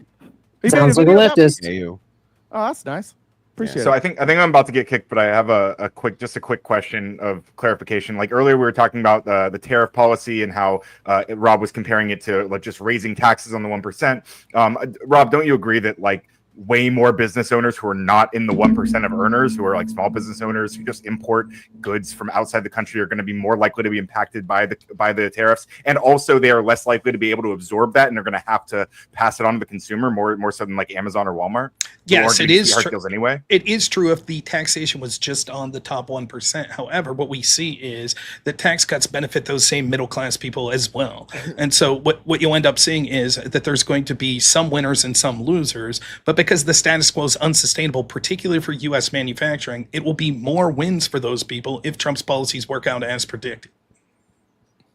We've already seen that with the trade deals, with all the investment opportunities that are being put forth, with the fact that things like U.S. manufacturing of automobiles will now be under less reciprocal tariffs from places like Europe, which will open up that market. It also encourages, because of a baseline tariff, for companies that elsewise would have went to cheap labor countries like Mexico or China to build those products in the United States, because they know that their products won't be as competitive if people domestically have to pay those tariff prices. So they'll be outcompeted by people in the huge U.S. market that are producing those things back home. And when you say I guess all that's successful certainly as possible. predicted, you mean, of course, by Trump, because there's virtually no economist that says this will be No, successful. that's not true. You are right that just like the first term, when all of these virtually no economists said his economy would do well, people like Paul Krugman that get all these prestigious awards, they were That the stock absolutely market would fucking crash. right. The stock market was going to crash within 6 months. Did the Yale Budget It Office reached- say that, Andrew, like you claimed earlier? Did they say that? I never claimed it. You I said, asked- did they say no, it? And then no, you looked no, it I up. just asked Did they you, say it? yeah. Did they say it, though? They weren't even there to say it. Who was the economist that said the stock market would crash, Andrew? Krugman. Krugman, okay. And Paul am Krugman. I relying on Krugman for any of my arguments? Not just Krugman. There was No. many of them. The problem is they said this. They I said this. bet you anything that some of these think tanks, that I've relied on, I bet you that some of these think tanks do actually probably have relations to Paul Krugman's Probably. NGOs. Probably. You know, Yeah. some of those large Look, corporations would be. I'll take a second to Some look of it up. those- I bet you that's true. Not only that, Ryan, let me ask you a question real quick. As you asked Rob about consumers and prices going up for them, is it true that if the Trump tax cuts expire on corporations, that consumer prices will also go up because they're going to move those what they would have gotten in those tax breaks onto the consumer? Isn't that the case? It's possible, yeah. Possible or likely?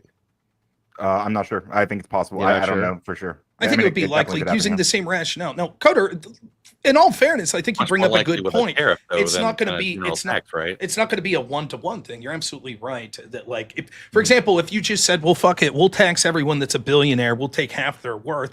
Yeah, they'll be able to pass that cost on to consumers in the industries they're in, but that's certainly not going to be as many industries as sort of small businesses that maybe have to pay through tariffs. Absolutely true. However, it's not just that simple. The tax cuts ended up benefiting almost all Americans. Of course, the people that pay taxes will benefit more than those people that don't pay in taxes. But that sort of spurred the good economy that we saw under Trump until the pandemic hit. Those numbers were very good, and that's sort of the approach that's being used here.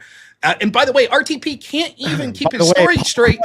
Paul Krugman cites the Yale Budget Office. This is just a cursory search, but almost more than any other thing that he cites. I just want to point that out. In the last year, And he yet they cited didn't that more predict than that. almost anything else. And yet Just they didn't pointing this predict out. that. And yet, You know, a lot of the they didn't larger predict what? organizations have They shown. didn't By predict Ryan. that Trump would. They didn't predict that Trump would, or that Trump would destroy our economy. Did they? They weren't. They didn't exist. Your argument is that What do he you mean? cites them, and therefore they agree with him because he cites No, them? that he would agree with them. The guy who cites them was the guy who was saying that Trump was going to literally destroy the entire stock market, was going to crash in the first 6 months. Yeah, that's what an Krugman indictment. said. That's an indictment on Krugman, not on the Yale Budget Lab. I agree, it's an indictment on Krugman. I'm just pointing out to you that this is the type why I of don't data cite that Krugman. this guy cites, the same type Right. you're citing. No one You can thought that take Trump was data and get handed wrong. an unstable economy, though. Like you, yes. But that even makes it work. Like, people use this argument in the inverse, right? if the economy was doing very good under Trump, then the fact that it started to get to even increased highs, like for example, wage growth going up from an already decent economy is very good. What Biden had was, because of the pandemic, he actually had an economy that was bottoming out. And so a lot of the numbers that you see there are actually really bad because he was unable to have good improvements, including things like inflation and job growth, etc., that you would have expected had that trend continued without something like the pandemic hitting. So the idea, like, this is always in the inverse. For example, if inflation's already 100% year over year, so milk used to cost $2 a gallon and now it costs $4 a gallon, you would expect that next year for there to be a break. If the inflation goes up 20% from that already high number, that's even worse. That's the sort of thing we're seeing. So when people say, actually, the economy was doing pretty good that Trump was handed, right, and he took it to even higher heights. Had the economy been doing poor, it would have been easy for him to get the exact same percentage increase numbers that we're talking about. But Rob, how do you square that with the chart that we looked at, and was something you admitted in the debate that like wage growth for the past 30 years has just been a graph that goes like this? That's wage growth. It almost seems like no matter what the president does, like real wages tend to go up, right? Even here, you once more fuck up. Wage growth is different than real wage growth. I'm talking about what you cited. No, the study that you cited that said wage growth is basically just a straight line up. Is that real wage growth or regular wage growth? It was a study. That was what you cited. You said real wages go up. No. I said wages. Were you citing wage growth? I said that we should prefer real wage growth because wages will always tend to trend up. Very rarely are you going to see actual, imagine this. You're at your job, right? And they're like, oh, you've been here 3 years, so we're going to take $1 an hour away from you. It tends that jobs tend to give more and more money as money supply increases. The metric that we should use instead that's not a straight line up is real wage growth, which is wage growth, how much is being paid out, minus inflation. So the actual purchasing power. Okay, so when you were citing that earlier, you were citing real wages, not real wages, just wages in general, right? No, real wage growth, but you said that the graph goes up like this, so I didn't know if you were talking about wages or real wages. When I was talking, I said, you keep talking about wage growth. We shouldn't prefer that. We should prefer real wage growth. Because if we looked at a graph of wage growth, it would just basically be like a straight, a diagonal up. It might go up or it's never going to go down. That's why we shouldn't prefer it. Instead, we should be looking, what's interesting is how much can people's dollar get them? So if I'm making $1,000 a month, right, and things are relatively cheap, that might be okay. But if I make $1,100 a month, oh boy, I just made $100 more, but inflation went up 30%. Now I could buy less shit, less staples that I need to live. That's real wage growth. That would mean my wage growth went down, even though my wages went up because of the high pressure of inflation. I could buy less shit. So when we look at real wage growth and we compare that to output, when do we see, like, for a lot of years, like from the 50s on, those were pretty much together. When did we see them separate? When did you see like the real wage growth and output separate? What define output? I'm not sure I know exactly what you're talking about. They are saying like let me read exactly how they're who's they? Let's see. Like this is from Bureau of Labor and Statistics. They are saying output per hour is. Google it, Rob. Google it. The balance between. Let's see. I mean, you asked that question like you knew what it meant.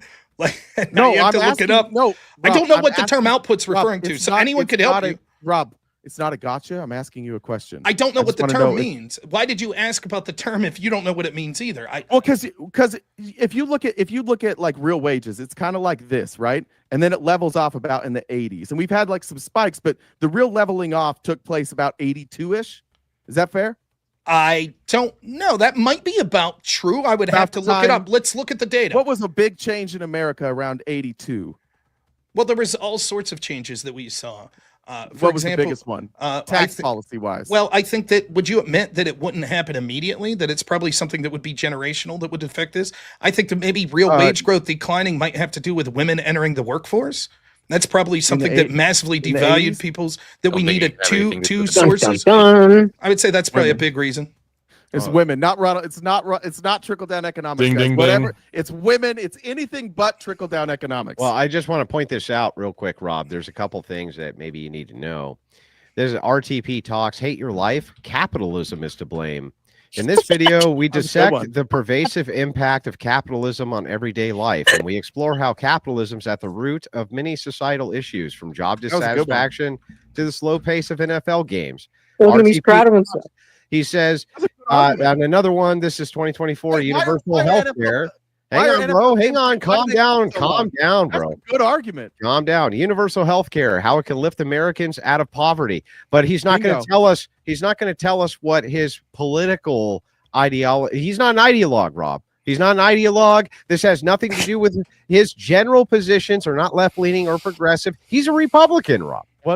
He doesn't have leftist in his name.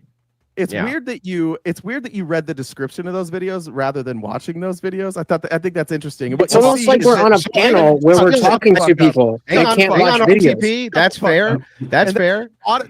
So I'll just ask you: Is capitalism to blame for why people hate their life? Just real quick, that is an auto-generated caption through Opus Clip. So that's why you should watch the video. That's worse for you. And what the video says is that. So just answer the question then. We don't care about the video. I'm answering. He asked you a question. He is answering. Jeez. I'm not defending that. The video says, like, specifically what he mentioned in there, the long length of NFL games, that's due to capitalism. Okay, so hang on. Hate your life. Oh no! Hang on. Hate your life. Capitalism.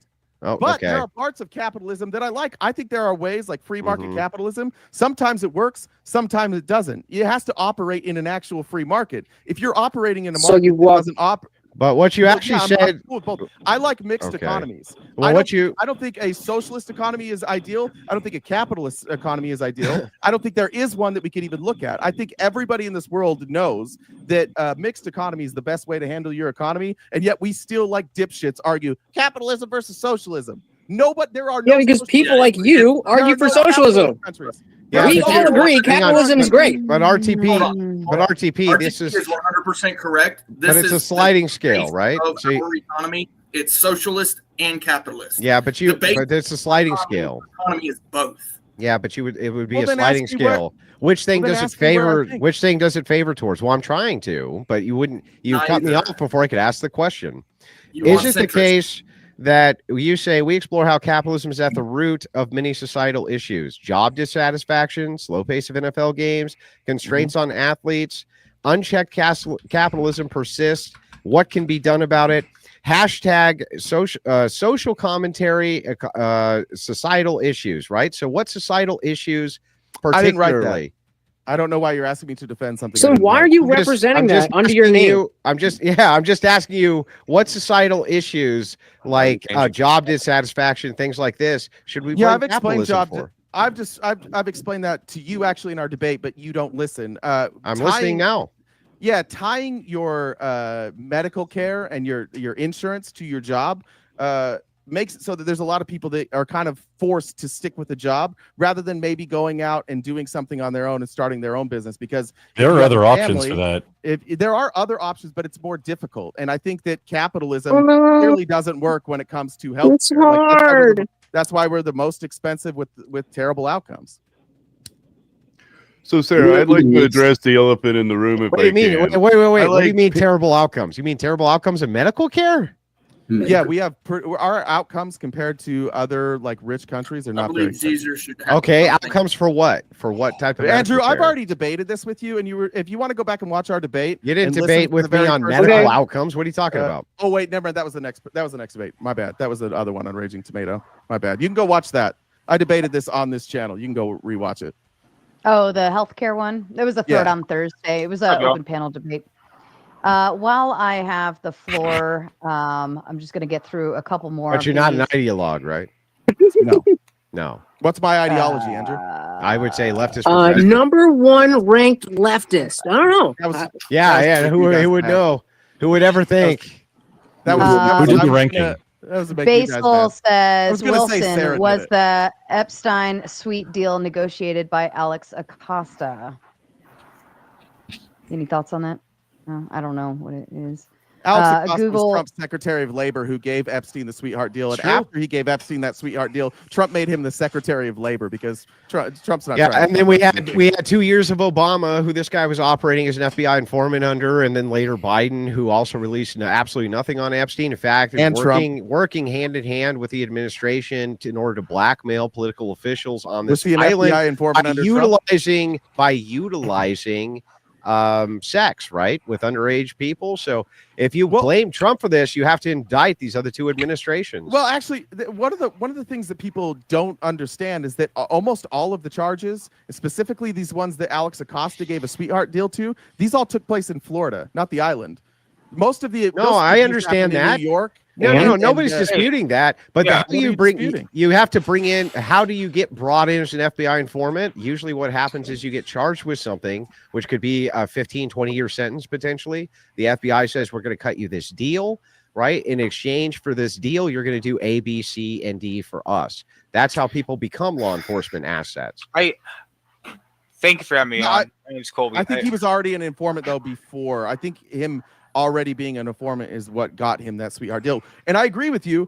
I agree that I don't know why they didn't release it, but Trump also didn't when Trump was president. And Trump's whole base. In 2016, you guys were around for QAnon. They were begging to release these files, and instead of releasing the files, he died under Trump's care. Then the video goes missing. So they're like, "Oh, we don't have the video. It's just gone. We have no idea where this video is. Oh, he died. Don't worry. Bill Barr took care of it." And then all of a sudden, the video exists. Yeah, but under Trump's care, the video's not there. Yeah, but and now real quick, RTP. If you had a list that could potentially blackmail all these powerful elites, why would you release the list? Because you release the list no longer has power. I never believed that there was a list. Yeah, so all this is fifis, mafifis. I don't have any objective facts. I'm a borderline socialist, but I don't want to say it because basically socialism is retarded. I didn't bring this. Yeah. I didn't bring this up. You guys brought this up. I'm answering your questions. I brought up Epstein. Who was talking? Who did I just respond to? Oh, yeah, you. So what are you talking about? It doesn't even take accountability. You are a leftist. I don't know. Biden never ran on releasing those files, right? Like Trump explicitly kept saying he was going to release all these different files. And when he was asked about Epstein, All right. Yes, you he's guys a dick for that. all over each other, and then I'm just going to read some more super chats so you can all shut the fuck up for a minute. Google, did the founders of the Yale Budget Lab work in Biden administration? I believe Andrew did something along those lines. Basil, why'd you filter my Alex Costa super chat? I didn't, just kind of moving through them as quickly as I can, but they won't shut up. RTP, just say your ideology is anti-Trump because you justify flip-flopping. There are so many better to attack Trump without your TDS. Look, I'm complimentary of Trump when he does things when he does things well, and I'm critical when he doesn't. And some of the things are going to be because of how I view the world. I'm very comfortable saying that most of you in here are very happy with how he handled the border. I'm not, but for what you wanted, he did a great job. Fair enough. Is that TDS? Damn, Sarah's a tyrant when it comes to super chats. We're nothing more than $sign to her. Jeez, we have to simp to her. Love you, Sarah. Thank you, Saint, for fixing that $sign to me. Bad one. Oh yeah, that's right. Andrew lets me run this channel. Thank you for that, Andrew. It is very kind of me. Yes. He's like Dude McScrook. Every time he goes to bed, he's got a pool of gold that he just dives into and he swims around. Oh my goodness. Who gave Epstein the sweetheart deal? Was it the Palm Beach sheriff or the Southern District of Florida attorney? I don't know if this is anybody have a thought? I don't know. I don't think it was the Palm Beach sheriffs. I think that was a state charge. I think the Palm Beach sheriff is where he was like in the county jail, which is crazy. Epstein got work release the whole time he was in jail. He was going home and abusing children while he was in prison. And then Trump said, let's make that guy the Secretary of Labor. And let's make Pam Bondi the Attorney General over our country. I'm so tired of people bringing up Epstein.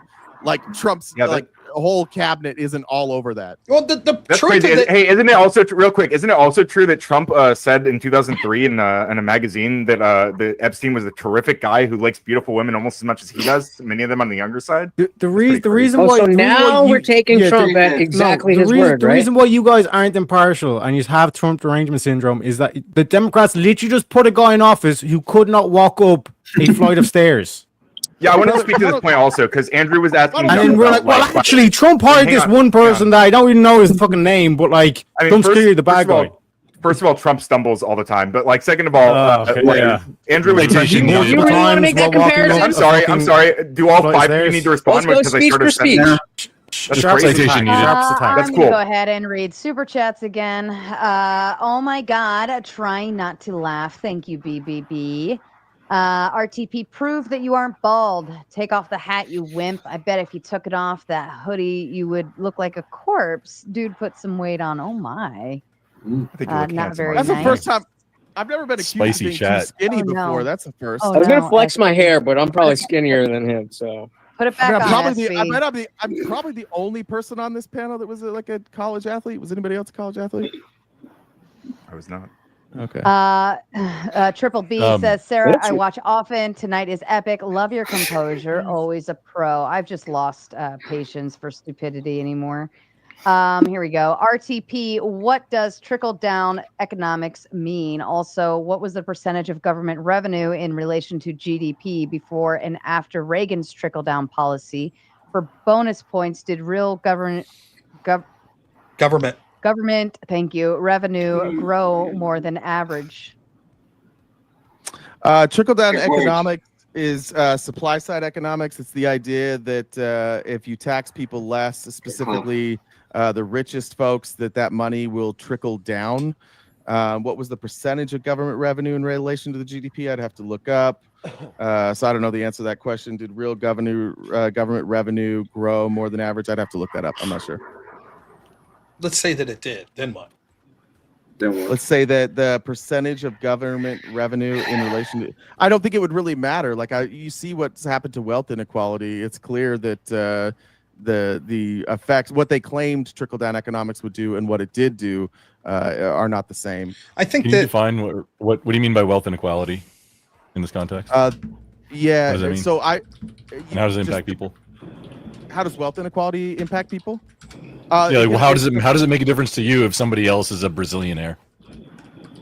It doesn't necessarily mean like on a one-to-one. It's more in totality. It's the ability to access capital. It's safety blankets. You see that like the amount of people that have a savings has precipitously dropped. Home ownership is down, which is a nice safety blanket for people where they can access loans against the equity in their homes. So when you have less people who have wealth and the wealth is concentrated in one spot, just by design, our economy doesn't move as well. The money isn't moving around. Why does Bernie Sanders why does Bernie Sanders want to make billionaires illegal, but he doesn't want to make poverty illegal? Wait, can I say, so before I want to respond. It used to be the millionaires and the billionaires. Hang on. Shut the fuck up. When we talk about wealth inequality, like we're also talking about power inequality, right? We're talking about people who have the ability to influence government policy. So if we see these things getting worse for the people on the bottom and people are accumulating more and more wealth at the top, then they have more access to political capital, more access to power, more access to make the lives harder for people who have less leverage, right? So that's a problem. I'll see you all in 10 minutes, whatever. Okay. I don't even know what he was trying to say there. Yeah, I think the problem is that there are a significant amount of people who, through compound interest, make more money than like basically any American could possibly do in a lifetime. They'll make it in a year, and I think that system isn't like paying you for your labor necessarily. I think it's a system that the more money you get, the more money you get. Right, the easier it is to obtain money. Oh yeah, I aspire to do that. Put your money to work so you don't have to work. Hang on. Let me respond to this. So your wealth accelerates at a faster pace. Yeah, but RTP, you just said that people don't have access to capital if they're at the lower rungs of society. That's true, right? That's not false. So at least they have access to less capital. Is that connected? Loans. But who the fuck loans them the money? Banks loan them the money, and where do they get that money from? They get it from the uber wealthy. So if this is the case, the uber wealthy aren't going to park their money in those banks to loan to those lower classes unless they get fucking interest, dude.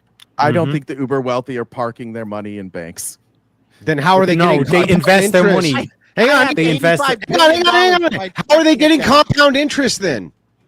Investments. He thinks you mean they walk into Wells Fargo. What is putting your money in a bank? He thinks you mean that you walk into Wells Fargo and hand the teller a check. That's what he He thinks. doesn't know what capitalism is, Andrew. He critiques crap. He blames capitalism, but he does not know what capitalism is, Andrew. So banks are getting their money from who again? Banks get their money from everybody. Well, I mean, but anybody who moves their money but in a not bank, rich Andrew. people. Not Everybody rich- except And then they can rich loan out people more than they have. from It's the called bank. fractional reserve banking. Yeah, and the poor people have no money, and rich people have the money, and they get them from people. They get it from. If you were a bank and you wanted to incentivize rich people to park your money there so you could loan out 10x the amount of the money which was there, like he was just saying, fractional reserve, for instance, would you give them a compound interest rate saying, hey, since we're loaning your money out, we're going to pay you interest against this money that we're loaning out? Wouldn't you do that as a banker? Yep. Yes. Okay. And doesn't that in turn make that money at interest available to the lower classes, which is something you don't see in socialism? Isn't that the case? I'm not outlawing banks. No, but what I'm asking you is that you just got done saying that the uber rich are getting compound interest, which I agree, Correct. on the money that they're parking in banks, especially, which I agree that they are. But how's that hurt the underclass? That's where the underclass gets its money. It's access to capital. I don't think that they should stop putting their money in banks. Yeah, but how does the underclass get access to capital unless private banks are loaning it to them? They would still have access to that. No, how? Do you think because all I'm saying is that we raise how the fuck would they get access to capital if it wasn't for rich people parking their money in banks? Tell me. I don't think that rich people shouldn't exist. I think that Can they you should still answer my exist. fucking question? How does these lower class of people actually get access to money which they need loaned to them without rich people parking their money in banks, dude? How? I didn't say. What are you doing? You're The asking Federal me to Reserve make- does part I of didn't it. make that claim. What the fuck are you talking? No, Andrew, I'm you just advocating- kept saying. Let me explain it to you. Let me explain it to you. Okay, explain it. I'm advocating that you raise a minimum tax over $100 million for net worth over $100 million. You have a minimum tax of 25%. I think you should take capital gains to 25%, and I think you should increase the income tax rate to 37%. Billionaires would still exist. Millionaires would still exist. They would still get compound interest. I'm not saying we eliminate them. You're asking me to say. How are you measuring net worth? Hang on. I think this is fair. What happens if they're gone? I'm not saying they're gone. So I'm not. saying we just tax them a little bit more. That's fine. Let's say that we institute all of your taxation and capital gains tax. How does that give the lower class more access to capital? It doesn't. Then what the fuck, dude? Then your whole position's negated. That's not my whole position. Position's negated. Bro, read an economics book. For fuck's sake. Class inequality bad because the lower classes can't get access to capital. And then you're like, well, we need to do A, B, and C, but it doesn't actually give the lower classes access to capital. This is why nobody that follows you, Andrew, can ever argue your points, is because what you do, and you did this the last time we debated too, you took my entire argument and you said GDP bad because you didn't know what the fuck I said. That's all you were think saying. You think that I'm making, no, it's not. And if you Yeah, it go is. watch it again, you'll see that I made multiple claims and you didn't address a single fucking one No, of I them. granted them just to show you how absurd they were. Yeah. Hey, what were the other numbers I mentioned then, Andrew? Well, your entire argument was that What was the other numbers? Not my entire argument. State the fucking numbers, Andrew. that immigrants increase the gross domestic product of the United States, What and other also that they Great. There's the GDP. What other yeah. numbers, Andrew? What other numbers? What other ones? What other ones?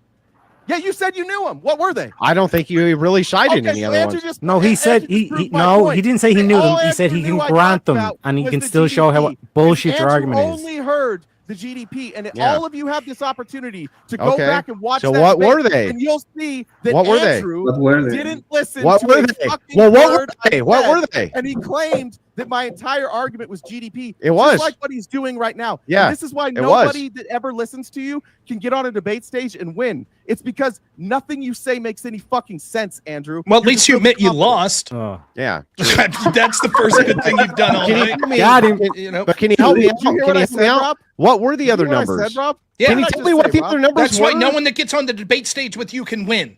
What I just said is what. Yes or no? nobody Is that can what do. you just said? Yes or no? Is that what you just said? That's why no one that could get in the debate stage with you can win. From Yes. Andrew's audience? Yeah. No. You didn't that's say not what from I Andrew's said. audience. You admitted That's you what I'm lost. talking about. Fuck I said face. nobody He's can backtrack. He's Andrew's audience. moonwalking to the backtrack. Go watch it again.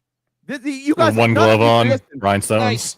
Nobody listens at all. It's crazy. You guys all have the same problem. Yes or no? Did you not say exactly what I said? I said nobody from Andrew's audience can repeat what he says or make his arguments. I've offered. That's not what you said. That's why no one else can win against anybody. you. I've offered $100 for any of Andrew's audience who's in my audience every day. Clipping content. Send back to Andrew so that maybe he'll blow them. And I offer them every day $100 if you can come up and explain to me how Andrew won that debate, and nobody ever does. They stay in the chat. Yeah. I don't have time for that. I can't do that. You can be bothered. Yeah, I think that they sit in my live for 3.5 hours. They literally comment for 3.5 hours. Spurg, baby. But they don't have time to come up and chat. Is that what you're saying? And RTP, how does that make you feel? Seems like it makes him feel bad. Yeah. Makes him want to write a sign. All right. He wants to make a sign. I got on late. Actually, I do want to know. I just want to know real quick. Yet in one moment, Were these other numbers that you were citing? Oh my God! You go watch the debate. Just shout him down. Just tell me one. Just shouting him down. This is so stupid. Just tell me one. What? No, you go. No, this is the you don't know. stupidest shit You don't I've ever remember. seen. You don't remember the numbers There's you were 1, citing. 3, 4, 5, 5. At least 5 of you. Just shouting him down. I told you, if you let him talk, if you really believe he's a leftist, which he said he's not, he'll walk off the ledge. Well, he's he a did. centrist. He's a centrist. No, he's a leftist. No, he's an independent. Oh, he's I'm an definitely independent. Andrew's more correct. He's registered Republican. Correct. He understands the economy and he knows that it's socialist mixed with Bro, capitalism. he doesn't even understand capitalism. Fuck the economy. He doesn't even understand capitalism. Wanting people who are center to be left. That's not the way it works. Yeah, when you say if you're not far right, all of a sudden you're left. When you say mixed economy, That's stupid. It is right? mixed economy. Socialism. The Declaration of Independence. Yeah. Independence is a socialist document. 1776, brother. Constitution is a If you're not far right, wouldn't mean you're right. It's a social contract. Okay, calm down. Economic. This is the stupidest shit I've ever seen. You're just When you- shouting him down.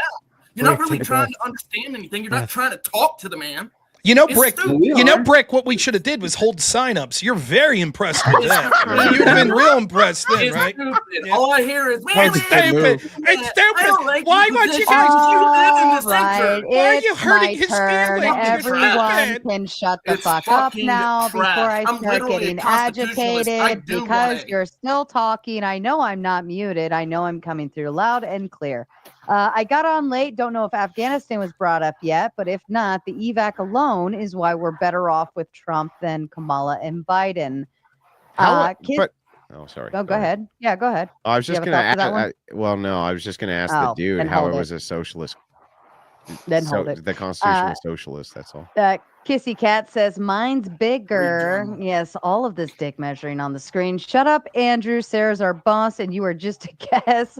We pay all sim taxes to her. At least she's prettier to look at. Put Ryan in the back. We already put him in the back. Teriak, you don't look too bright. Have you seen Trump walk down a That's ramp? That's fair. That's fair. The one Still time does it when better he than had Biden. it didn't have any railings and it was slippery, wet.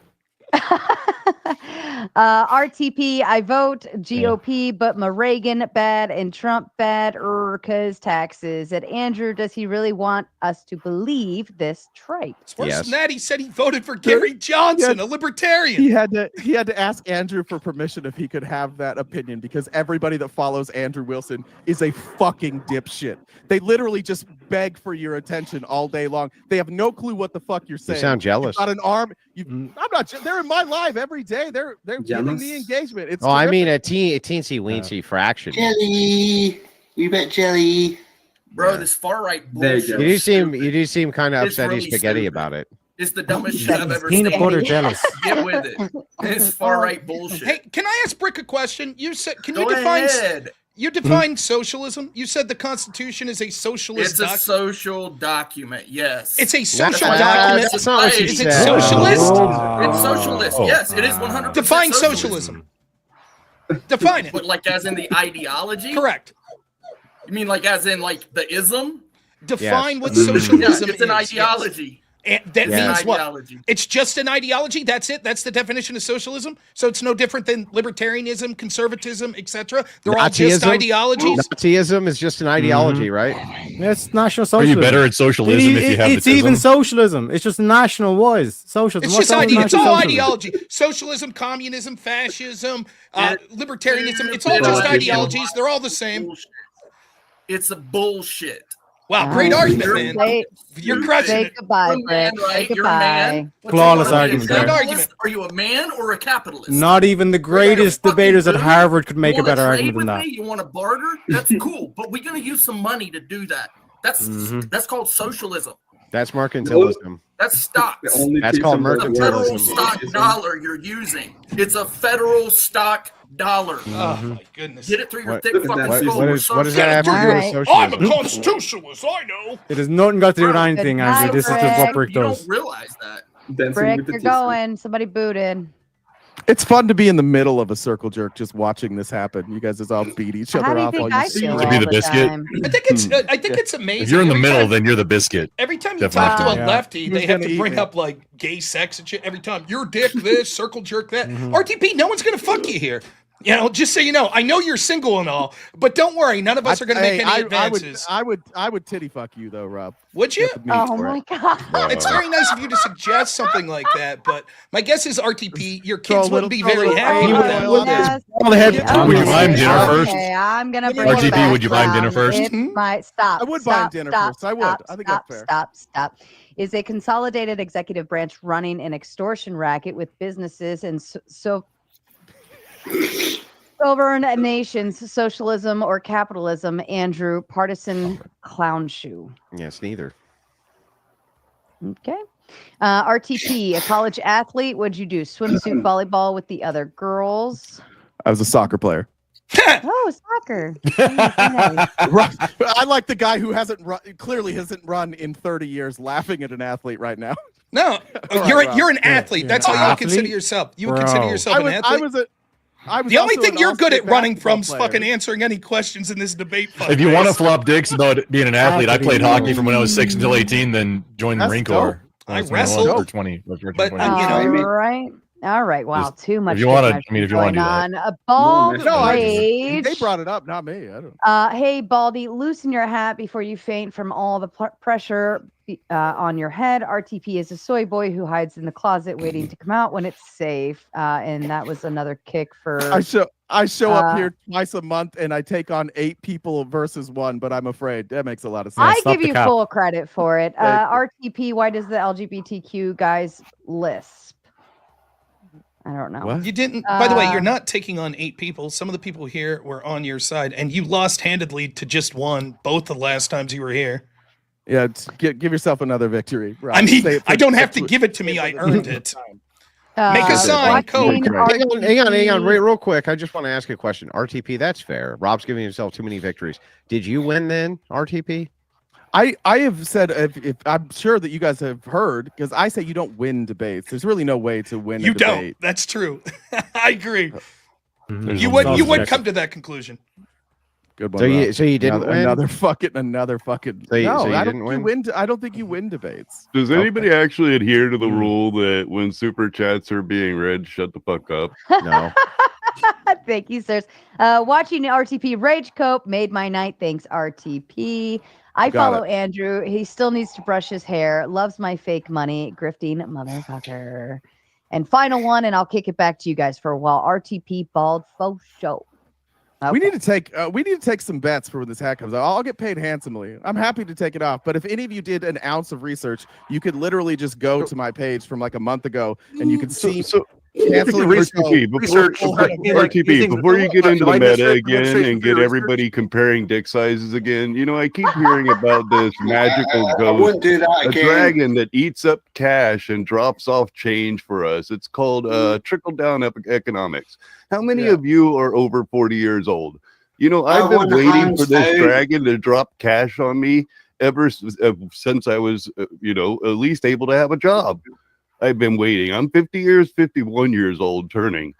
and I've been waiting my entire life for this trickle down. It's never trickled down. I keep hearing people say, oh yeah, give the rich the money. They're the one who dump in the economy. The rich are not the ones who dump in the economy. The rich buy from the rich. That's all the rich buy from. Who's in the shops? Who's in the little shops buying from the little shops? That's the little man. Who's going to the grocery store buying those grocery stores? That's the little man. So, it's okay, never Zeus, been. This it's trickle down has never worked. Please, let me, if you don't mind, if I could ask you a question. Just tell me about what poor man you ever worked for. Let me ask you this: did you see a large transfer of wealth in like the last 5 years? Did you see something that led to a large transfer of wealth?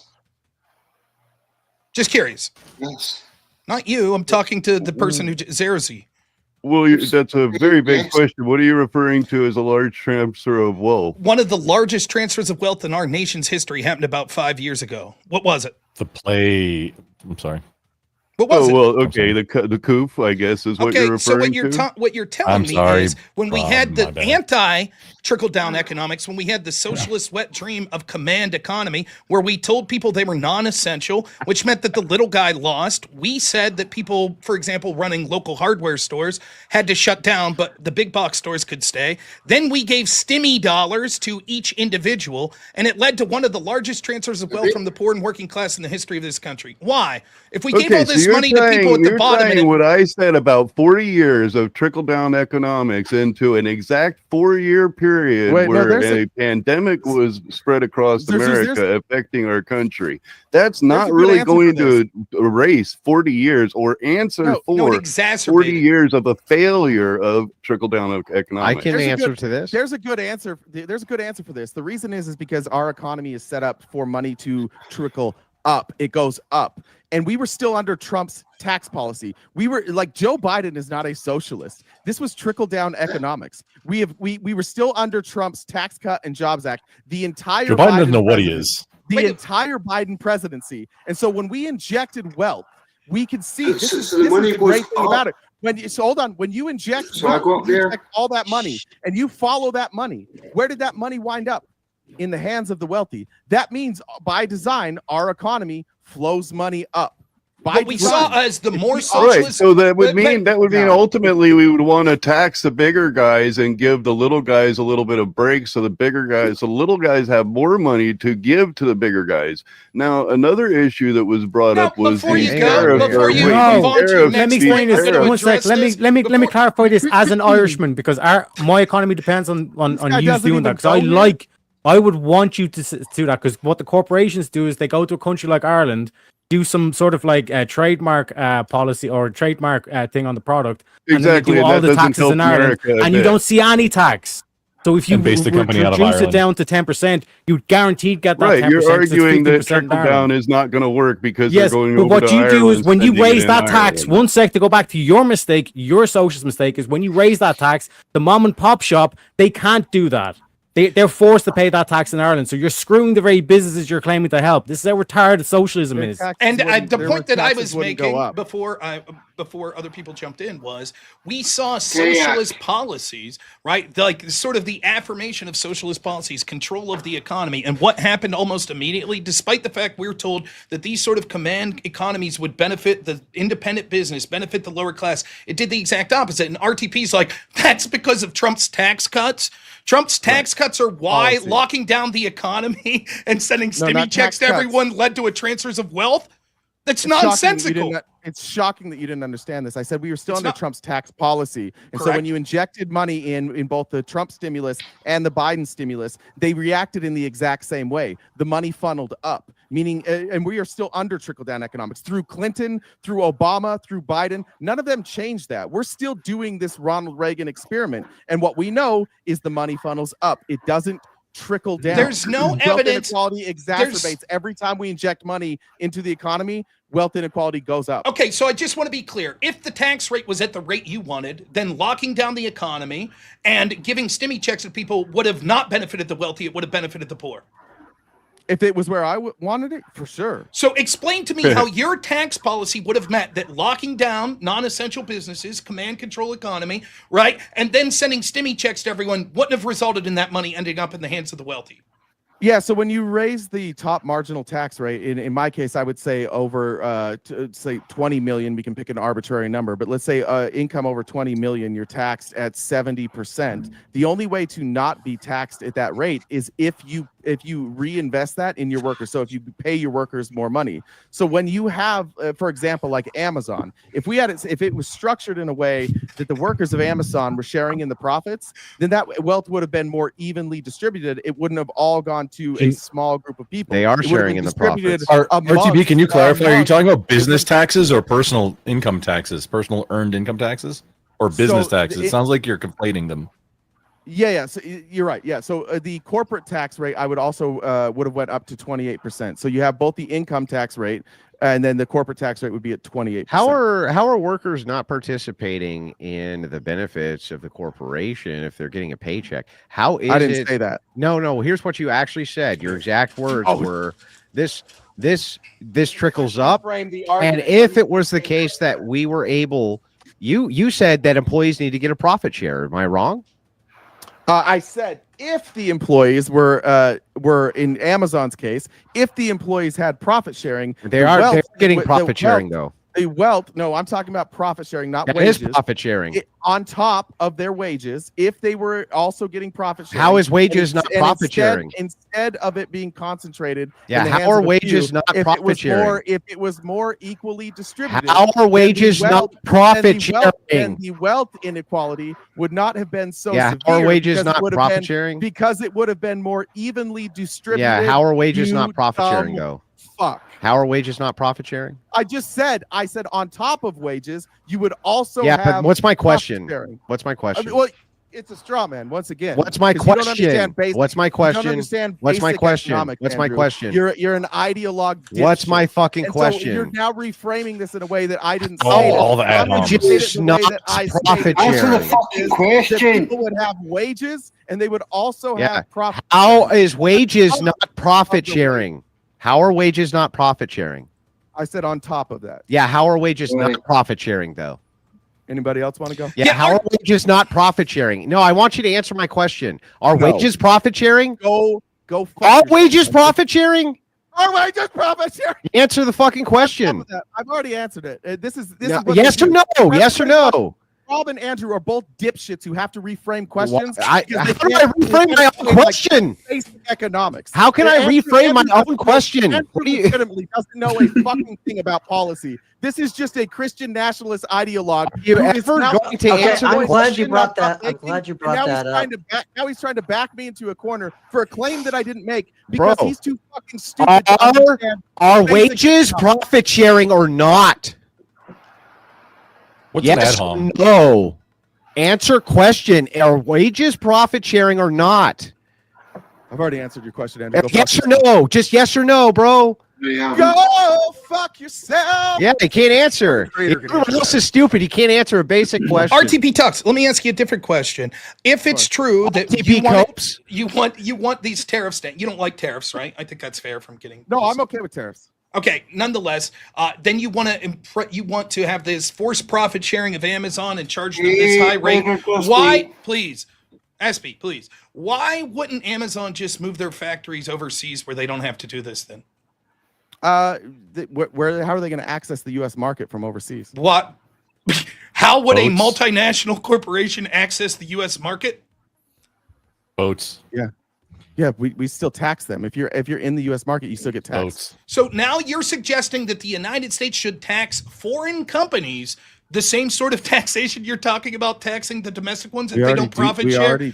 We already do that. If a foreign company wants to operate in the United States, they have to set up operations in the United States and they have to pay taxes, and so do their employees. That's not true. If Amazon, wait.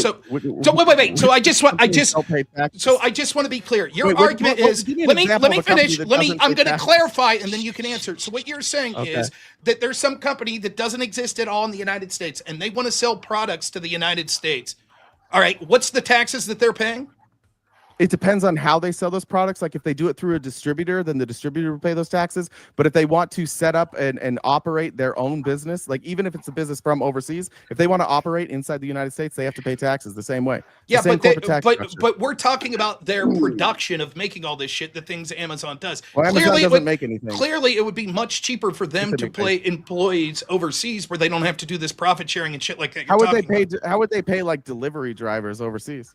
I mean, the delivery drivers themselves would be one thing, but the mass manufacturing and shipping and shit like that could be done overseas. Do you deny that there are manufacturing centers in Amazon? There are like large places that they employ a lot of people. So I would love if Amazon went overseas, because what that would do is that I got to get out of here, guys. Have a good night. That would create this vacuum, and you would have all these people who would fill the void from Amazon. People who actually run the company. Good to see you, Andrew. And they might share in profits. I wish Amazon would go overseas. I wish these corporations that keep threatening to go overseas, I wish they fucking would, because that would make life better for all of us, because it would create actual competition, and we could get rid of some of these giant monopolies. I wish that when these giant monopolies threatened to go overseas, if we cut their taxes, I wish we raised their taxes and they all fucking left. Okay, so then just to be China Global, please. So just to be clear, then here's what would happen. Now you get out all the people you're talking about that you don't like, that you're going to tax all this money. Now they leave. So where are we getting our taxes to pay for all these social programs now? What social programs? Like presumably you're not going to massively cut social programs as well, are you? Well, the social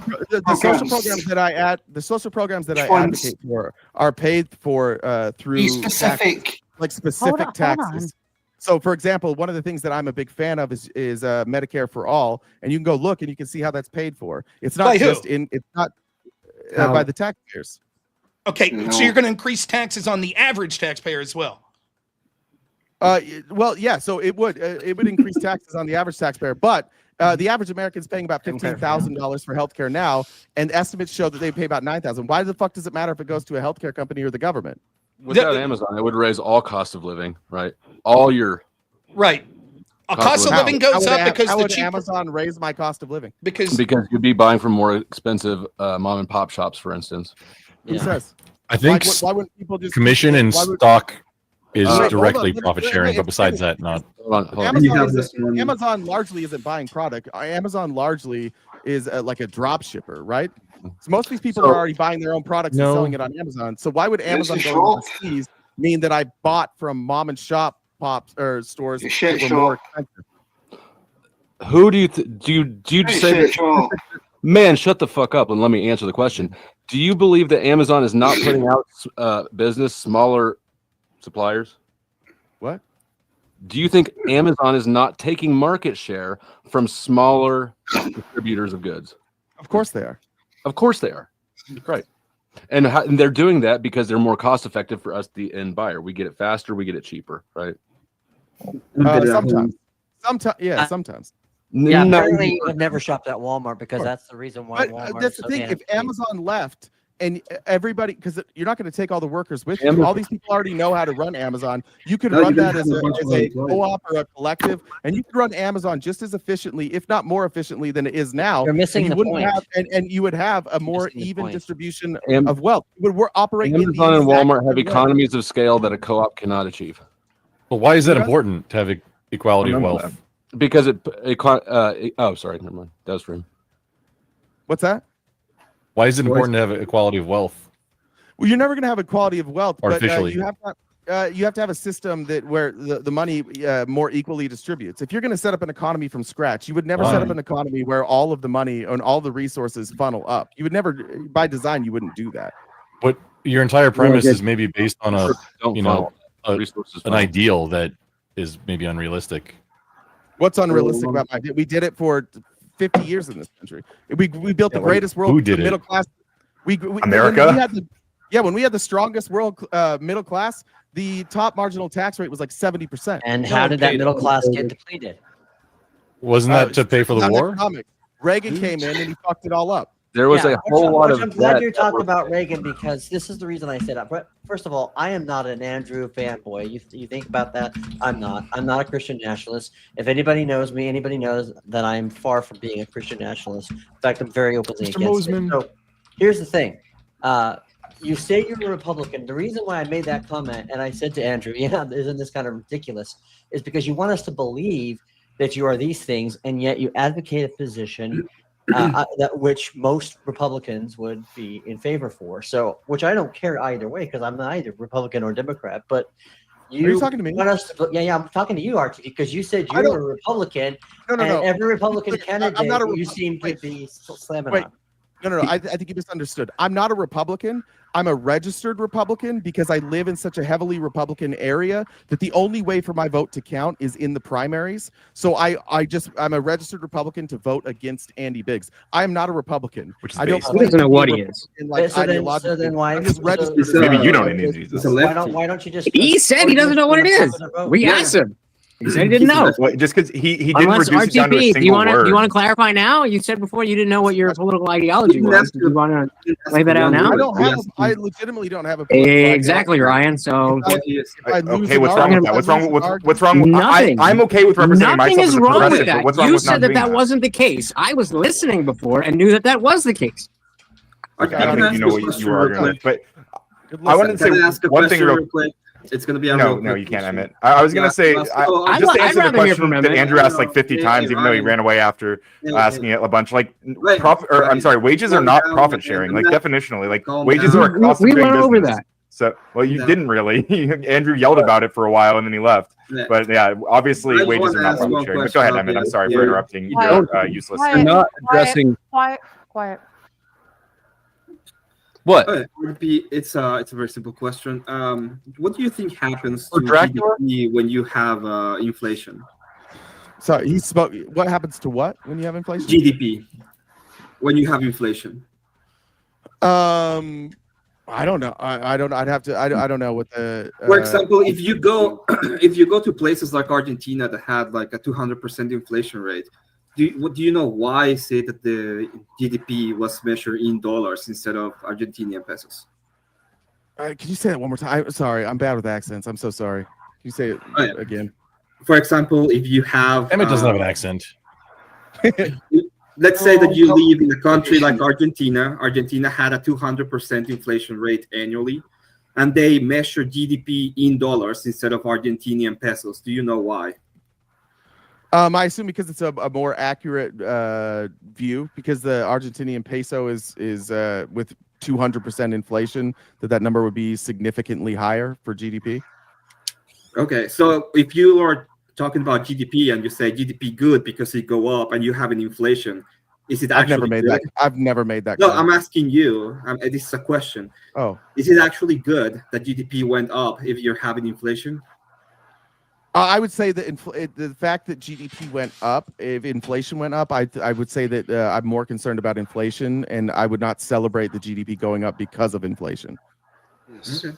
So GDP would not be a correct metric to measure how good the economy is when you are having inflation, right? No, and this is why I said with Andrew, like Andrew fixated on GDP when we first had our debate, but like I mentioned a bunch of numbers. The only thing I said about GDP is I cited figures of what they said would happen to the GDP if we were able to deport everybody here illegally. So it was one of like 15 points of what the effect on GDP would be, but more broadly, we were looking at the effect on local economies and removing that buying power and spending power from local economies and what that would do to local economies. The GDP was literally, of all the numbers I cited in that debate, the GDP was the one that I cared about the least, and it was the one I was least reliant on, but Andrew doesn't listen. And he's just like Rob. They sit there, they don't pay attention to what you say, and that's why their answer never really tends to match up with what you said. They're terrible active listeners. Again, I could say that actually it's you that's a terrible active listener. You misrepresented the data that you were presenting at the beginning of this debate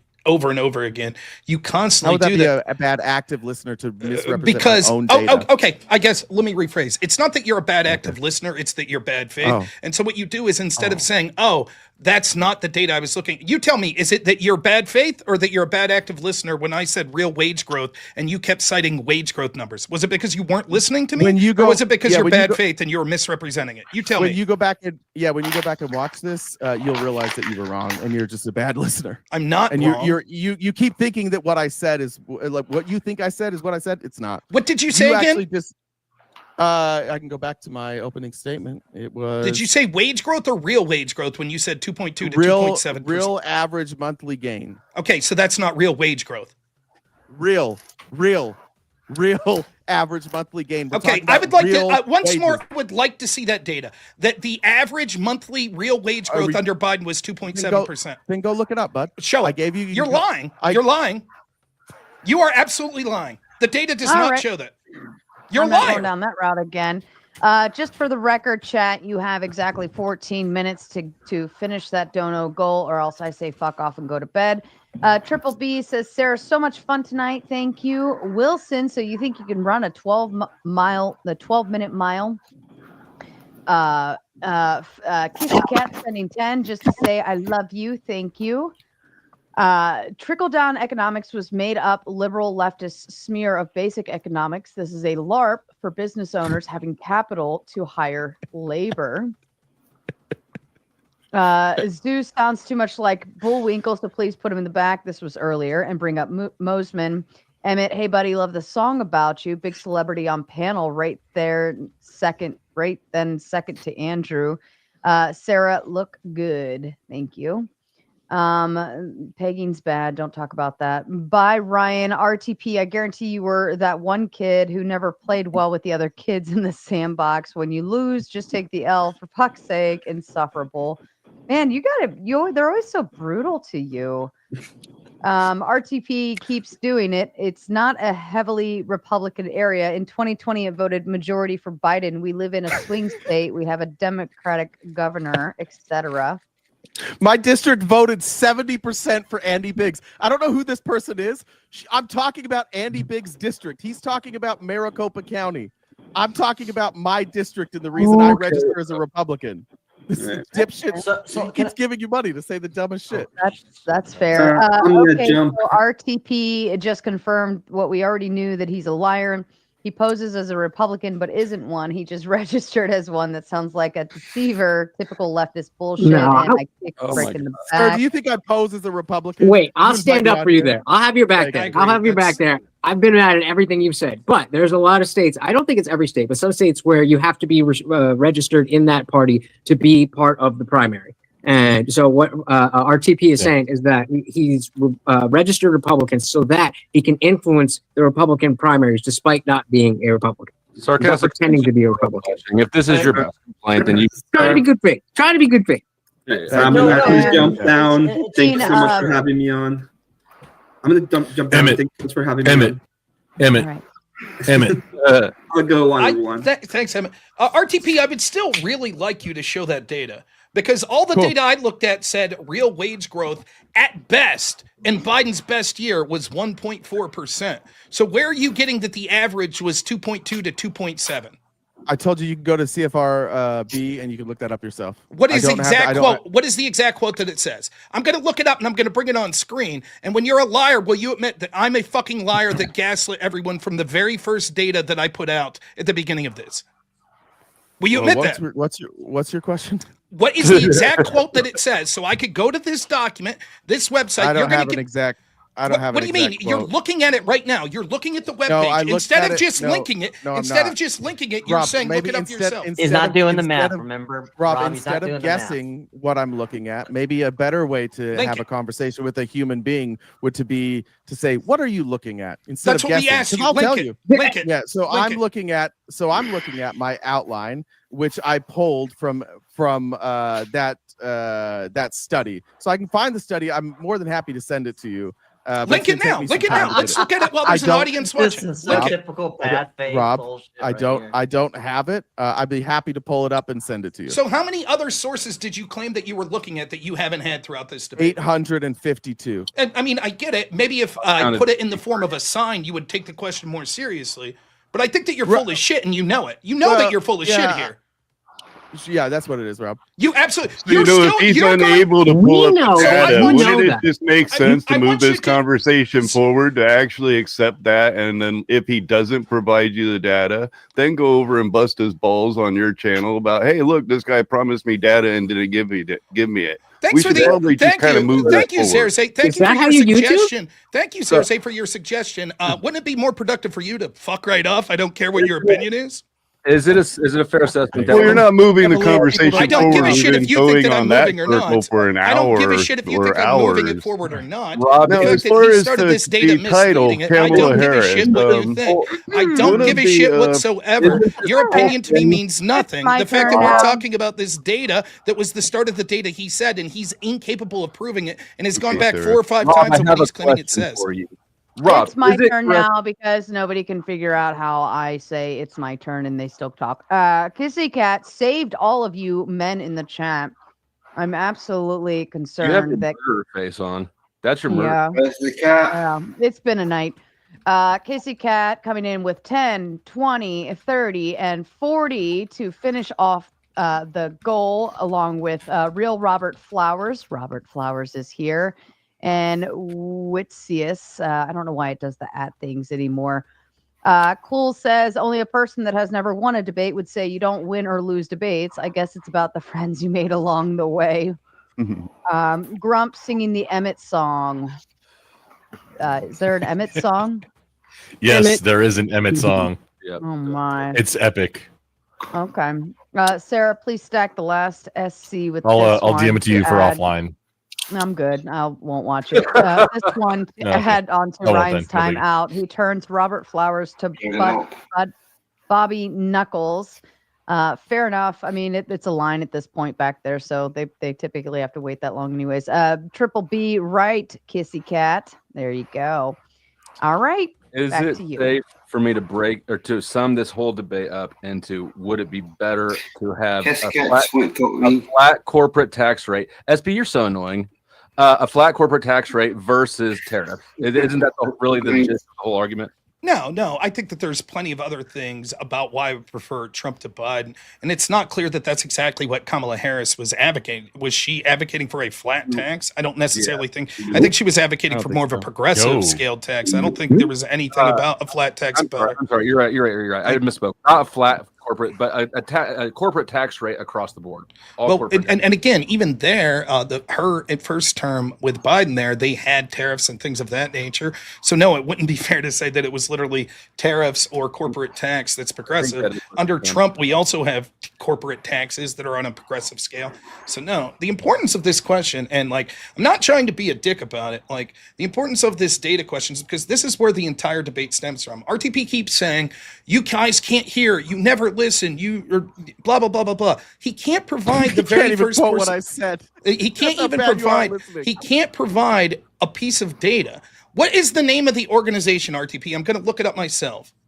It is CFRB or CRFB. Okay, I'm looking and it claims that the CFRB does not do things like keep data on real wage growth. That's what I'm reading as I look it up. So they cite data. They're not they don't collect the data. Is that what you're saying? I'm saying that it says that it just they don't do things like creating data. Listen, Rob. I'll send it to you. I'll look for it. I'll try. You're not going to.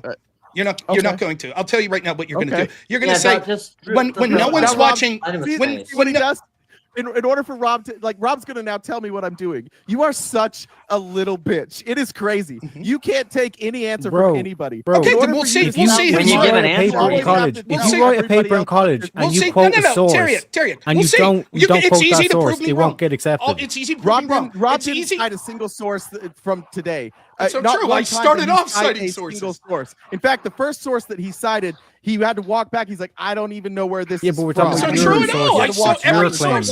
We're talking It's about your fine. claim. It's fine. I will get it. The only reason I don't have this source is because I didn't link it in my outline, and now I'm going to have to go back through my research and find it. And when I find it, I'll be happy to send Here's it to what's Rob. going to happen. But what So, I didn't do is put but a it's hyperlink gonna in my be outline. offline, which I keep it. Would you call that It's source not inequality? going to happen. That data does say not source exist. And what you're inequality? going to do when no one's Source watching inequality. is you'll send That's something fair. small and be like, oh, yeah, okay, a little mistake. When you were wrong, you're even Why wrong don't you here. You're stop saying that I predicting didn't. why You don't you can't just even help stop yourself with predicting interrupting. You can't even stop interrupting here now, right? Like, that's what's going to happen Because when you're no just one's watching. predicting You what see, you're gonna yeah, do. you're right. I am predicting because you know that you're wrong on the data. Everyone here knows. Everybody knows. Like, I get it. Everybody knows. Hold up a sign. Come Come on, you can do it. Hold up a sign. Go ahead. That's what you're best at, right? Holding up a sign. Nailed it on those signs. By the Oh, way. you did nail it, man. You did great. I've You gotten know so that you're many wrong. compliments You know on that those you're signs. wrong on the data. Every one of us know. And what you're going to do is say, oh, here it is. Read it yourself. And you're never going to address it because this is what someone like you does. You lie intentionally. You know that this doesn't say real wage growth was up on average at 2.4 to 2.7%. You know it. I showed the data. You know it. Everyone. Is there anyone here, Brick, anyone on the left, Cersei, your argument is you think that real wage growth was up on average of 2.2 to 2.7% under Joe Biden? That's the argument that the people defending you are going to make. Is there anyone in the world that believes that other than RTP right now? He can't admit. Bro, I I'm not probably left. misread it.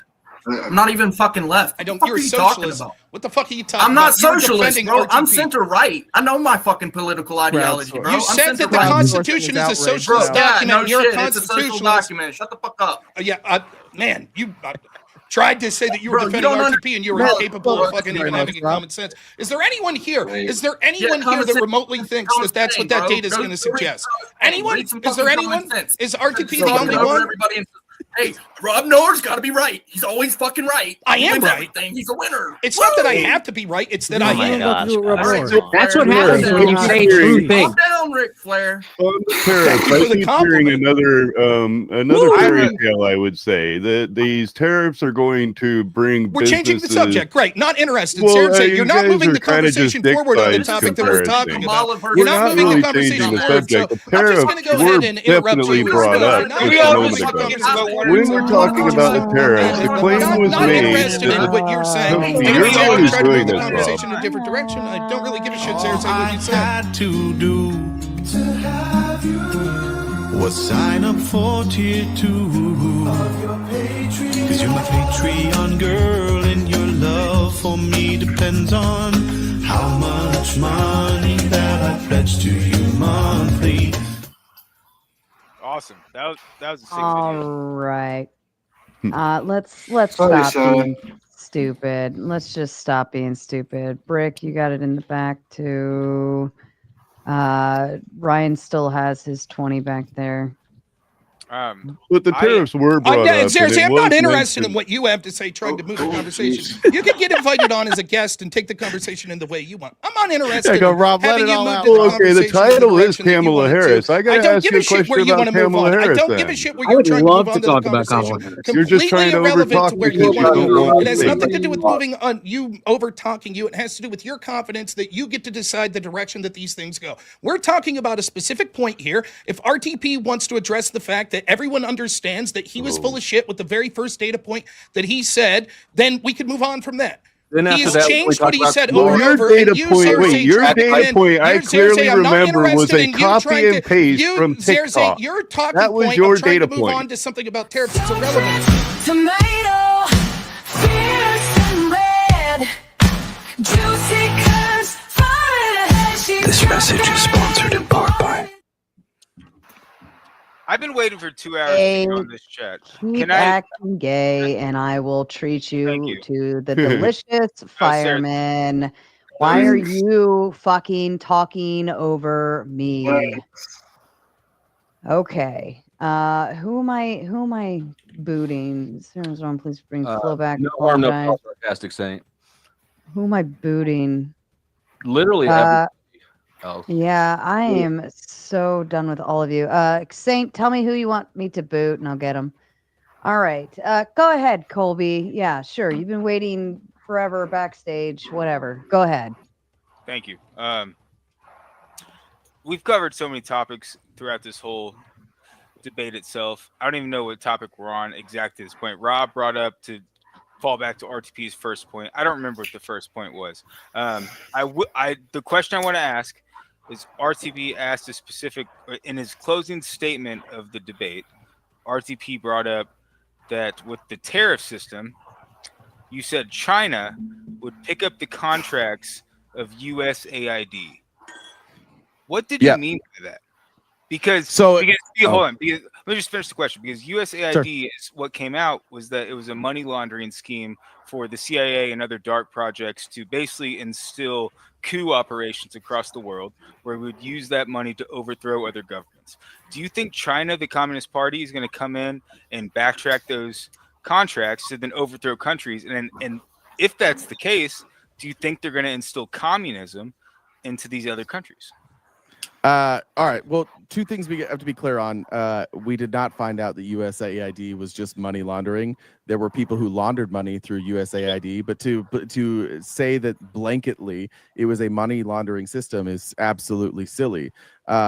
Secondly, what China is doing is they're coming in and they're providing aid, specifically in these places where we did cut off aid. Obviously, if it's money laundering and these countries weren't getting aid, then there's nothing for China to come in and let me finish, please. Thank you, because it was a two-part question. Obviously, China's not going to be able to come in and replace money that country wasn't getting, nor would they even try to do that. But secondly, I would like to point out that there is nothing communist about China except for that they call themselves communists. They are a mixed economy, just like we are. There's not a significant. Yeah, they're not. The one thing they for sure aren't. So in other words, they're communists. socialists. They're also not socialists. They have a mix of capitalism every mixed and economy has socialism. to be a socialist if you're Government going has to involve any kind ultimate of state control over the into it. market. Okay, So, so yeah. we're socialists too. John? Yeah, we do actually have socialism in our fair. country. Yeah. And so the way the China economy is broken down, in most of the Chinese country, it is a strictly communist party. In No, certain of that's their incorrect. larger, hold on, let me finish. In certain of their larger cities like Shanghai and Beijing, they offer a communist portal for other countries to enter. The problem is once the other countries What's a communist portal? let me explain. When other countries' money comes in, it's very hard to get out. So once the United States companies invest into the Chinese economy, it's not like you can just pull your money back out. It's not. But this would be China investing in other countries, not the other way around. All sorts of customs has moved over to India like immediately in response to the tariffs. Like what you're saying is not accurate. Also Argentina, yeah, and Vietnam. Yeah, other countries. But my point is that economic activity certainly does move out of China as well. Like if we look at what China that has didn't- done, But China that has didn't just taken. happen in the last 6 months, though. That happened years ago. That's Look been a at slow China. process. That's not China in 2016, 20% of what China exported came to the United States. It's like before the tariffs, it was like 12%. It's probably lower now. China's been weaning themselves off of us while we rely more heavily on them. And now China's going to these other economies, which Trump is pissed off, and they're picking up all these deals. So if I'm a country, let's just say like I'm unbiased, and I'm looking at like, can I make a trade deal with the United States or China? And let's say it's sixes. Whatever the product is, let's say it's sixes. I can get the same price from either country. I'm going to go with China because they're stable. There is no stability in what Trump is doing. Yesterday, he's like, oh, I might keep the tariffs on with China. I might add tariffs. I don't know. And then he backs down. We're not a reliable trade partner anymore. And if you look at countries trading, like we are losing our standing as a reliable trade partner all around the world. And China is looking better. That's right, and because better. Obama has to bow to them and go like this, right? Yeah, well, listen. Hey, I'm gonna head out. Don't forget about Gavin Newsom. I gotta take the kid to. Have a good night, Rob. Yeah. We'll see you guys. Rob, I'd love to talk to you sometime. Yeah, reach out to me. I'd be happy to. See you guys. I so I can avoid that. would be the first to say the truth.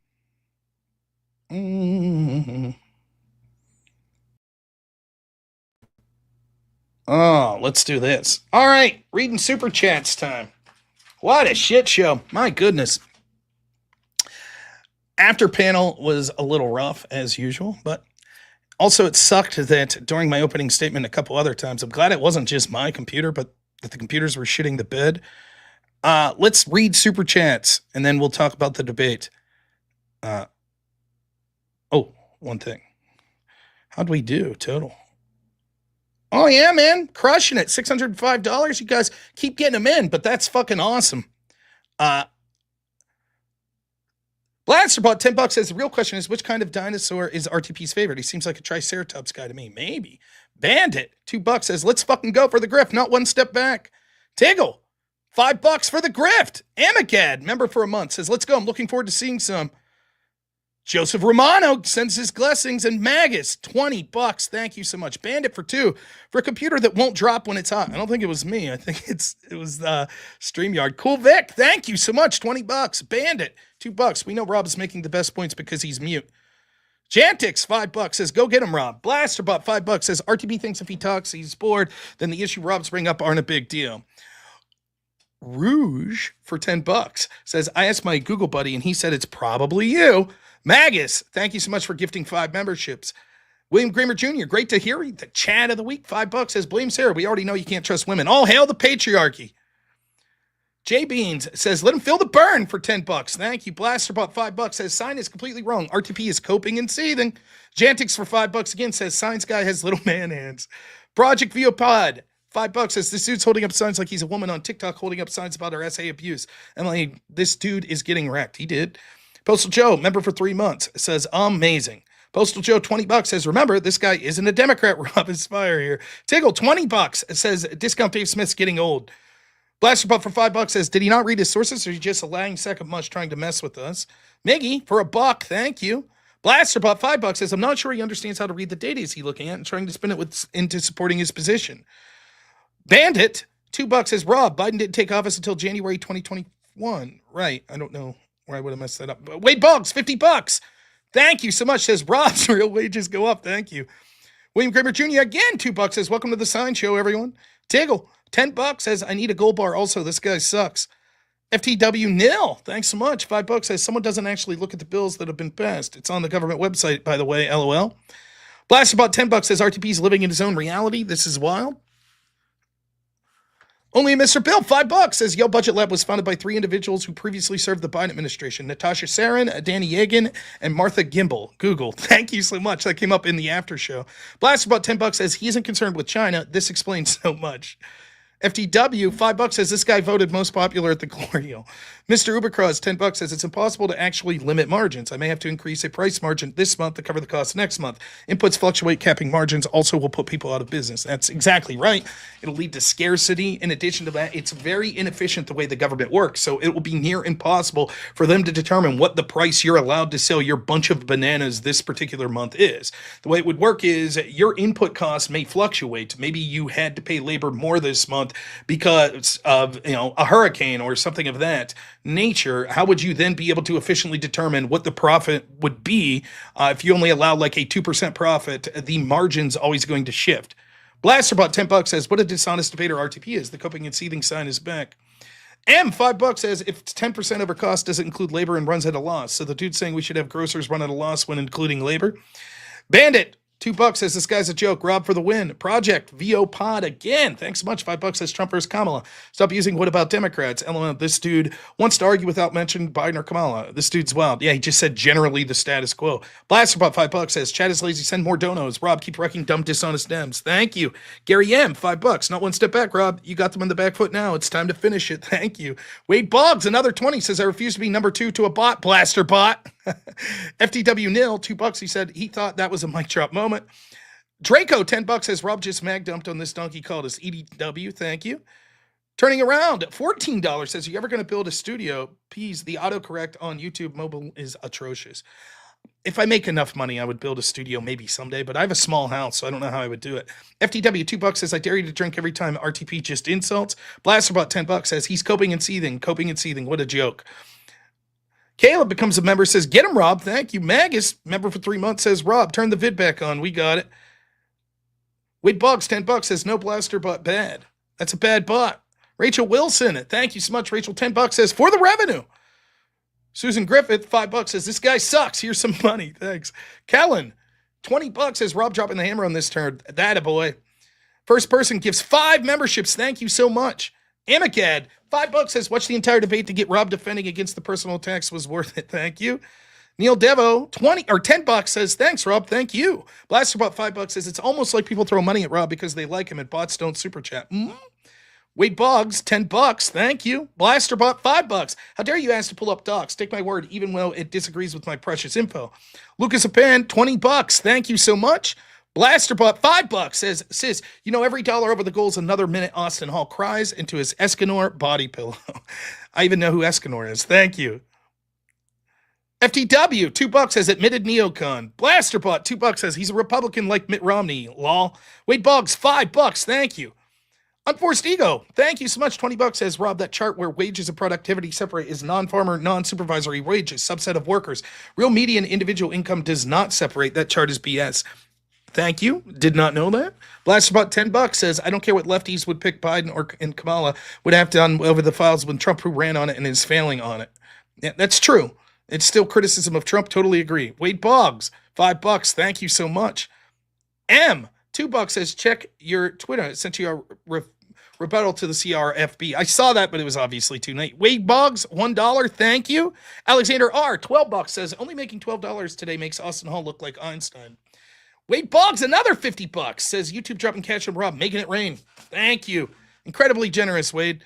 The Credible Hawk, $10, says, of course all the money would trickle up if you hand everyone a government check while simultaneously forcing everyone but the big box outlets to close. Where'd you think the money would go? Yeah, but if we just had a higher tax rate for the big box, it would have worked out, apparently. Dean Jacobs, $8, says, hi, Rob. Hi, Al. Hello, Dean. Blasterbot, $5, says, why is the left's whole strategy best described as gatekeep, gaslight, and girl boss? Even when they are the guys. And not quite dead, $10. Thank you so much. Damn. What'd you think? I mean, the guy's just full of shit about the real wage growth thing. I don't know how else to put it. It's clear to me that he was talking out his ass the majority of the time. When it came to the economic numbers, I think that I'm spot on these wage growths going up, inflation being down. It's clear that he wants to cherry pick. We can't count anything under Biden because of the pandemic. Even 4 years on, maybe we can't count it. So the only reason that I bring back that initial data point again is he keeps just going back to like, you guys are so bad faith, blah, blah, blah. Now, if I could criticize my performance in the debate a little, maybe I spent too much time on the economic stuff, but I asked him where the area of disagreement was, and that seemed to be where he basically brought up most of it. So was happy to focus there to try to get some sort of engagement in the debate. I also tried not to bring up many personal attacks until after the proper debate was over. So I hope that was appreciated. I tried to do just a normal debate in the debate proper. And then afterwards, no hard feelings, by the way, to RTP or anyone else. I don't mind the little jabs. But the fact that I thought he was primarily a TikTok streamer, and then he's like, oh, people watch me unlike you. Okay, dude. Good. Glad to hear it. Sounds good. But yeah, ultimately, I don't think he basically made pretty much any arguments. I was giving offensive reasons why Trump should be preferred over Kamala. And it seemed like his argument was just like, well, I don't know. Trump's basically just the status quo. There's a couple little things I don't like. That's it. What'd you all think? I don't think he made any good substantive arguments, in my opinion, to really differentiate himself. I expected more offensive arguments. Hell, even some Epstein stuff or something that like Trump's bad, Trump's been authoritarian on the border, some shit like that. He didn't really say anything that was like reasons that Trump was bad. The closest he came to it was the tariff shit, which I don't think he did a particularly good job of.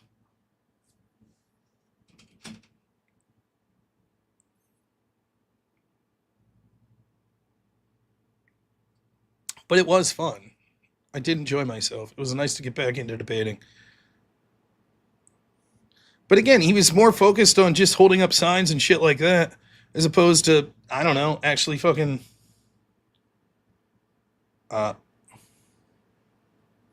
doing anything substantively. But I was happy to smack him around, and even with the sort of insults later in the game, thought it was fun.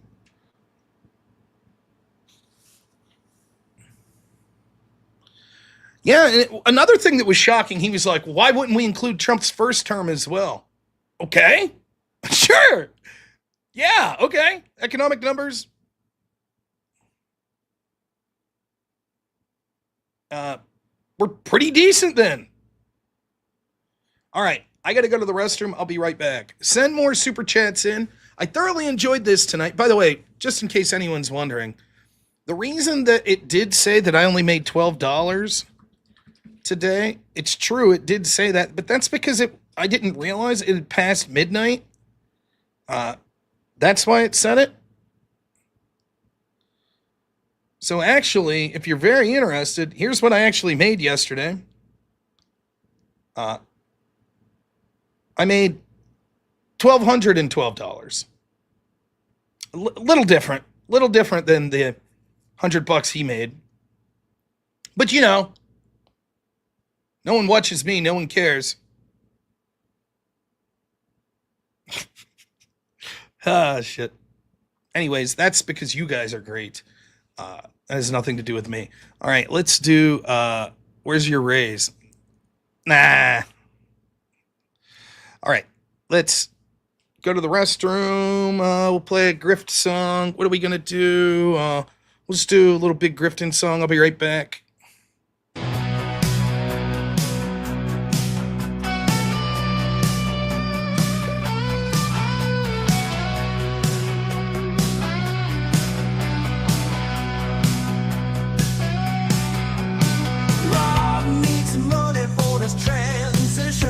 So get out your wallet and quit your bitching.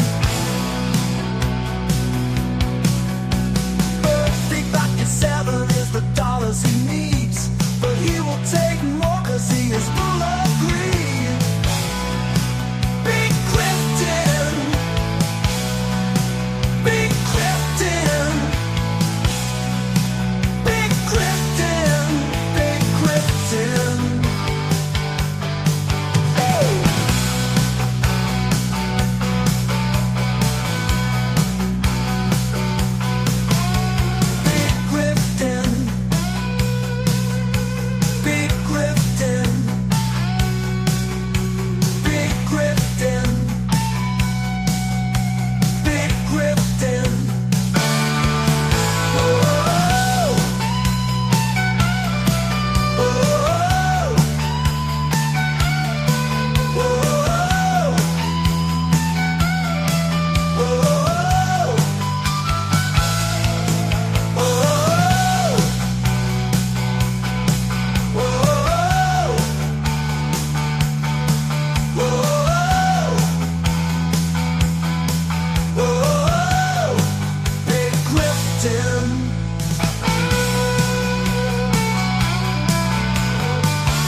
Yeah! Woo! We're grifting now, boys! That was a lot of fun. That guy's a fucking joke. What else is there to say? Here's some comments that I did pull up that people had sent me that he had made. Even had to backtrack from them. Quote, Rob believes that I'm debating tonight. I hear him when he goes on like this. Gish Gallop. He regularly brings up secularism. I don't know what his marital status is. I can't imagine that he's getting a ton. Nice. What Rob's going to do over and over again is every time I ask him a question, he's going to reframe the question into a little bit different answer, and he's going to reframe the question and answer that question. It's what all of them do. It's how they've been trained. Not that Rob's getting paid. He's clearly not. His numbers are in the toilet. But that's mostly because he's hysterical and no one wants to hear him. I guess no one pays me. My numbers are shit. I'll make this prediction so that we can have it. I think what's going to happen with Rob, who has his statement that we would be better off with Kamala. What he's going to do is he's going to try to whataboutism. and criticize what Democrats did, and he's going to do all that doing. He won't be able to do what none of you could do, is articulate what's going well right now. That there's exactly one thing, so I can articulate what we don't agree with. How'd those predictions go? I love that last one. In a debate, who would you prefer, Trump or Kamala? Rob's going to use whataboutism and talk about how what Kamala did was bad. Okay. That's interesting. Not quite dead. Thank you for the $5. Mucho appreciated. My goodness.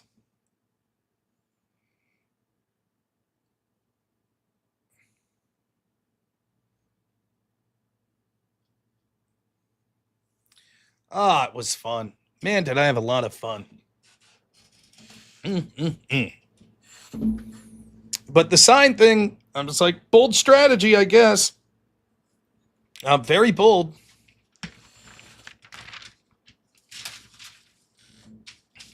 It's something. He thought he was cooking there, too.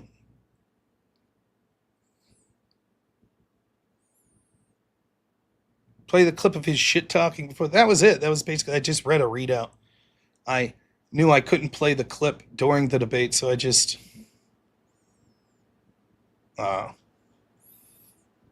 transcribed it down in case I had to bring it up during the debate.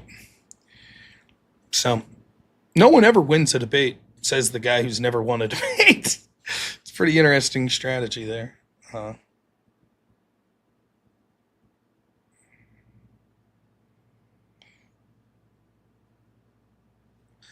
Oh, I don't know. It's pretty late. What do you guys think? I'm thinking of maybe raiding over to Andrew Wilson. Or, wait. Andrew doesn't need my raid, does he? I'll raid Andrew. Why not? I know other people were streaming, but Andrew raids me a lot. So we'll give him a raid this fine evening. Oh, I'm tired. Am I on the right? Yeah, the right video here. So, before we go, I was going to start streaming at different times, but I don't think that's going to be the case now. So I think I'm going to stream around noon is probably what it's going to be for my call-in shows during the day. And I think that actually you're going to see me push back my evening show a little. I'm trying to coordinate around Andrew and other Crucible business that's going on. So I think that I'm going to start streaming at like 11 p.m. at night. And Andrew's going to try to wrap up around midnight, at least on Tuesdays, Wednesdays, and then raid over to my channel around midnight. Find the CRFB number. It doesn't exist. It doesn't.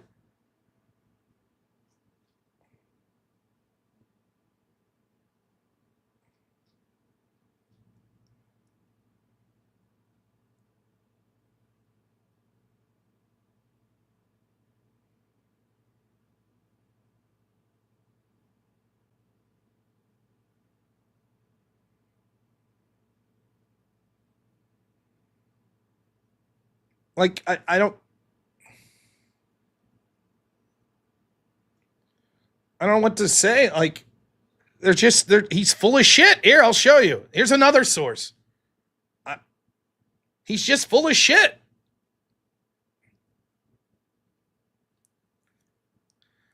We've been detailing the Biden administration's record in terms of inflation and real wage growth starting on February 12, 2025. The BLS released the data on CPI through the month of January 2012, allowing a retrospective real wage growth during the Biden administration. Year-over-year CPI rate came in at 3.0, still well above the Fed's target of 2% inflation, the highest reading since May 2024. It came in at a monthly rate. Looking back in the last 4 years, it started on January 2021, and in February 2021, inflation, blah, blah, blah.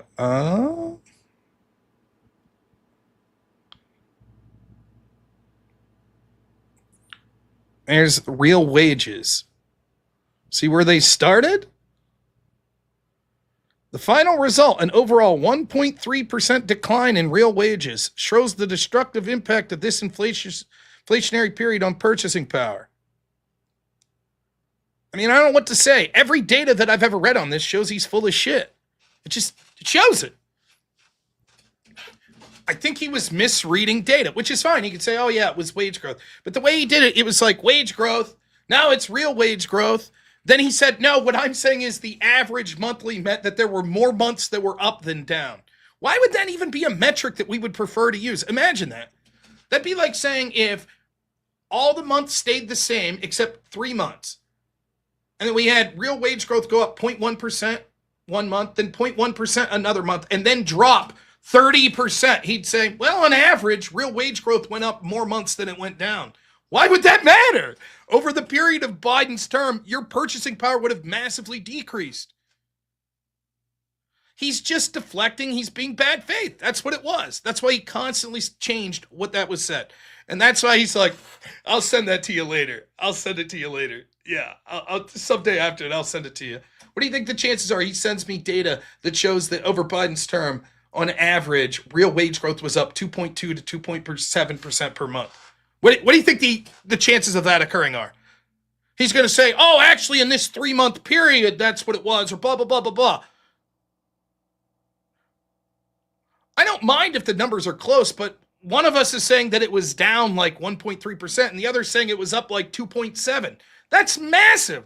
A 2.7 real wage growth is fucking huge. Like, you go from real bad to really good. That's the discrepancy we're having, and, whatever. Anyways, I don't need to relitigate it. It was a fun debate. I thoroughly enjoyed it. I thought I proved what I was trying to prove. I don't think he did so well. He could have his opinion. I don't really give a shit, but it was fun to do. Anyways, we're going to be raiding over to Andrew Wilson, so I hope you enjoy that. Thank you so much to everyone that donated tonight. Last chance to get a dono in. I'm watching now. I'll catch the dono in real time now. Someone wants to throw in that late $200 or something. Here we are.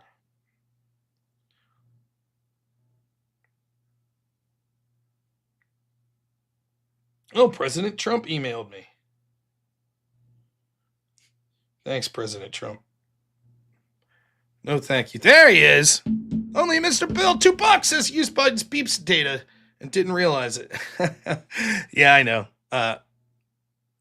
Yeah, his numbers left out the 4th year of Biden. I mean, it's just bullshit. It's just be honest. Yeah, okay. How hard is it to say, okay, I've done it. I've been like, I don't know. I just looked at that data. It's not, yeah, I guess it was incomplete. My bad. I misread it. No problem. Okay, moving forward.